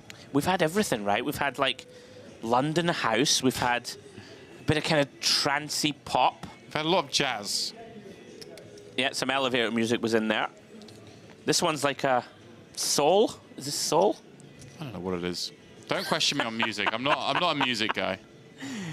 Well, Vinokurov, the King 9 of Spades is music to his ears, Demps. Sorry. 800K. Oh. Ooh, now he's these certainly ones... going to set the tempo, and the rest will have to dance to that beat. Oh, no, we're not doing that. We're not doing this. We're not doing this. We can go for hours doing musical references. Now, I wondered there if Amuretsa would go on the attack. Ace-3 of clubs, certainly one that he could have considered. Yeah. From the cutoff also, certainly one that you see people use, does decide to exercise discretion. Akiki back to the tanks. Yeah. When's the next pay jump? I imagine at 18. I'm just guessing at 18. Okay. But let's have a look. Oh, here we go. We have a tournament clock back here in our wonderful, newly kitted out commentary booth. But the prize ball ticks down through at Levine. King Jack clubs in the small. He's looking around at the situation. Yeah, paying next pay jump at 18. So we are 3 away. Kind of means it's not really a factor in terms of changing ranges. Did expect to see this one. Yeah. It's one of these, you're not thrilled, 13 blinds, you know, you might think you don't have a huge amount of fold equity, but it is going to, you know, cost Vinokurov more than a third of his stack. Right. And he's an active player. I think we just grip it and rip it. And credit to Levin. The juice is the same.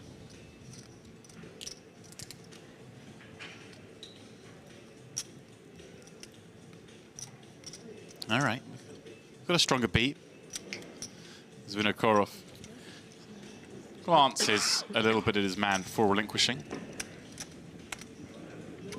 Yeah, very important pots at this stage of the tournament. Every pickup, of course, huge. Oh, I'm finding myself humming along. That's not ideal. EAPT Grand Final.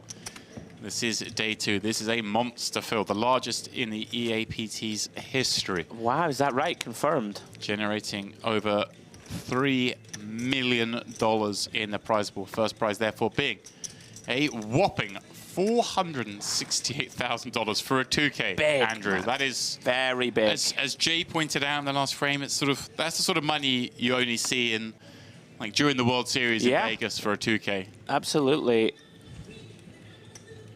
And we do love to see it. You never quite know, Demps, right, how these things are going to pan out.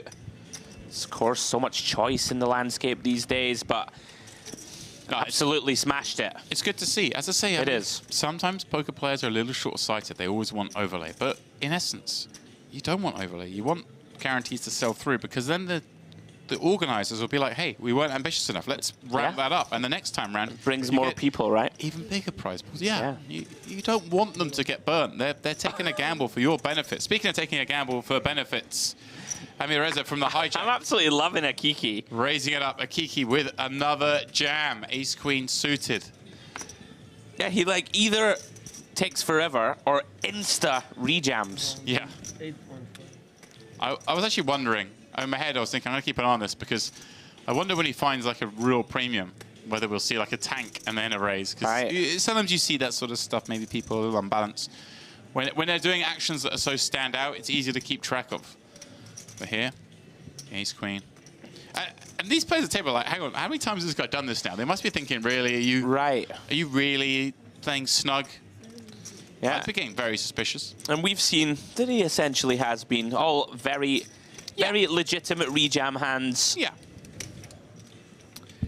Very nice. Akiki chipping up to the bones of 10 million just by the virtue of getting those jams through. But that's a great point, Demps. Hopefully we get to see said situation where he has, you know, either a really big one or a very close one, right? And see if he still acts with the same speed. It's one of the benefits of being in the booth. You do really... It just shows me that I don't pay enough attention sometimes when I'm at the table. Because when we're privileged to see all the facial expressions in minute detail, and I find myself noticing things that when I'm playing, I'm not noticing enough. So, note to self, look at people. Yeah. It's something that I, the last couple of years, when I've made my annual pilgrimage out west to Vegas, I've made a note to sort of put my phone out of reach, not out of reach, but I put it in a pocket in my backpack, and I'm like, right, I'm only able to look at it for sort of 5 minutes every half an hour, because you do need to be keeping up to date with stuff that's going on. It's very fluid out there. Maybe someone's like, hey, do you want to buy a piece of this? Do you want to buy this? Can I grab some money? Have you got that money? You know, all that kind of stuff. You know, stuff's moving in Vegas, and you want to keep up to date with the boys group chat kind of thing. But for 25 minutes of every half an hour, I just tucked away and then I focus, and it's kind of nice. Yeah, it is super important. And I like chatting to people at the table as well, so it encourages more of that. Oh, here we go. Umarov, chip leader at the table with the button open. Perio. What is going on at this table? We're just seeing raise and all in, like for the last 15 minutes. This seems like a situation that requires an all in. Seems like a fist pump to me. Yeah, just take a moment. Obviously, there'll be far tougher spots than this. Oh. Oh, okay. That surprises me. I did say that he's quite snug. I'm a little surprised as well, just because obviously Umarov opening off such a big stack on the button. Gonna have a lot of hands, and you don't really know where you are on so many flops when you play these sixes. Yeah, I think this is a mistake.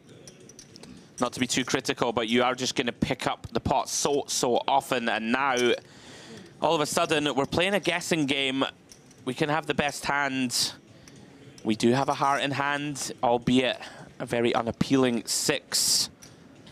And now Demps, you kind of have to call 1, right? And then left, just hand becomes very tricky to play. Yeah, you've got a pair and you've got a heart. Yeah. Probably good in one direction. You don't really know which yet, but far too much equity to be folding just yet. And the bottom card pairs up. That is the sort of card when the bottom card pairs up that is the one that you do sometimes see leads from the big blind. And I wonder, just given the weakness slash decentness of those 2 6s, if this maybe was a spot that likes that. I know you don't see so much of it on monotone boards. Yeah. But I wonder, as a potential. Yeah, I'm with you. Could have done with a small lead. Yeah, Perio may reflect on this one. Looks like a man that's folding with that facial expression. No, is going to call again. I'm here for the call. Sure. I think as played, we have to. And this is going to be the last level we play tonight. Once again, 250, 500, 500. Last level of the night. Now, the question here, Andrew, I mean, sorry to cut you off there. No problem. We assume this checks the inflow, and then Umarov, can he ever go for value with don't think so. Jack no kicker? I don't think so. Fire twice. There are plenty of traps there, of course, the 4Xs, the flop flushes. Yeah, I think we check this one. You know, maybe start value betting it. King Jack seems pretty mandatory. Queen Jack feels like the exact line where you can decide. Right, so Jack with a live kicker. Yeah, you just don't want to value town yourself in this spot, I think. And Perio, I mean, this is, you know, it's such a big swing, Demps, right? We reshove here, we can see our opponents definitely folding. We're up to over 8 million, and now we're on 4.4. I mean, it really is, I don't want to say catastrophic, but it could be. Yeah, and blinds going up. 250, 500, the final level of the evening here at the EAPT Grand Final. Armas Umarov already was a chip leader, but he stretches out that little bit further, courtesy of that Jack-9 offsuit, winning at Showdown. Ludovic Pro now the shortest, with just 9 blinds, having been on the wrong side of that one. There is the trophy in the foreground there, the one on the left-hand side, clearly saying EAPT. Beautiful trophies up for grabs in every event here at the MPP. Like I say, trophy good enough, Andrew, that if you weren't here and you like trophies, you think that one would look pretty cool. I might have to make sure I'm here next time. I did run into Mr. Ludovic Gaelic earlier, and he showed me in person the mini kryptonite, as we were calling it. They really are beautiful, I gotta say. Beautiful design. It would look great at home, wouldn't it? Yeah. Now, we have seen Akiki get after it here with 6s, and I saw 2 queens flashing up from Levin in the +1 seat. And in they go, James. Well, effectively commits. Yeah, just leaves a couple back in, just so he can burn maybe some time. We see 20 left on our screen. It may be even lower than that now, but only a couple away from that pay jump. So he just buys a moment. As it is, kind of unfortunate is the right word, maybe, that Akiki doesn't have a hand that can, well, we don't think has a hand that will call off, given that he's kind of had some that would have to. Yeah, it's one of these that, you know, if Akiki's in the cutoff and we jam button, he might call us off. But in these seats, I mean, he probably wouldn't call 6s at this stage of the tournament, but you understand what I mean. I'm here for you. Yeah. Yes? How much is it? There is 6.5. Yeah, it's only 13 blinds, but of course, with only 20 left, those 6s become worth dust. See if Akiki agrees with us.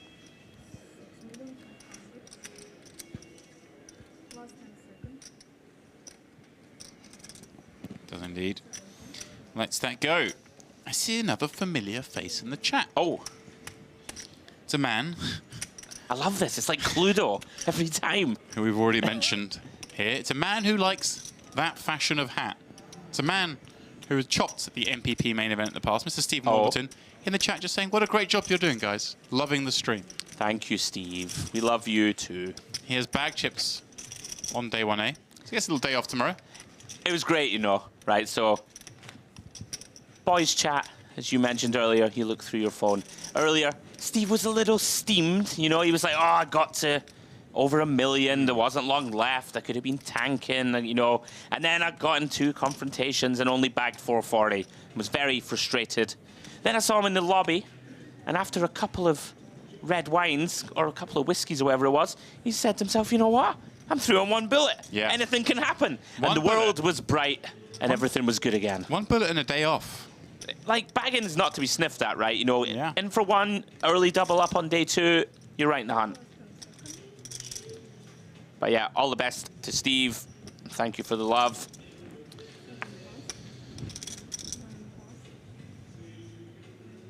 Umarov. 26 million now, Dempsey. I mean, it's only 50 blinds. It sounds like a lot. Ace-3 suited, in for the min raise. And Perio, it really does show you right now. 9 blinds, Demps, with those blinds going up. May live to regret the 6s. It was an unfortunate. Obviously, unfortunately, he happens to get a board where he ends up putting in chips twice post-flop with the weaker hand. See, a lot of things could have gone right for him by flatting with the 6s as well. But yeah, it just seems to me that a jam against the button range. Obviously different if the raise had come from early, much more defined. Of course. Much tighter ranges, but against an LP open. Oh, hello. Hello indeed. Now then, Vinokurov, very aggressive, as we've seen throughout tonight's coverage. Potential clash developing. Depends how Umarov sees him, James. Yeah, Does have one of these in vogue hands that could do something a little crazy. Yeah, I'd posit sort of all options kind of still available here. Absolutely. Oh, he's actually gone big. I thought it was 3 minutes. He's gone to 3.5. That's actually quite chunky, given the depth of the stacks here, Andrew, being sub 30. I think, yeah, you know, typically you want to be looking to 3-bet out of position here, at least this sort of size. But once you get below 30 bigs, you can start to reduce those sizes. But on the flip side, of course, Vinokurov, he does put hands like ace-3 suited, like kind of into a shovel or fold situation here. They can't peel. There's a lot of hands that might want to peel like that. If it was 3 million, he may have elected to peel there. Extra $500,000 forces the action to be either a jam or a fold. And in this case, it's a fold. Yeah, Umarov, credit. Quick fold too. Certainly was some potential for fireworks. Gets away. I think Umarov also just recognizing Demps. He's going to get to do a lot of just sort of keeping the pressure on, right? With min raise, with this bigger stack. You don't always have to play for it all, you know, in a marginal sort of spot. Now I'm looking at the chip counts on Poker News. We're showing Umarov as the 3rd largest stack in the room with his 25 million. Andrei Petachuk is in 2nd with 30 million. Now, he was all in for 10 blinds with ace-deuce against 7s on this feature table in the last frame, and it's just gone on the most unbelievable tower. But it is Artyom Lazowski who is showing as 47 million chips. There are 330 million chips in play. This guy has 47 million of them. 2x third. With 19 players left.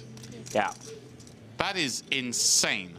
Shade under 100 blinds, twice the stack of Umarov. 3x average at this stage of a tournament. That is like so much fun. That is wield the hammer time. I did really well not to launch into the musical version there. Haven't said hammer time for a long time without following it up with the tune. Give it to us. Da, da, da, da, da, da, da, da. I'm so sorry, everybody. Amirezza, ace-8. Another one of these hands. Some potential, but not versus +1. Yeah, we've seen obviously Umarov table Jack 9-0, but that was from the button. Yeah. We've seen him, I think, open a couple more hands, but hard to attack the +1 open. As we see Akiki burning a little time, I believe we are on another pay jump, Demps. We are. It's coming thick and fast. They do indeed. Akiki very aware. This one worth 2 binds, $4,000 the difference between 19th and 18th, 18K up to 22K. Now, I did reference there, you know, Umarov just folding that ace-3 suited to 3-bet. I think we just get to do so much of this now. You know, just min-raise, and if people are going to let you get away with it and, you know, not defend too often, kind of like it. Bit of an old-school strat. Lots of opening, lots of raise folding. Oh, yeah. I'm feeling this. Ooh. No one's ever 4-bet light to this. You're just chilling. Last level music. I'm not sure about this for a music selection, not gonna lie. This is serious business. We're deep in the 2K. Well, Perio, I was critical of him. Hopefully not too much so. Finds a real hand, James. 9 blinds. Gonna be perceived to be certainly wider than this when the chips inevitably go into battle. Yeah, exactly that. There's far weaker that would be used here than this hand. I don't think he has any time banks left, so no latitude for the old, you know, 4 million and use max time to try and get that pay jump if called.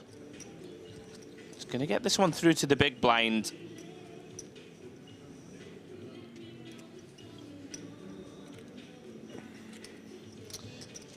Kiki again, very aware that that pay jump is imminent. Gonna take the max time himself. Yep. As well he should. We always talk about this all the time, and I don't want to wreck your head with it. But like, we need a solution. Because that's not great for viewing, right? Well, we can agree on that. I mean, you're right, it's not great for viewing. Not that viewership should be the key thing. It's more the playability of the players at the table. And no one, like, everyone knows they have to do it, but no one enjoys doing it, right? Everyone's playing one hand. So the question is the answer the number of hands per level? Obviously, a lot easier to do when you get to a final table. Okay. Right, but obviously, at a final table, less incentive to stalling. We saw some times where you would do it, like last night, where Ludo stalled to make sure that the blinds would go up on another player, part of the game. It's so grim. By doing a number of hands, you kind of negate that. But I wonder if there's a way. Obviously, problem is you do a number of hands per table, but then one table gets way ahead, and then someone gets moved from that table, they end up playing more hands than everyone else. It's so tricky in a live setting, right? Yeah. But I'm with you that some genius out there maybe can come out with some sort of solution. Yeah, we may just be stuck with it for the time being. Let's say I like what Luca Vivaldi's done at the Triton stop, incorporating like a 10-second shot clock pre-flop in unopened pots. It doesn't stop the situation where, of course, someone's already raised and then everyone else can now take 30 seconds, but it limits it so much. Anyway, aces, there'll be some action. That's my prediction. You did the casual sort of look at the clock. What are the blinds? How much can I make this? I can't remember.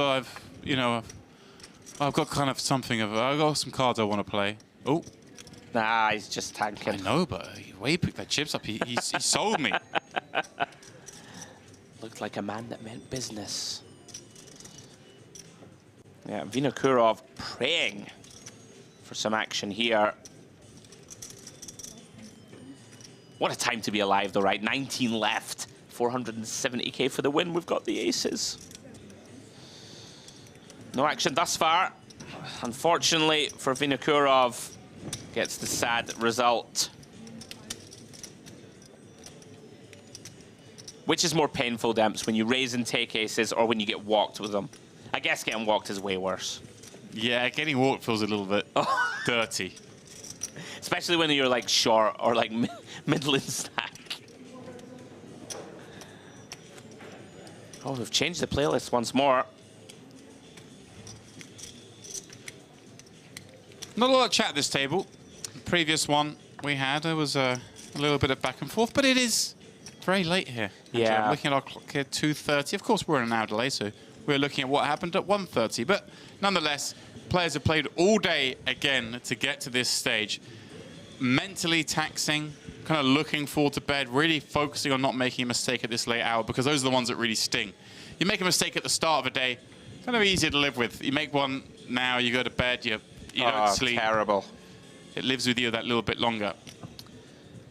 Intriguing to see how Vinokurov continues to approach things here.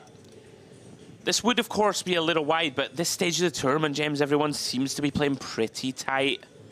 Wouldn't hate this. Yeah, and he agrees. I quite like this. You know, these hands, of course, don't play great post. But as a viable just raise, fold, steal, kind of like it.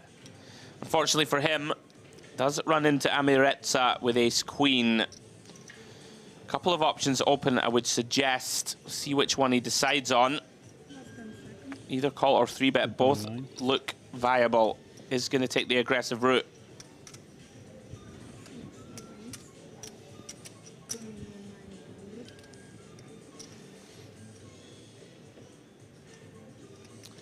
$2.9 million, shade under 6 bigs. Yeah, like obviously. Yeah. It's still in the. It's one of those hands that the ace queen. We don't really want to 3-bet. Obviously, we don't want to 3-bet face a 4-bet basically because we don't want to call and we don't want to fold. But against +1, we can kind of trust a little bit that it's hard for our opponents to do too much. We also don't want to call, allow other players in. Want to make this hand heads up if we can. And sometimes we get peeled by some hands we dominate. Absolutely. The ace-jacks of the world, the king-queens of the world. Might want to continue. We also come up against hand like, you know, 10s, 9s, even jacks. They don't really want to put more chips in terms of a raise, so we get to see a flop against them. Yeah, I like it. Gonna want to enter the pot here with 3-bet often. Well played, Amiretsa.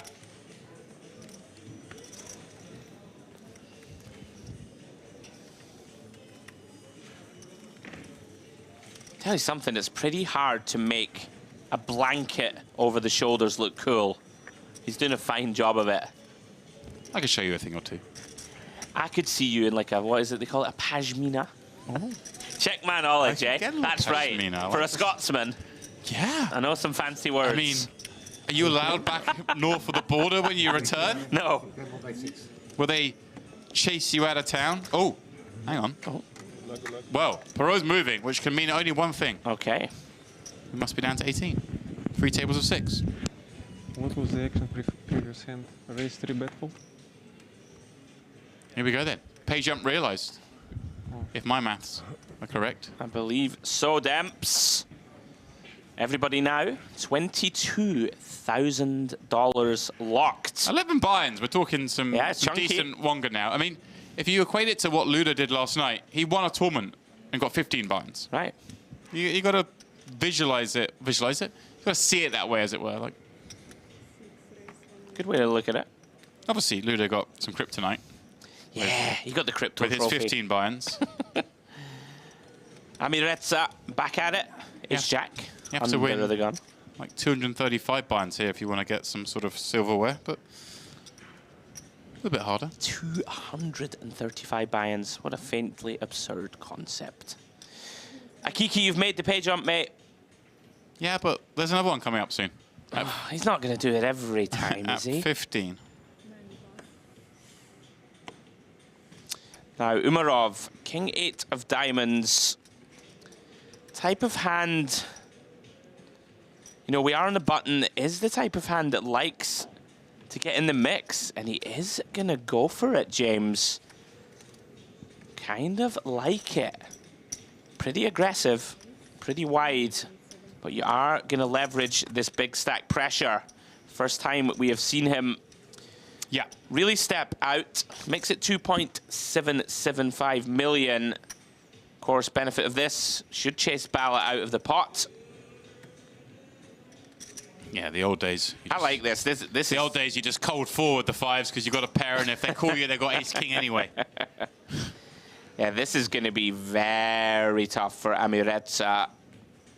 Yeah, having opened behind the gun, kind of, maybe he opens ace-10 off, but this ace-check-o, one of the worst hands he's going to open with from under the gun.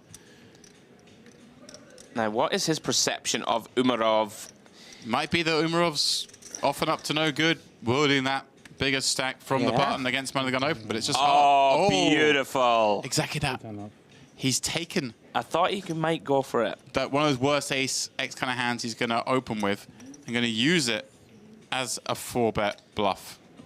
Ace-check-o. The ace-queen's kind of cool. Ace-check suited would be cool, one imagines. So he takes the ace-check off and says, no, not today, sir. Have that. He went chunky to 8 million. Did he? I think so. Very spicy. I'm not messing with a guy in a, you know, in a blanket. I'm just not going to do it. That's a man who's comfortable enough to rock that look. He's comfortable enough to put it in your eye with ace-jack. Well played. Very nice, though, Demps, right? These are big moments in the tournament, right? If you time them correctly. Taking down the bones of 4 million there, uncontested, with a pretty marginal holding, facing 3-bet.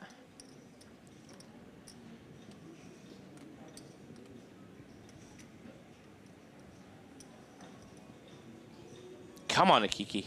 It's late. You can let this one go a little quicker. Looking in the chat, we have none other than Wadey in there. Oh, brilliant. Another legend of the UK scene. Hello, Wadey. Certainly is. Wishing us a good evening. I must return that.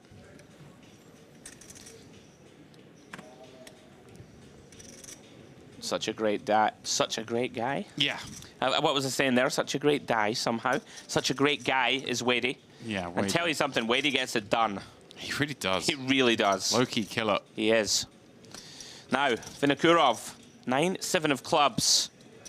Isn't this faintly uncomfortable position, James, of having Amiretsa on his left with a big stack? But of course, 9-7 of clubs. Wants to try and C3. Limps in. Interesting decision point for Amiretsa now. One of our ace-x that likes to check back a lot, James, you know, 30 blinds deep. We don't, if we raise and get shoved on, it's a bit of a disaster. Well, not a disaster, but you hear me. Yeah, no, I'm but he is going to take the aggressive route again. I like this as just, hey, look, I'm in a huge field, 2K. I'm just going to play a little bit more exploitative, just going to raise a lot from the big blind and hope that my opponents aren't going to have the right frequency of counterattacks. Yeah, I don't think Vinokurov will fold this from what we've seen of him so far, but I can get on board with what you're saying. You know, you will see players limp, hands with good playability like this, and feel uncomfortable, right? And just, you know, we saw earlier a gentleman fold a king-8 suited to an ISO, which you just can't do against aggressive players. But I hear you. You might be able to lean on people a lot more in this type of field. As it stands, after the flop we go, was a 9 in the window, followed by a king and a queen. Amiretsa with a reason to go blasting, perhaps, holding the ace of spades. And of course,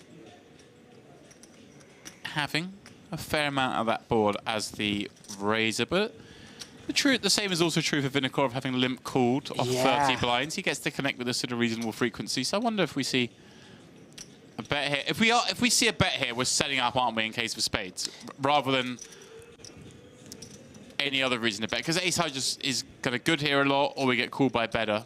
Yeah, it's the type of texture where I think you expect to get check called pretty often, but as we go down the streets, you know, on a blank or on a spade, as you're suggesting, Demps, gonna get to leverage a lot of pressure. We can be pretty confident our opponent, you know, doesn't have a hand like ace-king, obviously. Aces, kings and queens probably announced themselves pre-pocket nines, right? These hands. Gonna limp re-raise. So it's gonna be a lot of sort of one pair hands with potentially a straight draw to go with them, etc. Oh. Turn pair's the king, though. Very hard card now for Amiretsa to bluff, one would imagine. Yeah, this is one of these really fun spots. Right. Where, like, if you do bet again, it just looks so strong. But it's about finding that barrel, and it's so, so tough to do. As you mentioned, see if he can find it. Did find the 4-bet a moment ago with ace jack, but did, does check this one back. And I like this check back, I don't think. Oh, there we go, plan B. Wow. Rivers the ace.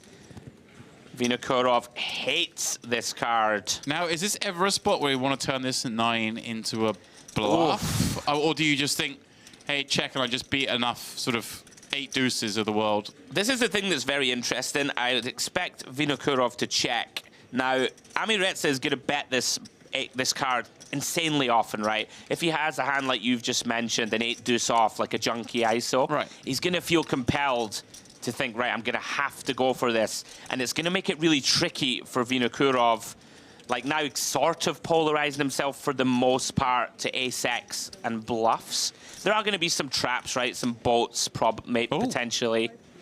Yeah, snapped him. Yeah, I'm not that shocked. If you think your opponent is going to be getting after you then sometimes you have to pay this off. Yeah, like I say, all those garbage hands you point out may feel compelled to bluff. Sure. Yeah, very nice result for Amiretsa. Big swing, and all of a sudden, 26 million, James. Unfortunate river for Vinokurov.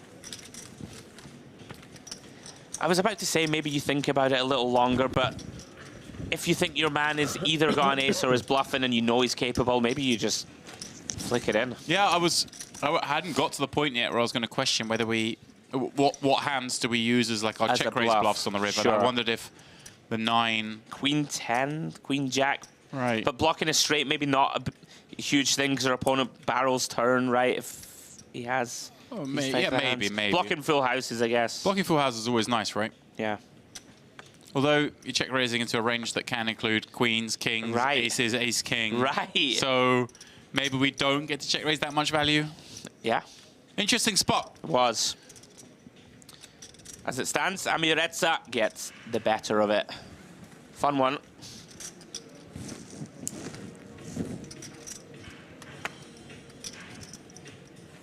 Kind of like it, though, that Vinokurov just that willing, you know? Yeah. Just willing, right. Okay, I'm calling you. And again, you know, we had a redraw to get to this stage, but these players at this point would have been clashing as the field's whittled its way down to the final 18. Yeah. Back on Amiretsa now. Now he has Akiki in the big.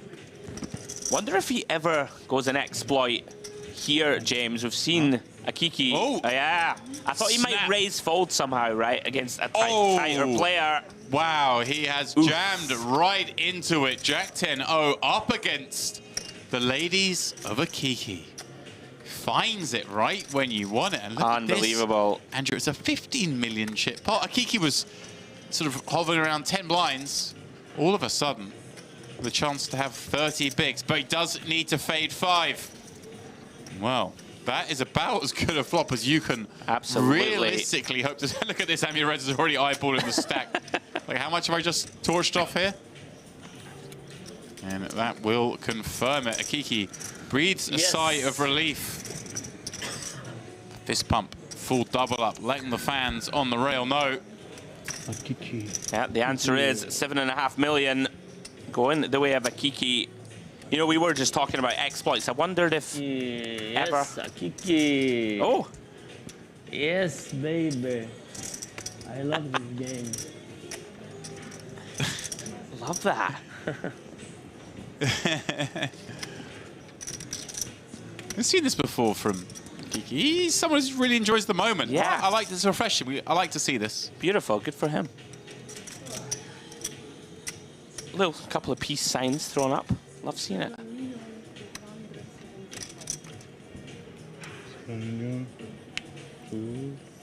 Full double up. Gets himself to just sort of below average now. Like that. 15 million, 30 blinds. Life is good. Thank you.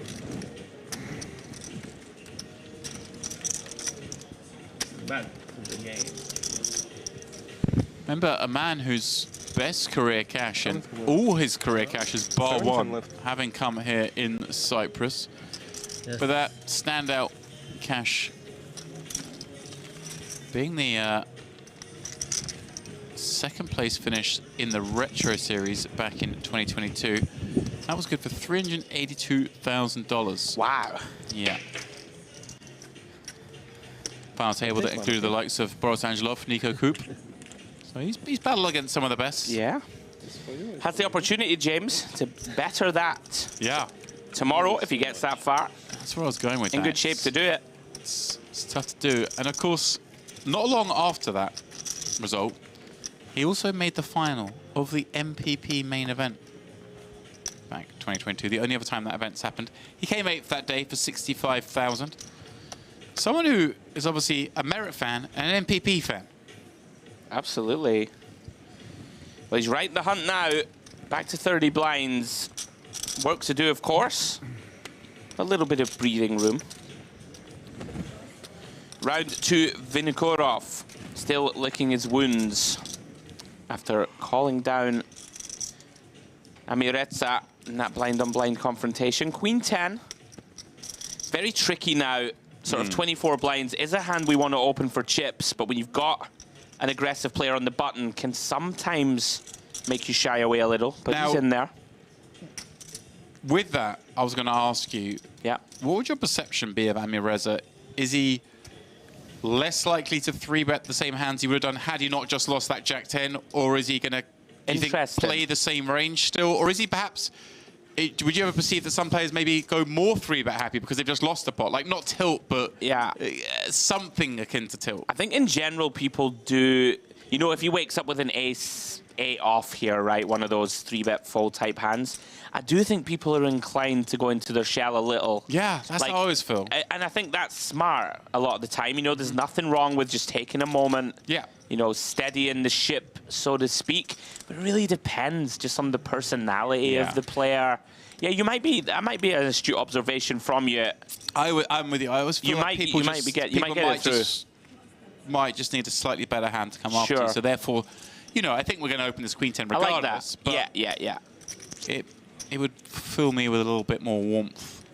And obviously, when you're looking at like the elite pros, it doesn't matter. They don't care. Yeah, they're just in there. They're like, I've got a 3-bet hand. I'm taking it. Yeah. But it's true. Emotion, a real thing. 17 left in a huge field like this one. Huge runner field. You get where I'm going with it. Yeah, that's why the elites are the true elites. Just rhino skin, ready to go again. As it stands, nice pickup for Vinokurov. You know, rhinos can run at like an incredibly fast speed. I love watching these, you know, on Facebook or Twitter or whatever, these little shorts. The one that terrifies me, the hippo. Have you seen that? Just hippos, when you see people out on a speedboat and this big looming creature comes launching behind the boat. Faintly the most terrifying thing you could ever see. You see these tour guides just like chilling with the tiller. You know, like unlike a really dodgy, rickety old boat. He's just like, yeah, old Betsy, she'll get us to the other side. I'm telling you, I'm watching it. This hippo is furious, launching behind the boat. Honestly, I'm telling you, I'm not going on a safari. Are you going? It looks awful. I don't know why, but I feel like now I'm always going to see hippos and like just imagine them with furious Scottish accents. They're raging. Yeah. Get out of my pond. Yeah. Get away. Kiki gets one through here with the ace 8-0 from the bun. Continuing his momentum.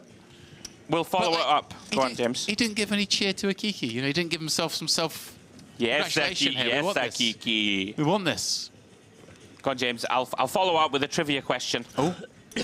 Which wild animal in Africa is responsible for the most human deaths? Well, I was about to say, year? I believe it is the hippo. It is the hippo, James. It was one of those facts I know, I wish. I mean, well, to be honest, there's no way for me to bring that up in conversation randomly. I was just going to go there in a minute. I remember thinking I heard that they... Yeah. I mean, there's just a sheer volume of them and they are very furious. aggressive creatures. They are furious, yeah. And also, people maybe there's some sort of ignorance on that front. You see a crocodile, you know to stay away. You see a lion, probably leave that be. Right. They were like, oh, look, it's a little hippo. I know, it's lovely, yeah. And oh, look at this. All right. This is the shot I'm about. Oh, hello, beautiful. We're getting artsy here in the late hours. We'll get back to hippos in a moment. Oh, yes, that got me, that did. That was nice. I'm all for the artistic shots. I mean, that's I don't know who we got working the jib here, but I'm gonna go out and shake hands. Ami Reza popping this up 2 jacks as he should now. Akiki. He's not gone for this. No, one. but obviously just still burning a little bit of time. 17 remain.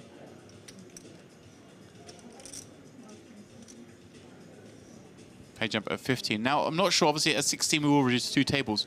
I'm not sure if we do a full redraw again or whether we just go down to a table break. Sorry, I must have missed a folder. You were calling my attention to the cards. Just thought you'd take a bit more time. Umarov, Jack 9 of clubs.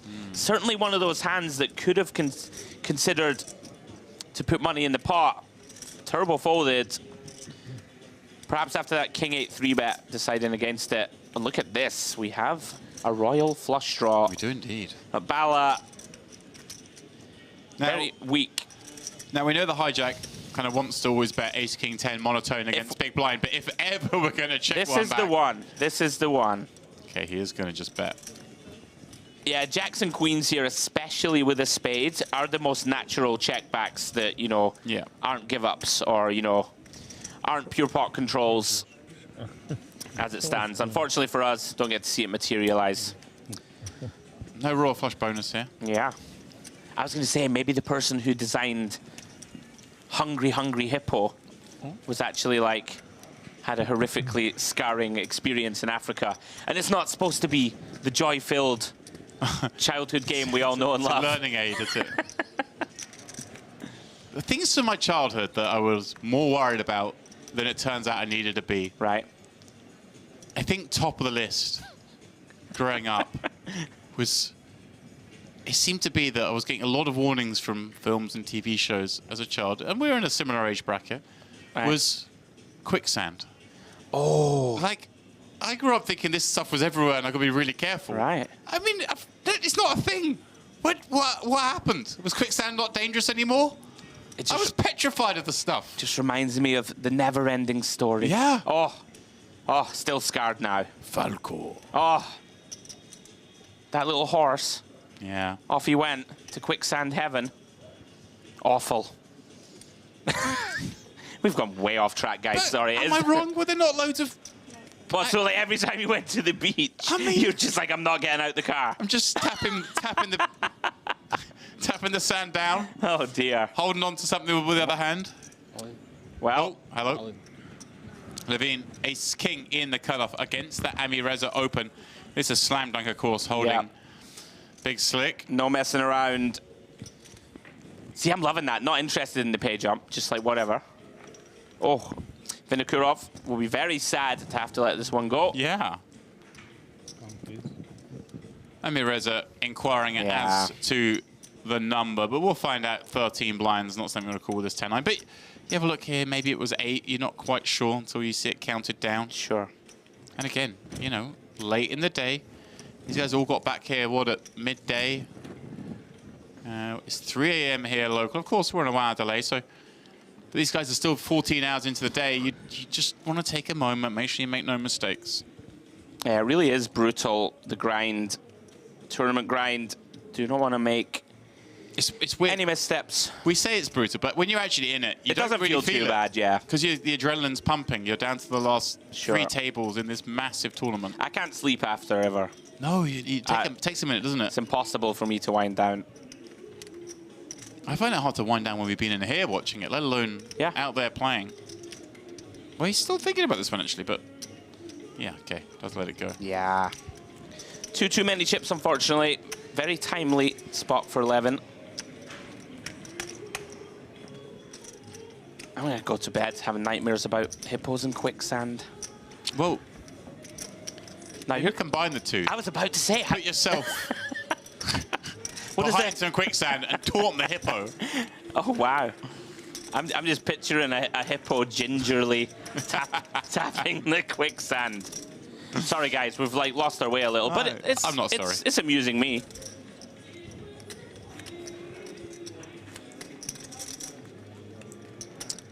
Would you go on a safari though? Like, would you be excited to go, or like? Yeah, it's. I mean, obviously, not something I've chased, but yeah, think it'd be interesting. I guess. I don't know. It's never. I think people underestimate. Maybe I'm like, you know, seeing monsters under the quicksand, but you know, lots of terrifying things can actually happen. Like even like a nice elephant, you know, oh, he's beautiful, and he just looks at you and he's like, you know what, I'm over it. Ears are flapping. Yeah, it's not something that's ever really that appealed to me. But if I was in the area, I think I was like, okay, I'll go on a safari. But like, yeah, I'm chilling, and it's not a reason for me to head down to Africa. Okay, I think we should go. But I've only ever been to North Africa. I've never been to Sub-Saharan Africa. Well, Levin, ace-8 of spades, sees this one as a viable candidate to open the pot, rightly so.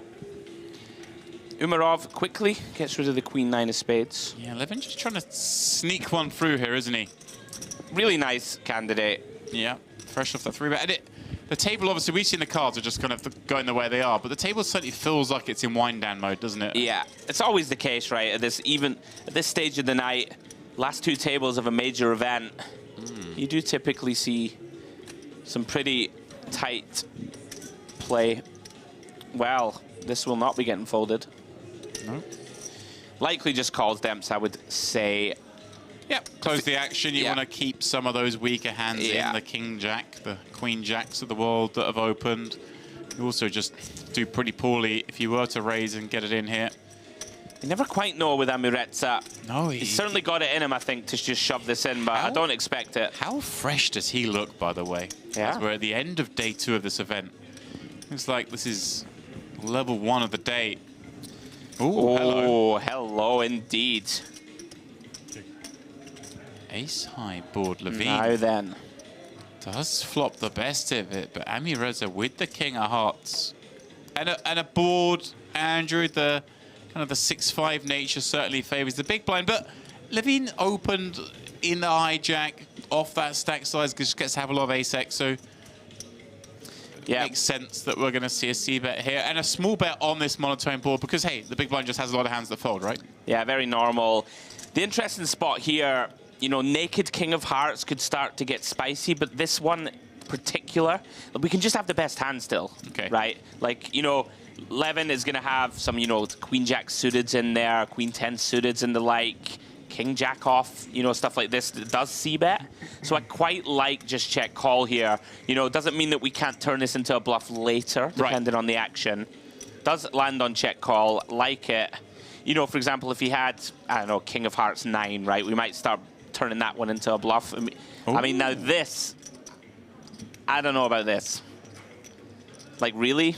We're check calling and now leading? Is this in a sense that Levine's just going to have a lot of checkbacks on this turn, so we want to bet to be able to access the entire stack on the river? I mean, do you really check call like one, you know, just over 1 big blind and then lead a flush on this turn? I don't think you do. I'm with you. It seems like we're kind of repping 2 pair or 3-4. Yeah, I think this is a misstep. We will see if he finds the river follow through. Yeah, that's he's going to need to unimproved. He's shadowed it out, so the effective stack is about 0.9. And it's an effective blank. I mean, are we really going to lead something like a 4 or 5 of clubs on the turn? I don't think so. I mean, I'm trying to think. It just feels kind of bluffy. I know we can see the cards, of course. Is this Amireza taking the spot here where he's like, well, I've got king, queen, so I do block ace, king, ace, queen, kind of... I mean, now he's painted himself into a corner, Demps, where you feel compelled to jam now, and he has found it. I love this. Well done. Credit for finding it. Now, Levin. You weren't a fan of the turn bet, but if it's coupled with this river jam, certainly it's that little bit more reasonable. And Levine, yeah, this is horrible now, isn't it? Yeah, I mean, one potential value combo. I don't really like it on the turn anyway, but if we are like an ace deuce, and now that's counterfeited, right? So that's something to consider. Let's see if Levin, has he got any time bank stamps, by the way? Because this is critical. I don't think he does. Oh, wow, is he really out of them? You're right, I don't see any there. Oh, he finds it. Yeah, 1 second to go. Wow. Puts the cape on. Yeah, and I'm not shocked. Really, Line didn't make a lot of sense from it. That's a credit to Levin. 1 second to go, by the way. I was watching the clock. Well, bravo. Whoa. Yeah, I hear everything you're saying, but it's still so hard to press cool. It is. There at the end of the night. But maybe he's seen enough from Ami Reza today. We've seen Ami Reza quite active at this table. Levine with the huge double up. Yeah, that's massive. Yeah. I mean, Reza may reflect on that one. You know, for example, Demps, like check shove turn, right? Like check shove turn if your opponent barrels. I think it gets way more credit. Credit to him for finding the river bluff, though, as you said. Yeah. Great call from Levin. I think Levin just decided my opponent's never going to do this ace-9, ace-10, ace-jack. He's just never going to check call leads. So now he's repping flushes and houses somehow. Feels faintly impossible to have a house. Deuce-5 suited or something that... Yeah. Right? So with all that being said, our opponent ends up having a lot of bluffs. But Levin, well done, found the call. Very, very good, yeah. Especially as you picked up on no time banks. Like insane. I actually caught on the iPad. It was literally on 1. Yeah. And he found the quick forward motion. How does Reza feel there when he's got it down to the 1 second and then... Awful. Then in go the chips. 1 second away from scooping up that big pot. Like, but I guess if he has like 4 time banks, he might talk himself out of it. You know, interesting spot. Well done, Levin. That's got to feel incredible with 5 minutes to go. Is that right? Is that all we've got left? Yeah, that's what we have left on the rest rest of the day.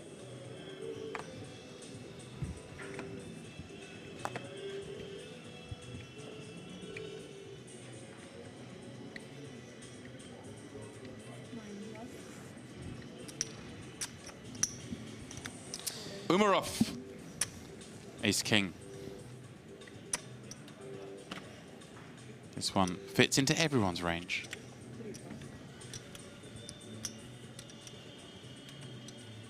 Vinokurov, he's got 2 8s on the button with, what, 24 blinds. This seems to me, Andrew, that just kind of can fit nicely as a call, but maybe against hijack. I think this is really close.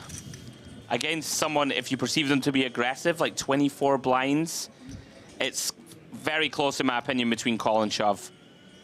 We'll see what he does. Yeah. I'm not shocked, Demps. I really thought that... Thought he might just run this one. You know, you do have 2 re-shove stacks in the blinds. You don't want to call and then call off a jam.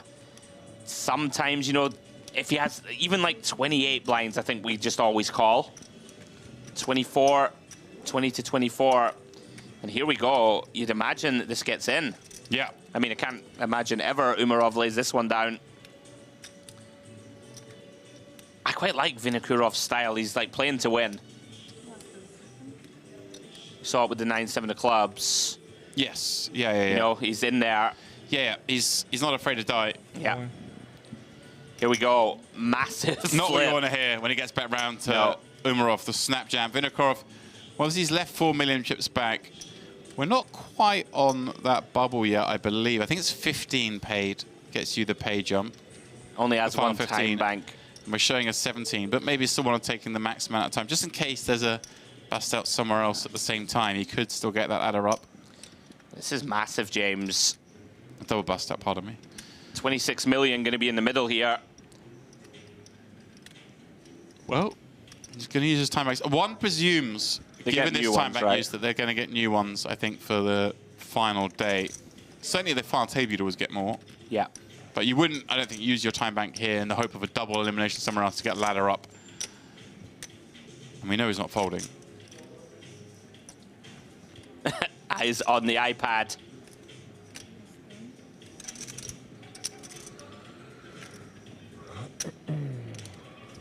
Well, big flip incoming. Here we go. This is huge. Umarov, if you can get there, you're gonna have 35 million Demps. Here we are then. Umarov. hunting the overs. As you say, will be a monstrous stack. More than 10% of the chips in play will be in front of him if he were to spike. And obviously, by virtue of the folded cards here, we see he's actually in quite bad shape. A 60-40 upon us.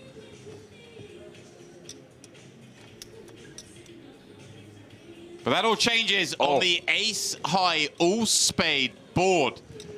King of spades covering that 8 means it is just a solitary out. The 8 of clubs, and even then, still needs to see a brick. My goodness, up against it. This is not the music you want to bust out to. It really isn't. Can he find the miracle? Vinokurov, he is not going to find that miracle you alluded to. And will bust out in 17th place, right in the final throes of today's coverage. Yeah, commiserations to him. Great run. There you go. Here we have reached, well, what I imagine, Andrew, is coupling the final 2 tables and the end of the day. It looks like we have 40 seconds left on the clock. Yes. It was 2 tables.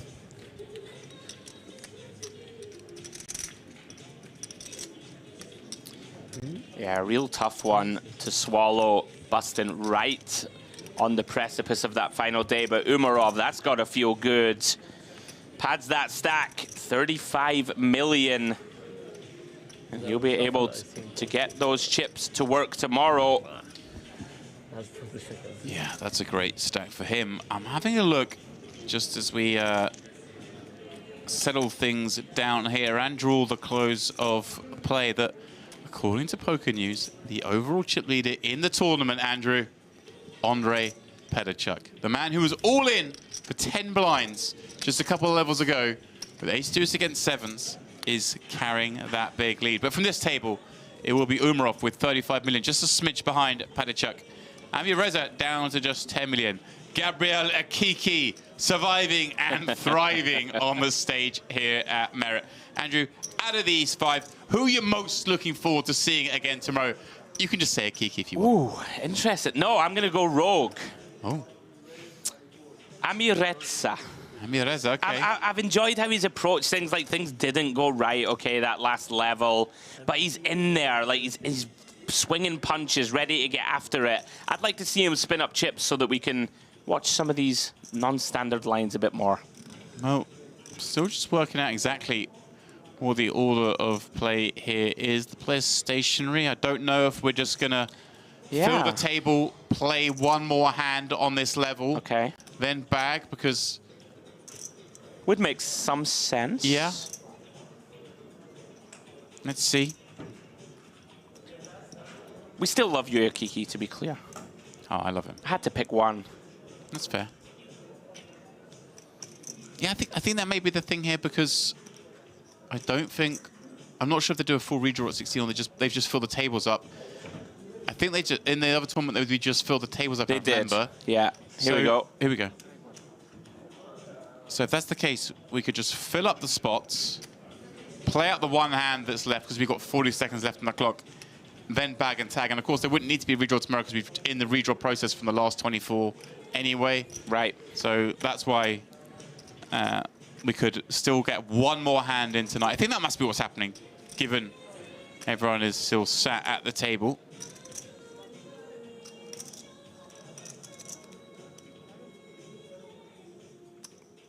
Things are winding down. On the outer sections of this magnificent ballroom. As there are other 2 tables there. It looks like they are breaking that table nearest the stage, you see. It'd be a minor irritation, that, to Savinkov. You know, thinking, right, this is my tournament now. Time to run riot. Yeah, and this guy's just not letting me.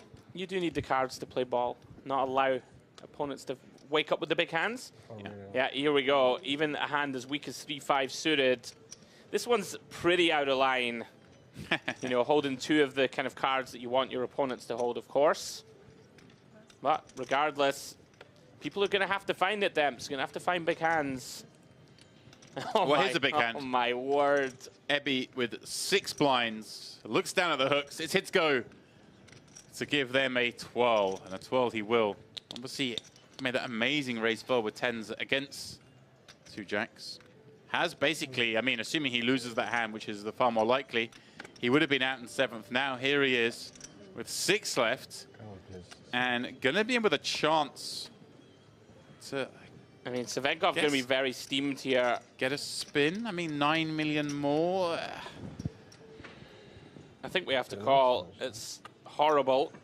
I think we got to flick it in. Yeah. We are up against enough, you know, ace, jack, ace, 10, ace, queen, ace, king combos, Demps, to be live enough.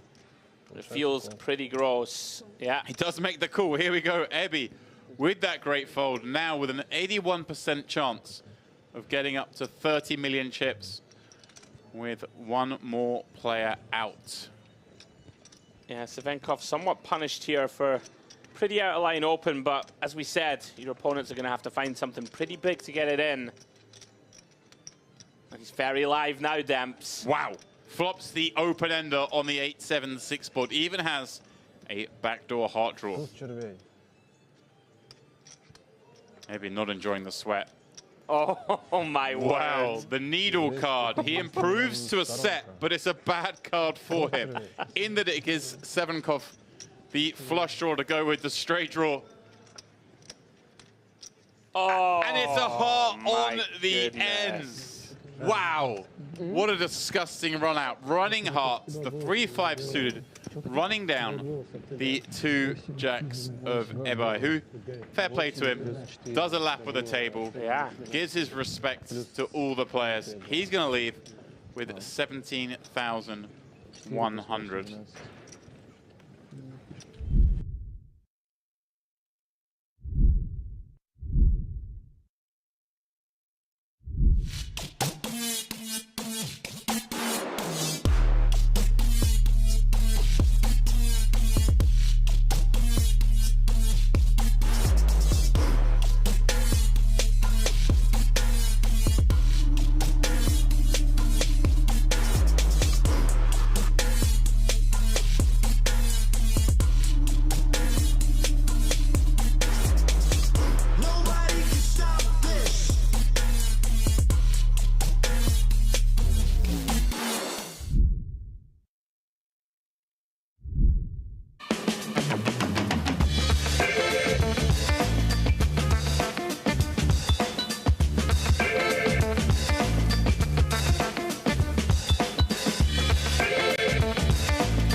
Welcome back, one and all, to the Mediterranean Poker Party here at the glamorous Marriott Royal Diamond Hotel Casino Spa. Basketball court, arcade, chessboard, whatever else they got here. We are back, but just momentarily, because as we suggested, there's 40 seconds left on the clock. Schedule was to play it down through this level. You see that we do have 2 tables now remaining, and there is time on the clock for 1 more hand on each. So that is what we will do. And that's how our table filled up. Andrei Pedichuk coming in here with 28.3 million. So Poker News updates, obviously, at different stages of the tournament. Looks like he may have backslid a moment, but still a very impressive stack for him. Adrian Strobel joining our table. And Christopher Puetz, someone who I think was on your feature table to start with. He really impressed me. Yeah, very, very, very competent player is Christopher. I think I called the action on him winning something, but I'm trying to remember what it was. Yeah, the name did ring true to me even before we started today's coverage. And Andrei Pedichuk, we've seen him here in Merit many times. If I'm not mistaken, online legend also. Played with him for many, many years. If it is indeed the namesake, I'm pretty sure it is. Oh. But Umarov. There's only one Pedichuk. Yeah. A man who has a WPT title, has an EPT title. Yeah, he's a boss. Got very deep in the main event of the World Series last year. Finished 17th, I believe. Oh, did not know that. That's pain. That is pain. But you know, when you reflect, oh yeah, it's pretty awesome run. But yeah, knows his way around the poker table. All right, guys, we are back. So 40 seconds left on level 27. I say we've got time for one hand. I'm willing to bet we can't get 2 hands in 40 seconds. The dealers here are good.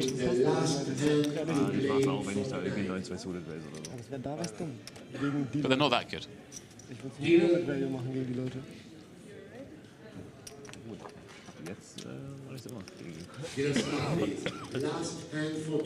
There we go. Confirmation from the floor. Final hand of day 2 of the EAPT Grand Final. They didn't start the clock yet.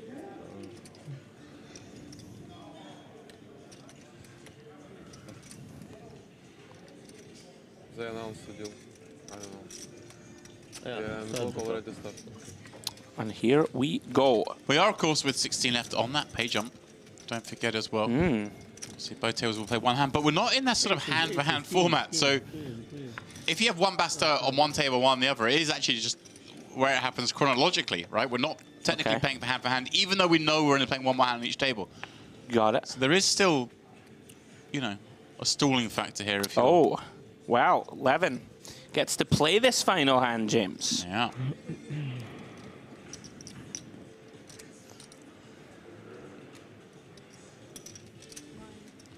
Made that great call off with ace on the river. Now then. Intrigued to see how Bala approaches this. He's been pretty snug, and it's not a great feeling here when under the gun specifically opens. Is this one of the ones where you just slide it in and go to bed? I think you can. Interesting. I thought he may elect 3-bet or fold. Lands on option 3, which is call. We do have position.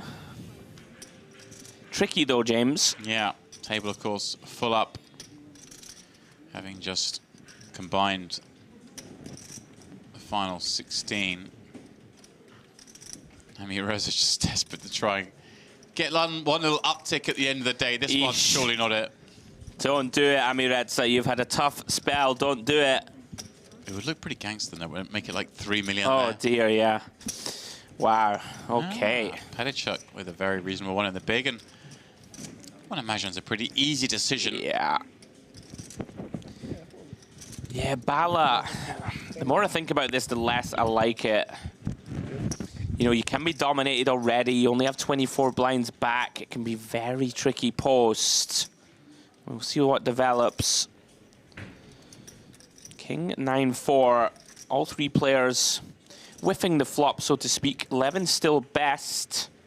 Bala does have that ace of hearts working. And as flops go, Demps, to start bluffing, it's not the worst one. Of course, don't love the king. The under the gun can connect pretty well. Yeah. But I think if we're going to start bluffing, this is very reasonable. And I like this from him. We saw him earlier, the ace 6 of hearts, right? Execute a bluff when he did make a questionable pre-flop peel. Like seeing this from him.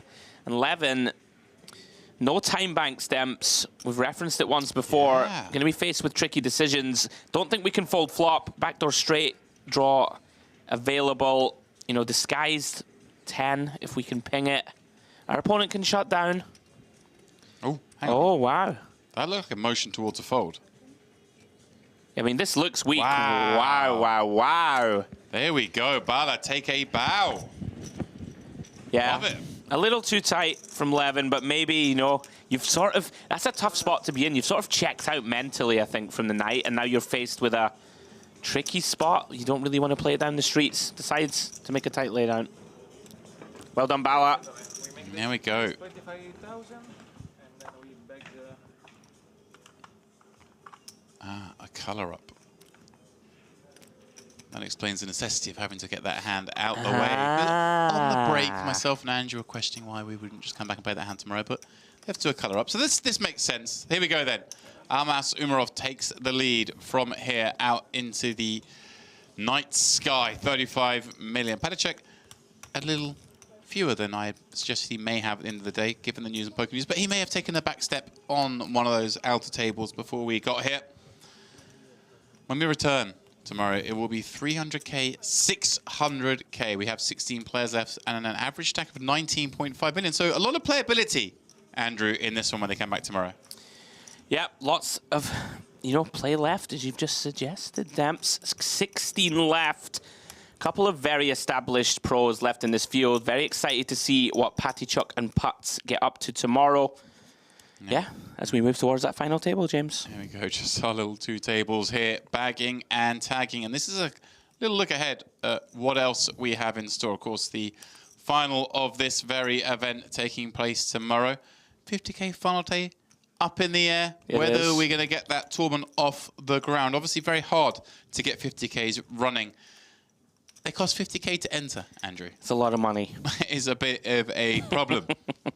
Well, guys, that does draw to an end our coverage today. Please do join us again tomorrow, 1 p.m. local time, where we will crown a champion in the EAPT Grand Final. Good night.